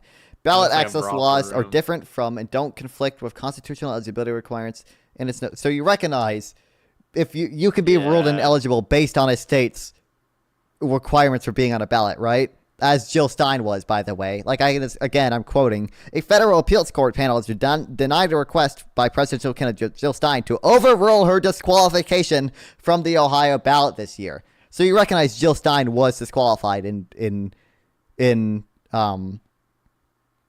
Ohio. Also, you're just goalpost shifting. What you said earlier was states can run their elections how they want. They can't disqualify, however, as that is eligibility criteria is federal. What non-fund is presenting is saying, look, there is eligibility. Yeah, clearly eligibility criteria. Goalpost shifting. Yeah, eligibility criteria is not federal. It's based But- on states. The real conversation is non-fund. You got to move that bed, okay? It does look like a brothel room because it's just having the bed in the middle is a very brothel thing. You should either have it like But, facing the well- door or in a corner. Why do you not have it in a corner? This is Your feng just the shui is best- all off. This is the best setup. I Is have it because my- you just have copious amounts of women coming in and out? You got to keep like traffic moving. Yeah, exactly. I don't. There's not many other ways I can. Hold on. I can lay out my room.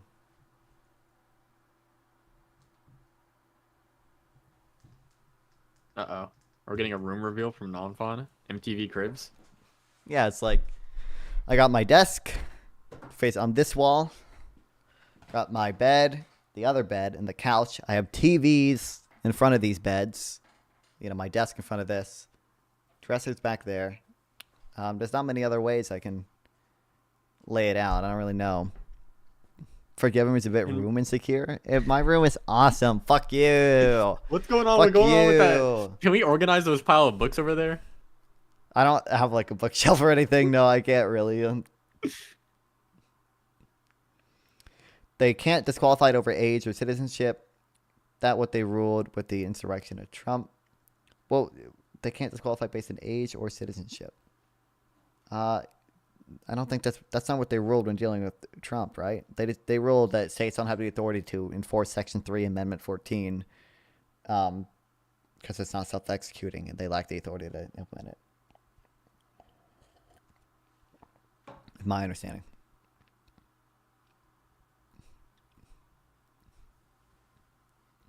I'll have you know, all the girls that have come in my room, which is not very many, have liked it. Okay, so fuck. Yes, sir. Would you say they wanted to stay non-fun? Stay over? Well, I mean, they're, just like most of them are just friends, so Well, the majority of girls who have been in my room are not girlfriends, but friends. So most of them know. When am I getting a room invite now, Vaughn? When am I gonna be in the room where it happens? I mean, you could do it. You could come here, bro. Sorry, that was. I will one day. First, I have to get you to over here and to the podcast set, which I will do. Yeah. But we need to wait for a Democrat win. Okay, we need something good to talk about now, Vaughn. We can't just be struggle session. If I'm driving I think I'm driving what 5 hours there back. Yeah, I'm gonna need a good reason. It could be unconstitutional for a state to block anyone from federal ballot. So why did the federal district court rule that Ohio could block Jill Stein from their ballot? That's just not true, Tron.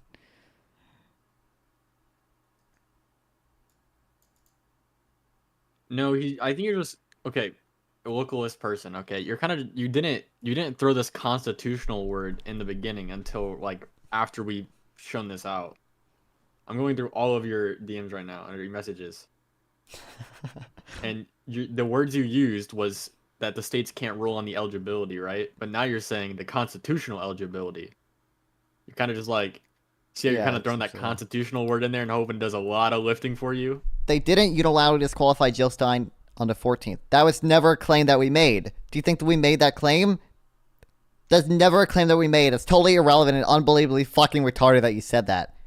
We're not disputing that. Say Clarence Thomas. We're not. We never made that claim. Yes.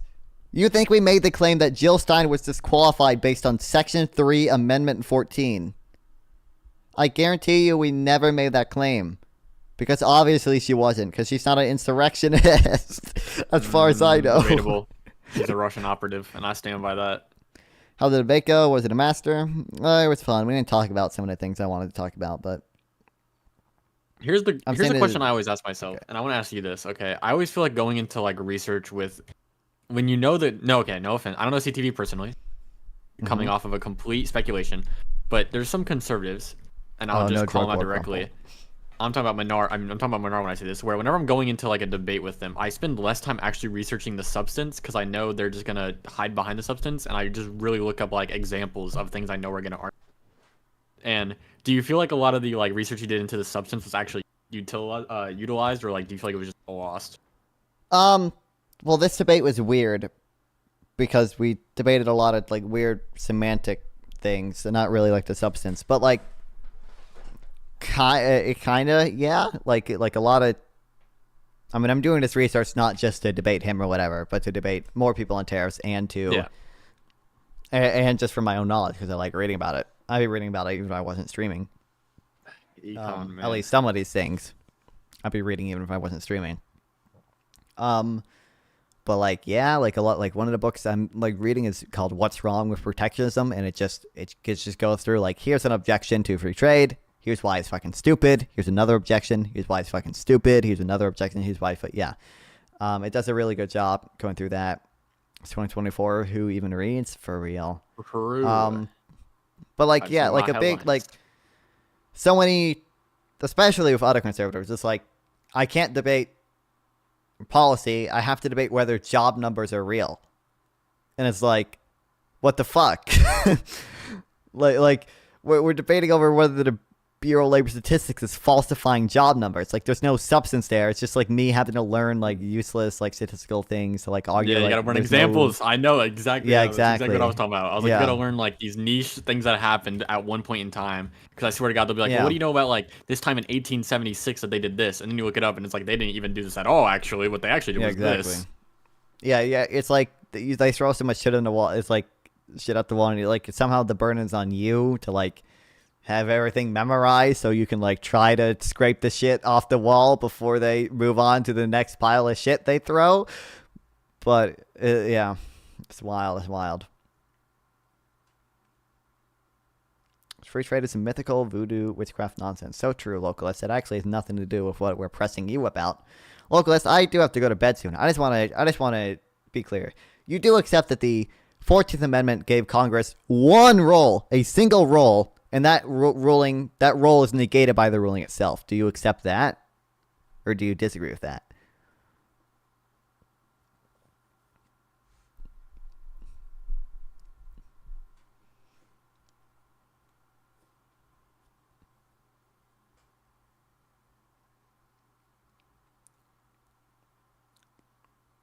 have to debate whether birds are real. It feels like that sometimes.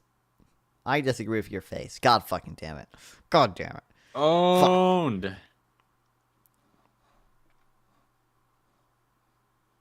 Also, now I'm fine. Just a random question, just like to see where we're at. What are you doing January? Are you free on January 6th? Yeah, are we? I kind of got some plans coming along. Okay. Okay, well, first we have to cook up some plans to do stuff on December 14th when states must transmit their electoral votes. So first, we should probably look into the rules in North Carolina of where electors have to be in order to transmit their votes, whether they have to actually be in the capital, because in some states you have to be in the capital. That's why you have to try to fucking break in to the capital to certify the vote, or the state capital to transmit the vote, like they tried to do in Michigan. Just look up fake electors trying to enter capital on YouTube to watch that. But we should probably look at that up in North Carolina, maybe get some documents ready.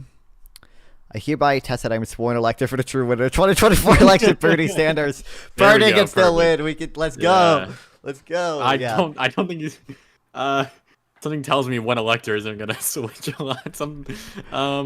No, but I got bad news for you. Okay, we're gonna need to book a few flights, go to a few other states. Yeah, okay. Vermont should be an easy one to flip. They're already ready to do that. Also, welcome to the stream, Oblong. Yeah, he's Vermont, isn't he? Yes. Shaq Slap. I'm correct. You guys in Vermont, yeah. Wrong. Oh, okay, good. Yeah, we have to do that. Gotta drop some documents. Gotta somehow find a way to get them to Kamala Harris. And one of us has to find the time to sleep with a porn star. Thanks for the following. I appreciate it. 34 counts of yeah. different forms for tax reasons and saying, "Oh my God, follow over gold on pawn." Oh hell yeah! I don't even know what the goal was. Hell yeah. 220. Oh, 220. Or do you mean the actual what you were going for? Well, I forgot I even had a fucking follower going. When are we gonna see the blue hair? No, I'm fine. I did it. Okay, I had to be a blue hair liberal. Okay. I haven't made any commitments yet. Okay, maybe I'll do it at some point, but it would need to be like something big. Okay, thankfully I already reached 1,000 subs. Okay, we're not retroactively doing it for 1,000 subs, so I don't know. Maybe, maybe the first video to get, 1 million likes. Yeah, 1 million likes. I'll do it. How about that? Yeah. That's crazy. Isn't every lawmaker bound by the Constitution? Shouldn't it be a crime to appoint Trump president? We don't appoint Trump president. But, I mean, I guess the electors. You're more certifying, yeah. But, do you think the electors are headed into that? Well, no, I don't think the electors are. I guess maybe. No. And also, it would need a conviction, and I don't see unilateral removal over accusations of insurrection denies due process. I don't. The argument is over whether. We're talking about Joel whether. Stein, aren't we? Well, one, that's a goalpost shift from the argument of whether states disqualify people at all. Unironically, I think he just went into ChatGPT and asked, "Why did they make this ruling?" Now, the reason I think that's dumb is because every other Reconstruction Amendment is self-executing, and I don't believe that this should be any different. And the second thing I'm going to say, which you didn't answer at all, which is the question I asked because I do have to fucking go to bed soon, is do you agree that the Constitution gives Congress one role, and that is to remove such disqualification, and that role itself is negated by the decision because it says they must remove it by 2/3 majority, but if it requires them to pass a law first, then they can just remove it by a simple majority. Do you agree or disagree with that? Are you on diet? Me, no. What? Oh my God! By the way, does he know why you had to wear that beer dress? Does he know? I just like flexing. I mean, there are a few different times I wore it, but wait, what? Maybe because I had it. Wait, actually, pause. No, I need context. Yeah. Wait, you don't remember that? Okay, the reason I first wore Grumple. Yeah, is maybe I lost some bro versus bro gaming competition to Isaac. And he bought me a costume and I had to wear it on stream. I will say though, it did become a good donation incentive. People donated. I had multiple people donate a few dollars to make me put it on. I think it happened twice. I removed that donation goal because it's kind of annoying to have on stream, but I need to make I need to buy other costumes. I need to make a website, okay, where you select what costume to buy. And you pay bits. And yeah, you pay. Can you do that with bits actually? Isn't there bits You like could, things you yeah. can implement? Yeah, that would say that'd be really easy to implement. Yeah, I don't know. And I need, you know what I need though? I need like a system of like if I'm already wearing a costume, like it costs more money to like Yeah. make me switch costumes, and like you can keep like outbidding each other. Oh It my costs god, more the to make me capitalist do it brain is mid-debate. already working. Yeah, exactly. If I need to do it mid-debate, it costs like 3x the price. Hold on, it's a good point you made, but I have to go. I have to go put a fucking dress on. You go to I college? just I didn't know that do. you actually.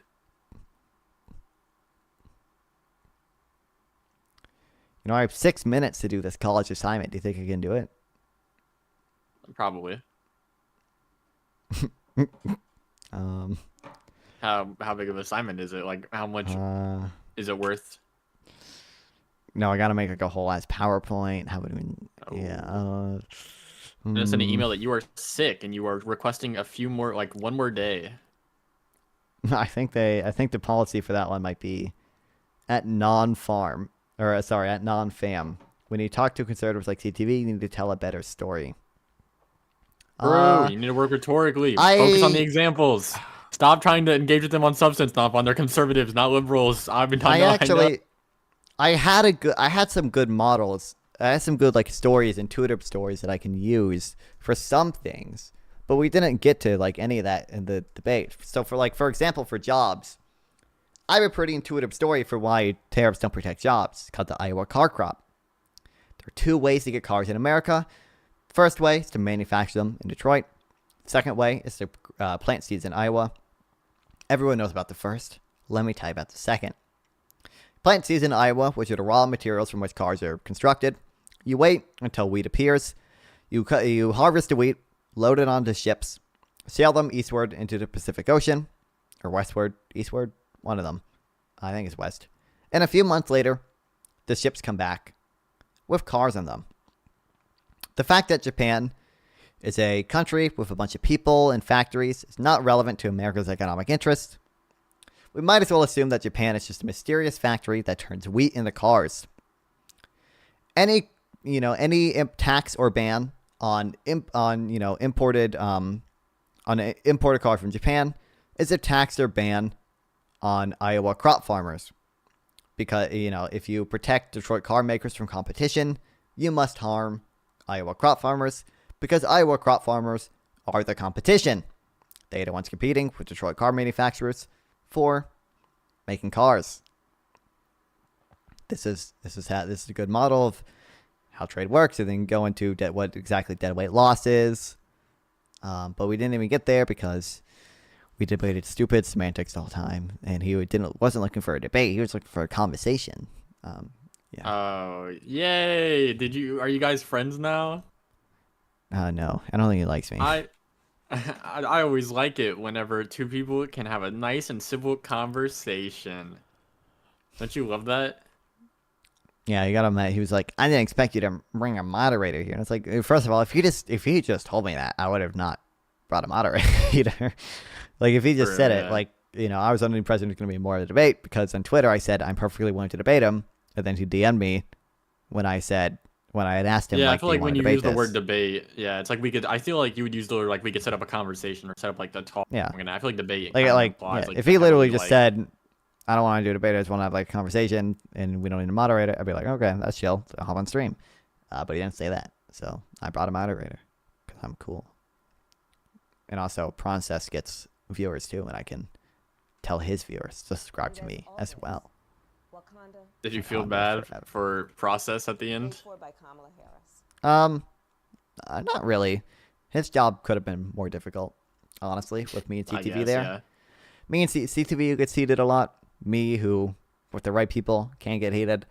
CTV being such right person, and the topic being tariffs, which is a topic that I will drill down on. If someone says something incredibly stupid, I will make them concede. I'll make them cry. I'll make them come. I'll make them piss. I'll make them shit.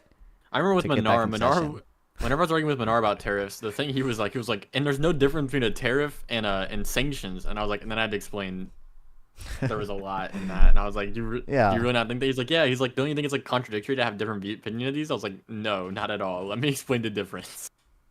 Yeah. Ooh, Your position on tariffs calling isn't you even out. good. Who called me out?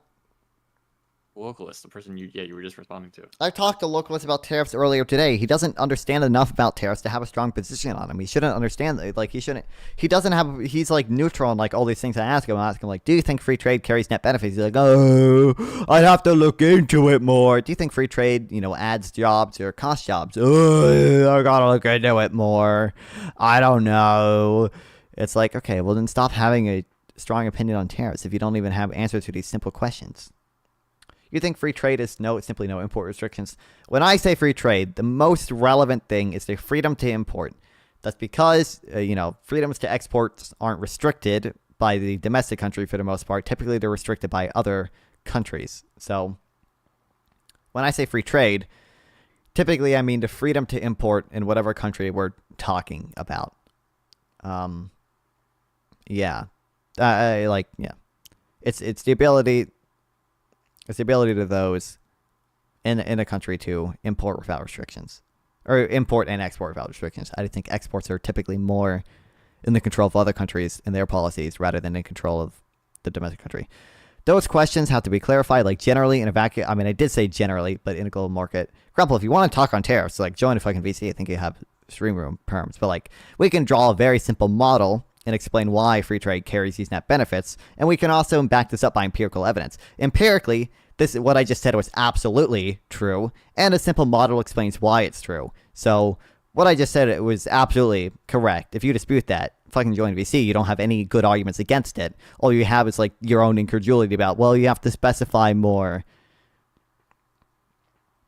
Who else is on screen? That's Isaac Goes Insane. He's another streamer dude kind of guy. I used to be heavily streaming with Nonfon, and then I switched to mainly producing more long form content on YouTube, and that's what I do now. I've kind of left the debatosphere. I don't ask Nonfon about vacuums. He starts thinking about dead kids and goes on. Bro, that entire conversation. Hello, yeah, but yeah, that entire conversation, Nonfon, I was like, oh, like, I don't like where this is going. I was like, just speak broadly, please. Do not say you would eat the fetus. Just say anything in a vacuum. I wouldn't eat the fetus, to be clear. Do you think there's anything morally wrong with eating the fetus? Does this have a net increase on jobs? Yeah, if I ask, do you think generally free trade or tariffs would have a net benefit to jobs? That should be a simple question to answer. The answer clearly is that free trade generally has net benefits to jobs. A simple empirical model, or a simple model, can explain why this is true, and empirical evidence backs this up. So that is a pretty simple question to answer. Generally, free trade is a net benefit to jobs. In fact, it can be, you could do like a basic syllogism with it, like free trade increases real income. Real income increases job opportunities. If you accept those two premises, which I think most people would accept, then you should accept the conclusion that free trade is a net benefit for jobs.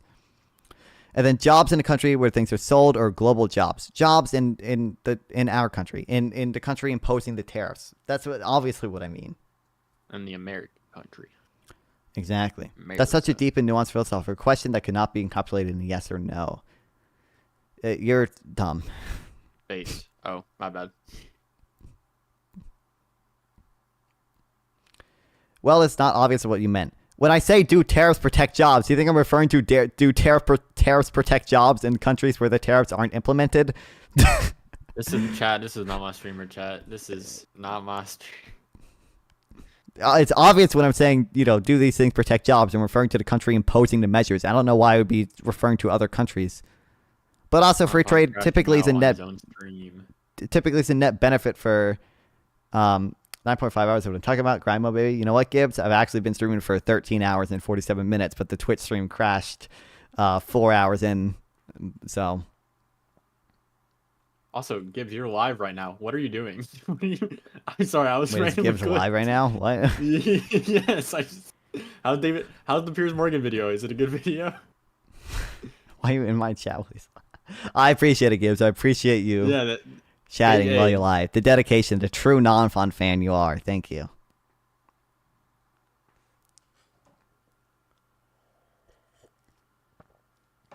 Imagine where you build lithium-ion batteries. Most of those lithium comes to South America. Lithium imports slow down our jobs. True, especially because lithium's like an intermediate good. It's used to make batteries, which are then used to make other things. So, like, obviously, tariffing lithium is going to have negative effects because lithium consuming jobs probably outnumber lithium producing jobs like fucking 10 to 1, if not probably more than that, honestly, because steel jobs versus steel consuming jobs is like 80 to 1. I would imagine it's even higher, or it's about the same for lithium. It might be a little less just because we don't. Actually, I don't really know. More. Everything I can think of that uses lithium also uses steel, so we probably use more steel. Mike and tariffs with top tiers and totally dismantled yours. Localist, you don't have a good enough. Localist, if I asked you to describe what the current account balance is versus what the financial account balance is, you could not answer that. If you can't answer that, you don't have a better opinion on tariffs than me because you barely qualify as having an opinion on tariffs because you don't understand what those mean. You don't understand what a tariff does to the deficit or the trade deficit or the capital account surplus. Like, compare Poland or Georgia or anybody in Russia. Trade block. True.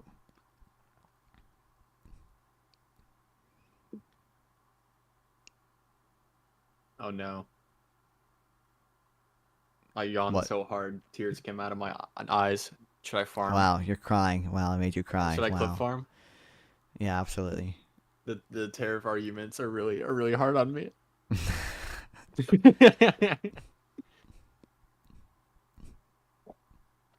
But about trade and protectionism, it's fundamentally true. What did you even? What did he say about it?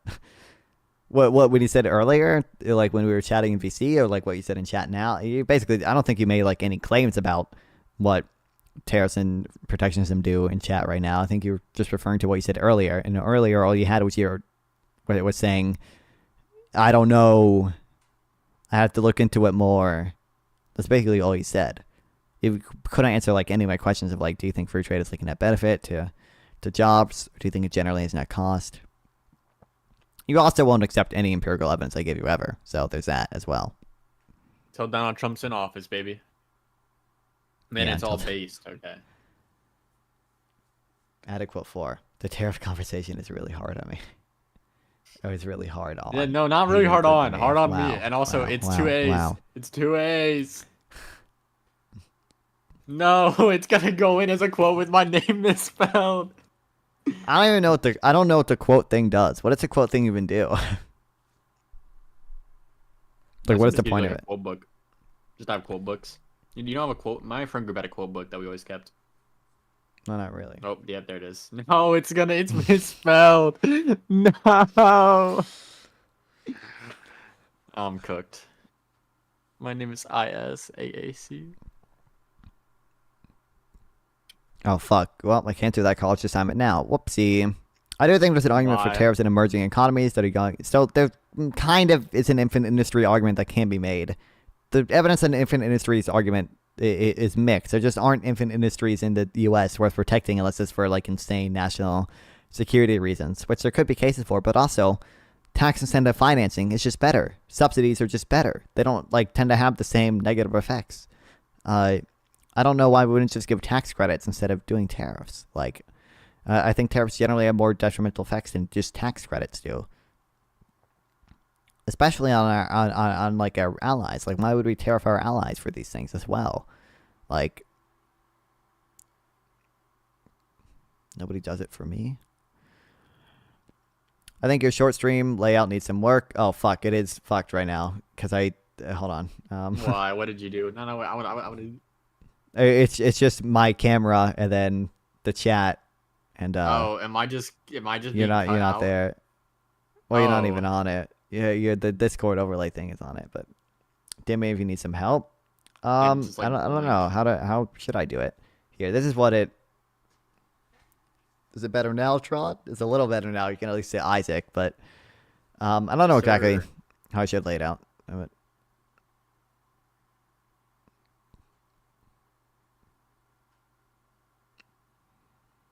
Not being able to manufacture power substation transformers ensures 100% national security risk. Made to order 6 months late. Well, if you want to say that, then like fine. Then like tariff, then like some specific tariffs on whatever power transformers maybe could be good. But also one should probably come in conjunction with some also tax incentive financing, right? And like tax credits and subsidies. Like these tend to be more efficient in my view, at least. Like yeah.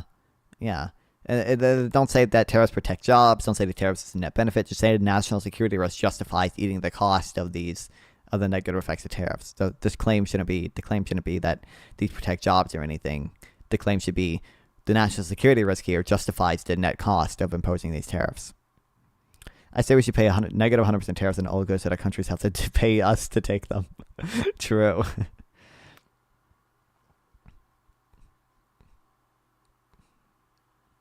Also, the whole like framing of this is usually removing a chicken tariff on light trucks would let Toyota, whatever, a mid-sized truck import. I want those.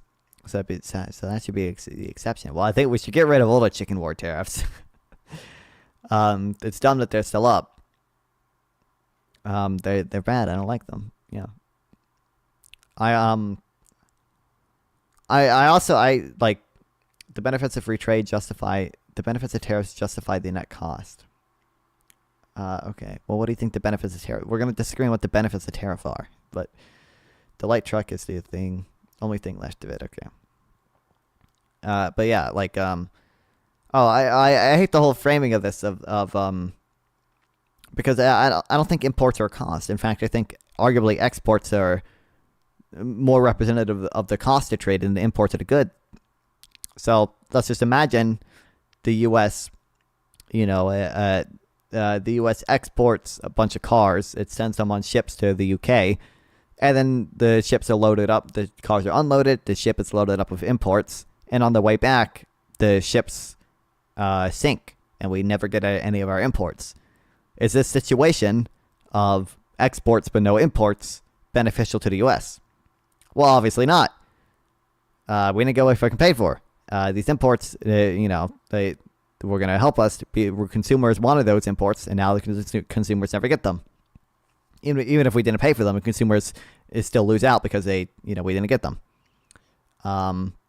Basically, exports are resources that we use that go to foreign nations, right? Imports are other countries using their resources and giving to us. I mean, giving to us is mutually beneficial, but exchanging them for us. So, like, arguably, I would say imports are the main benefit of trade, and exports represent the cost of trade. And also, the trade deficit.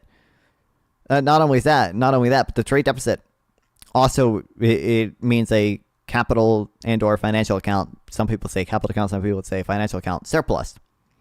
What that really means is that other countries are investing into us. That's not really a bad thing. What it means is that the demand for people to stay within the U.S. is not high enough to match the investment opportunities in the U.S. Therefore, foreign capital is brought in to close that gap. That allows investment that otherwise wouldn't happen. That increases productivity, that increases real income, that does a lot of good things for us. I don't think that we should prevent that. And decreasing the trade deficit, by definition, means decreasing the capital account surplus. So, yeah. I mean, a company does have to pay, but that is going to be rolled into the total cost of the good. Do people not track that concept? I don't know what you mean by that. Obviously, the company pays, and then some of that cost is passed on to consumers, and some of it might be paid by the corporation in the form of lower profits, but in a large part, that's passed on to the consumer. Total cost influencing price of purchase. Yeah, absolutely. Yeah. Resilience, reduced dependency, basically the same thing. Domestic companies pay it. The negative 100% tariffs joke I made is premised on the idea that the other countries, such foreign countries, would pay it. That's not the case. Yeah, obviously. But yeah.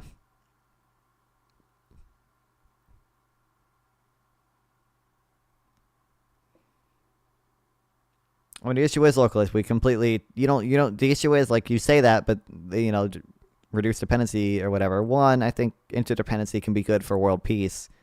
There's even studies on this where people argue that. But, like, we completely disagree that universal tariffs would actually bring that about. The issue is you don't have a good enough understanding of basic economic models to understand why. You don't have a good enough understanding of consumer and producer surplus to understand why consumers lose more than producers gain, and therefore it actually is a net cost to jobs than a net benefit to jobs. So like if your understanding is not good enough of basic economics, of basic economic models to understand why. What is actually a race to the bottom? We ran through this. You don't care about this. You like it's so dumb. We ran through this. We ran through my whole example of what if a country has a natural advantage in something, right? Well, clearly, that's an unfair playing field just because of one country's geographical location has a natural advantage in growing a set of fruit or natural advantage in set of resources. But that does not preclude at all the possibility of free trade being a net benefit to everyone. So I don't see why it should matter whether it's a natural advantage or unnatural advantage. So long as they have a comparative advantage, it's a net benefit to everyone for countries to specialize in what they have a comparative advantage in. I don't think it's possible to explain this. Break it down on a really local level. Does every town need to have a steel plant? Yeah. Well, localist is incredibly fucking mega retarded. Doubly so because he believes that every local community shouldn't trade either. He believes that like all local communities should be entirely self-sufficient, not just like states, but like cities should be entirely self-sufficient. And I don't think he has a good understanding of opportunity cost. He literally thinks every Tiger Woods should mow their own lawn. Like that is the implication of his position. Does every city in the USA need a steel plant? Yeah, exactly. Yeah, like obviously, like obvious. That's another example you can use. That's why economics textbooks use it for as an example. Open basically any economic textbook and they use this example. Should Tiger Woods mow his own lawn? Well, probably not, because even if Tiger Woods is the best mower of lawns in the world, even if he can mow lawns faster than anyone else, he's also a better golfer than anyone else, or was. It's complicated. He was when they wrote the example. So the opportunity cost of Tiger Woods mowing his own lawn is very high. Even if he has an absolute advantage in that he can mow his lawn faster than anyone else, comparatively, he is better at golf than he is at mowing lawns. So the opportunity cost for him is too high, therefore someone else should mow his lawn. The U.S. manufacturing shoes would be Tiger Woods mowing his own lawn. It's stupid. It's unnecessary. It's obviously not a net benefit. It's not a net benefit to Tiger Woods to mow his own lawn.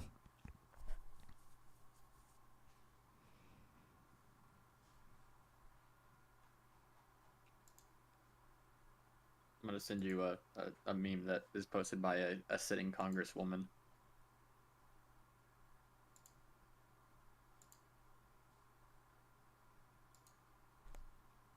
One major overlooked issue to bring manufacturing back to discussion is that we don't have a labor base for it. It's not because we don't have anyone who manufactures a basic good, because they are already manufacturing and more advanced goods.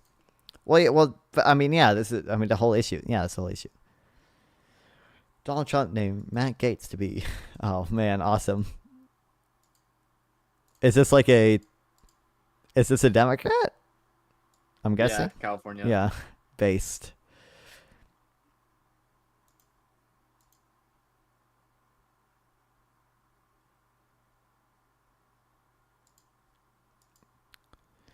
Yeah, the big events.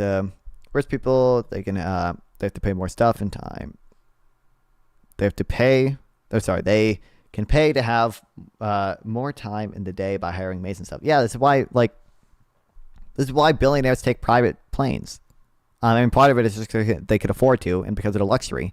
But literally, it is not worth their time to wait in line for commercial planes. It makes it more economical to charter a private jet because they get to where they need to faster, and they can fly in and out on the same day. Like, yeah. It's also, people don't people say we need to bring manufacturing back. It is true that a lot of manufacturing employment has declined. Now it's because the U.S. has a comparative advantage in service industries, and I believe that we should probably be focusing on service industries more than manufacturing, considering they are so much more productive. Now, localists and other people don't think service industry jobs are real at all, which is probably the real issue. The real issue is that they literally think all these jobs are fake and meaningless and bullshit. So they actually wouldn't care if free trade benefits jobs because they think all these jobs are bullshit. This whole comparative advantage fallacy is a load of false assumptions.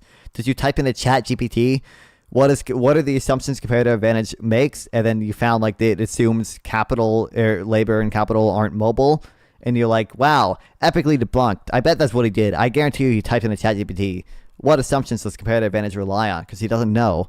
And like, you know, one of them is that capital and labor are immobile between countries. And like he's like, this actually isn't true, because today labor and capital are way more mobile than they were when David Ricardo came up with his theory of comparative advantage. Not like thinking that I didn't know that, or like thinking that this has any relevance. Like it's incredibly fucking stupid. I'm gonna head out while you continue to crash out on Localist. We never Yeah. ended up getting an answer, unfortunately. But Oh, he never did. Yep. yeah. All right. Peace out. All right.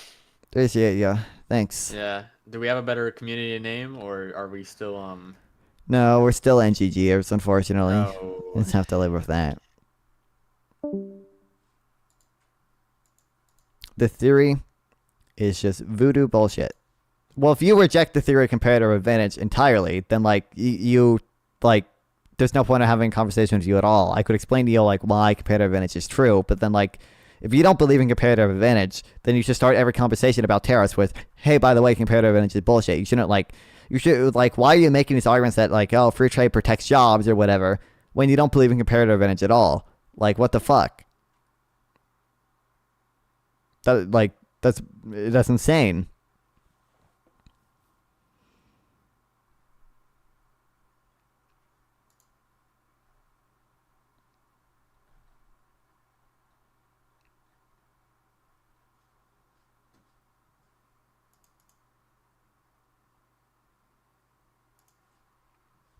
Also, 100%, guys, 100%, unironically, he typed in a ChatGPT.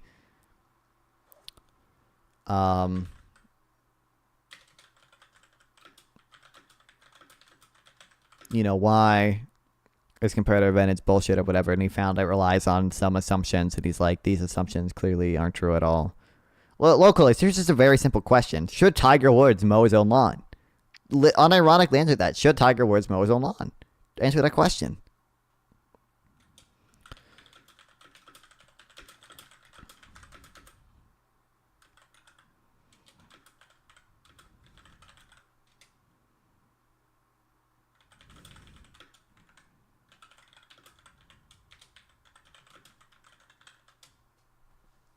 It's pretty easy to answer.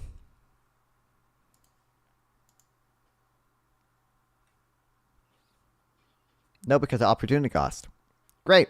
You just explained why. You understand comparative advantage is all about opportunity cost. You understand that, right? Or do you not understand that? You just explained why countries should specialize.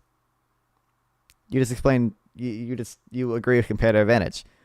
Should Tiger Woods, just to clarify, should Tiger Woods mow his own lawn if he's the best lawnmower in the world?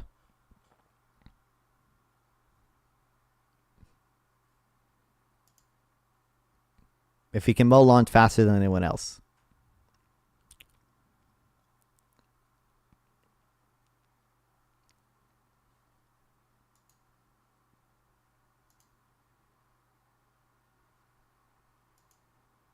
RuneScape players understand this. Tariffs are the equivalent of killing chickens all day to collect feathers and then train fletching rather than doing some money-making activity and just buying feathers from a G. True.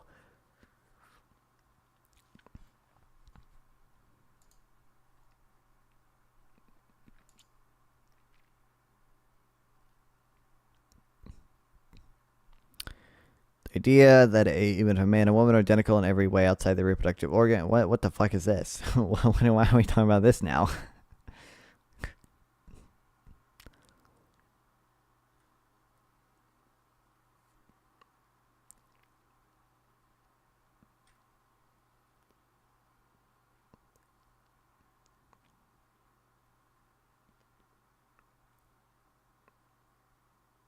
True comparative advantage does apply to male versus female needs.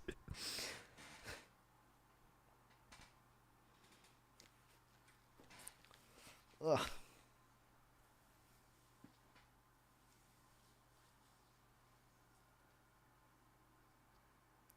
Women tend to be better at socialization and working in networks, and men are better at Heavy labor compared. Oh, this is true actually. No way, you're right.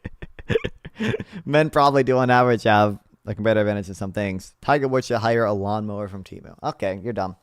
Even if Tiger Woods has an absolute advantage in, in mowing lawns, there's still, the opportunity cost is still too high.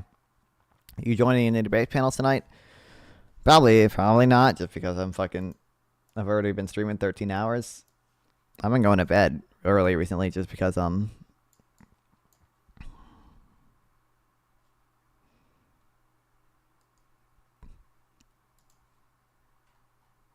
just because I've been staying up later a little every night, but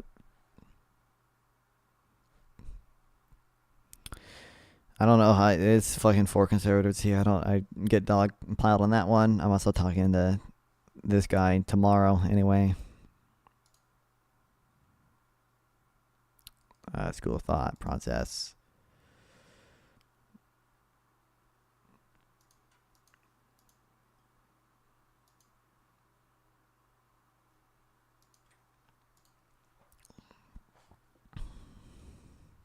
Don't know what the fuck they're on about. You know how it worked. We realized it wasn't going to Always work. asking for money, dude. No, we don't. That's not true. That's not true at all. Yes, it is. Show me a clip of the last time I asked for money. Show it to me. Show it to me. The whole thing. Remember the 80s and the 90s when, or is it 70s and the 80s where they were talking about all the children in Africa that was Okay. Competitive advantage is real. It's just retarded to apply it to a race to the bottom trade. If you think that competitive advantage doesn't apply to quote unquote race to the bottom trade economics or whatever, then you literally don't have an understanding of comparative advantage. Then you literally don't understand it good enough. Comparative advantage explains exactly why like this quote unquote race to the bottom is still like a net benefit. It explains why like it explains why if countries specialize in what they have a comparative advantage in, it's still a net benefit for everyone despite this quote unquote race to the bottom. With the race to the bottom or whatever the fuck, countries with high productivity that have countries with high wages get compensated. Sorry, I'm fucking tired. Countries with high wages compensate for that by specializing in things that they have a comparative advantage in because their high wages are compensated for by their high productivity. That's why the U.S. exports things in the service sector. Explain why this specific instance is a net benefit. What specific instance? Countries with low productivity are compensated for that low productivity with low wages. Think you look at world markets, it'll poor nations pushing America up. America is standing on the shoulders of these other nations. And we're building awesome shit like SpaceX. True. Countries with low productivity are compensated for by low wages. So long as countries specialize in what they have a comparative advantages in, these things even out.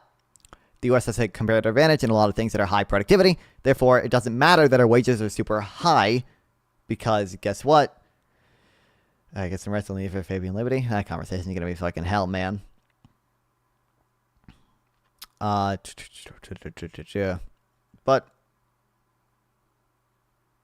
so long as we specialize when we have a comparative advantage, this race to the bottom is not precluded being a net benefit to everyone. It's fucking dumb. What are you debating with Fabian Liberty? It's not really a debate. This one will actually be more of a conversation. I'm hoping, at least. I don't know. Basically, during the tariff drama on Twitter, he was like, here's smug dismissal. It makes me want to debate you on tariffs, even though I don't like them. It's like, okay, well, DMs are open. Like, you're talking about whatever. So I don't know. It's going to be like some dumb philosophy stuff I bet about empirics, about whether empirical evidence is relevant in a lot of economics. I think it is. He's probably more praxeology pilled. So we'll probably have a discussion on that. I don't know. Countries or corporations compete for and specialize in whoever can produce the lowest cost based on who has fewer. Nope, that's not true, localist. Even if a country has higher cost and higher regulations, they can still have a comparative advantage. You don't understand comparative advantage. You are fucking stupid. Fewer regulations, blah, blah, blah, by simply having lower cost. Nope, not lower cost. Lower comparative advantage. or lower opportunity cost, and no trade barriers to balance the playing field. But also, even if I accept that, it doesn't preclude the fact that trade can be a net benefit. I somewhat agree with Localist here, but it doesn't even preclude the fact that trade can be a net benefit. He's just a mega retarded. Okay, anyway, I gotta fucking sleep. Okay, so I guess head over to fucking... Well, I'll head over to Gibbs, I guess.